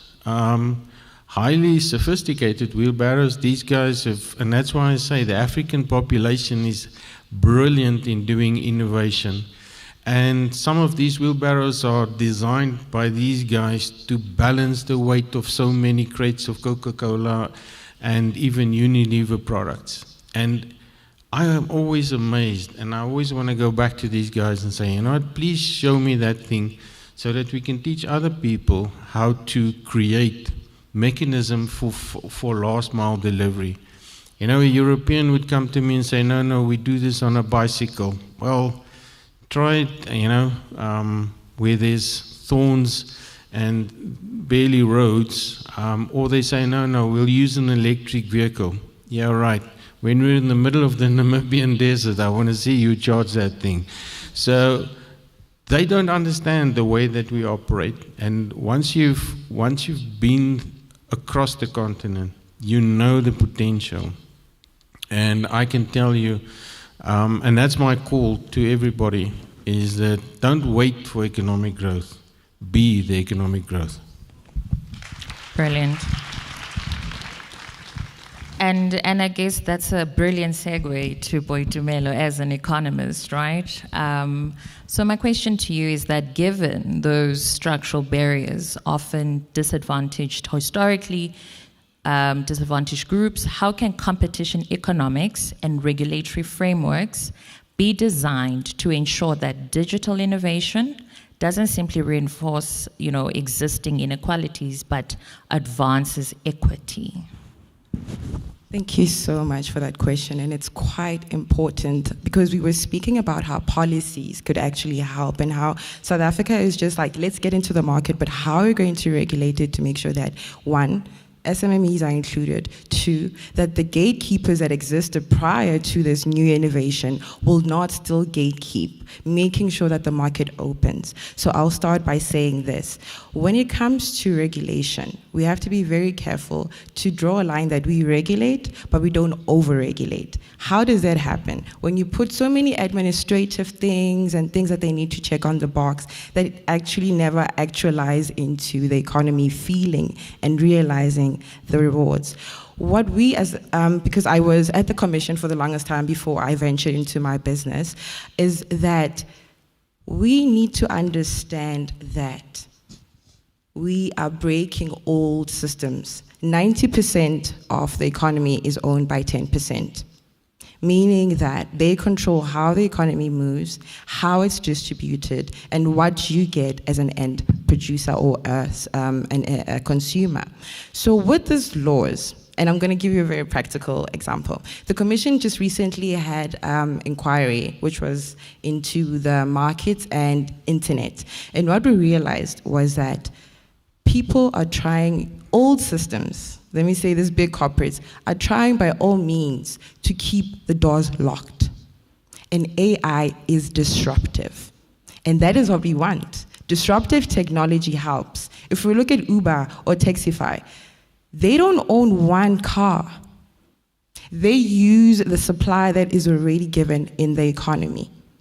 What we say and take from that is, as a commission, they are responsible to allow for those old systems that kept certain structures to dissipate. How do we do that? We are going to be very firm. What they did was to say, when new markets are created, let the new players play. Don't try and stop them, allow them to play. And that was actually flagged with Uber, because there were a lot of things saying, people were saying they're overcharging us, they're using their market power, and that is exactly that. They created a little system for themselves, and then they were able to just make people buy from them. But when AI is developed, people can do it themselves. I'll give you a practical example of myself. When I left the commission, I couldn't operate as a competition economist because I would be competing with them. I needed to find a new way to make money using the skills that I've learned in corporate. And that happened to be the internet. I said to myself, I have 10 years experience, but no one knows about me because I was under an institution. How do I develop myself as an individual? I use my LinkedIn, I use my Instagram, but I wanted to say, let me use the systems that I lent the commission to create a new system, right? I was there, I could see how they use the internet, I could see how they email, I can see how they communicate to suppliers, and I used that. And because of that, I was able to set up my own website, have an Instagram page, people can say, oh, these are the products that she offers, click on my website, I even have a payment link, they pay, and then it's done. Would that have happened if AI was not in existence? No. I would have had to go to offices, pay administration, get an IT specialist to do the website, get someone else to make my payment system. Maybe it might even take 6 months. But now those are dissipating. And with regulation, it has to say and allow for new people to come in without those biases, but rather regulate the ones that are in the market to stop the ones from entering. Brilliant. I think from what I take, thank you, both from you and Dani, is that there's a huge element of self-empowerment in how we really do achieve and succeed, right? And Kensani, has a foundation where she does a lot of impactful work, and this work involves from the early ages of adolescence. And my question to you is that you've done that work with adolescents through your foundation, building leadership, entrepreneurial, and problem-solving mindsets at an early age. Why do you believe developing entrepreneurial and innovative thinking in adolescence is critical to achieving long-term economic equity in Africa? And I guess in the context of this conversation, but also just taking the key takeaways from both the panelists, feedback they just provided. Thank you for that question. So the name of the organization is Ayakaneni Foundation, which means let's build each other. And we basically work with learners who are 10 years old until 19. That's a wide range of people. This is people who are in primary school, grade 4 to 6. Currently, actually today, we just completed a leadership course for learners. Who knew that learners could do leadership courses? And I want to reflect on something that was said this morning by a learner, and he's in grade 6. He said that I really loved this course because there's a lot of corruption happening in South Africa, and I don't want to be like the leaders that I'm seeing every day. That is very powerful for someone who is just in grade 6, right? And so for us, the importance is if you teach a learner or a child from a very young age, at a malleable age where they can take in information, you're allowing them to think of themselves as creators of the economy. You're allowing them to think beyond where they are and think of alternative routes, including entrepreneurship. Because learners do things like selling stuff from a young age, but they never think of that as an actual career. So what you're doing by going back to grassroots and early stages, you're equipping them with the mindset that they need to develop and the mindset that they need to ensure that you're part of the leadership in South Africa and Africa that's creating those innovative situations or solutions rather than being the consumers. I think one of the panelists mentioned that we have a consumer mentality and not creators. So from focusing on a young age, you are really creating and harnessing those skills from a young age. Beyond that, we also teach problem-solving skills. I know this is like something people think they understand, but when you're in the work and in corporate, you get to realize that people don't really want to think. And thinking is a very important skill to have. Problem solving is a very important skill to have. So when you teach someone from 10 years old, they grow up understanding that if there's a problem, I'm going to fix it. If the economy or the government is not giving me solutions and opportunities, I'm going to create them for myself. Thank you. Like I said in the beginning, it's so unfortunate that we have, less time to discuss. But my last question, and I'll pose it to you, Danny, is that, you lead with both a commercial and a social lens. How do you strategically position your initiatives to achieve business growth while still creating meaningful social impact and opportunity? Because I think, it's all good and well that we've spent a couple of hours together, but I always reflect and say, what are the key takeaways from the conversations? But also, how do I carry it and make it land in my life or the communities that, I get to engage in? So, yeah, that will unfortunately be the last question for my panel. Thank you, Danny. So some of the things that we deploy, I'm fortunate that I'm part of a global business group as well. And some of the things we deploy actually create economic inclusion and help entrepreneurs and small businesses. And even young people. So we have a thing we call Muchapa. For those, are there any Portuguese-speaking people? Okay, so the name means my lumper, and that doesn't make sense either. But it's a principle where in Brazil what they do is these young people load vehicles. And the only way for them to know when a vehicle is at a certain location so that they can help loading and get paid is through this app. And what we've done, it's not deployed in South Africa yet, the plan is to get there. But what we've done is we've taken this now further, in not just to help people load trucks, but to find work. And what we found was that a lot of the people that sign up are actually students, people that want to be empowered, people that want to help themselves and taking that. So in terms of the way that we look at life, it's to drive business, but to create inclusion through the tools that we deploy and actually help people empower and bring them into the economy. So, and I'm going to say it again, for you to wait for somebody is not going to work out. You need to take control.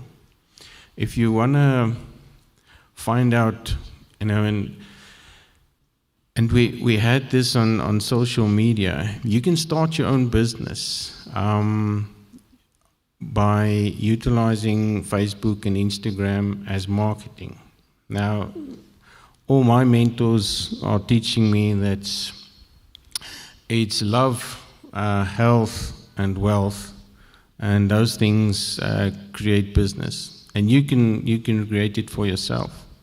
So in terms of utilizing social media currently, you can create free marketing and free market access for yourself through these things.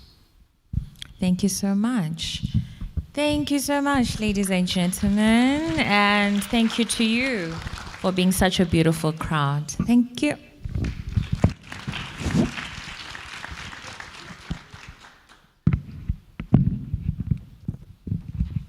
We'll take a group photo, and then I am going to call upon Mr. Calvin Nemidzane from BLC Academy to give us our closing remarks.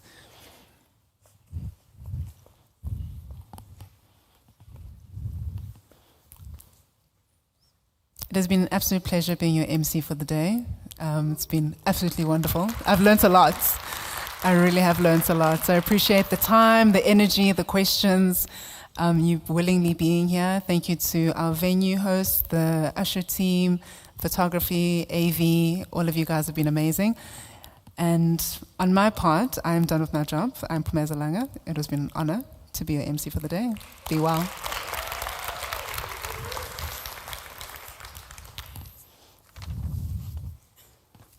Nicely done.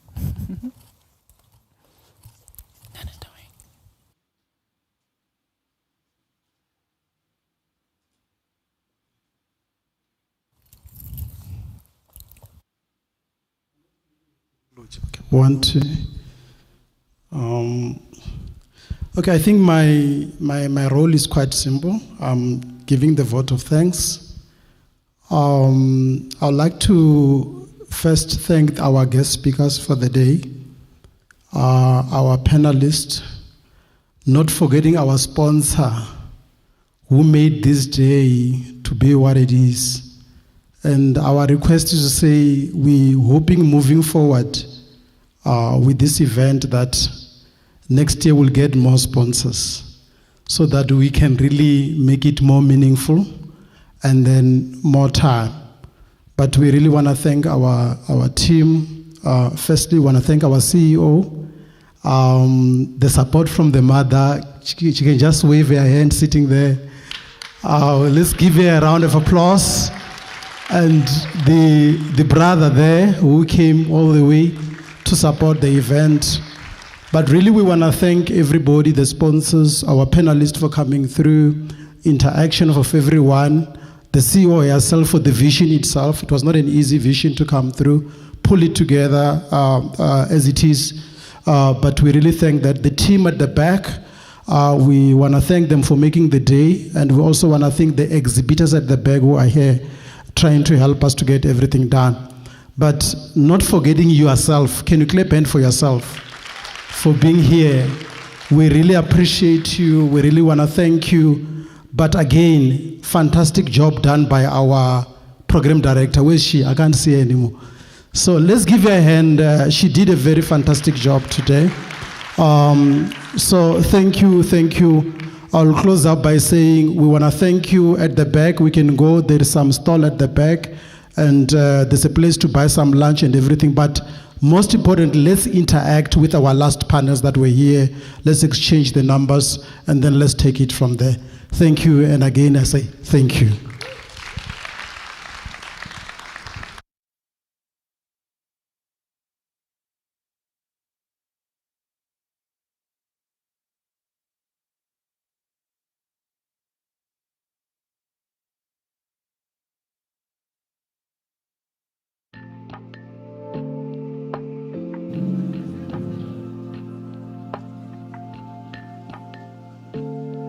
Can we gather on stage for a group picture?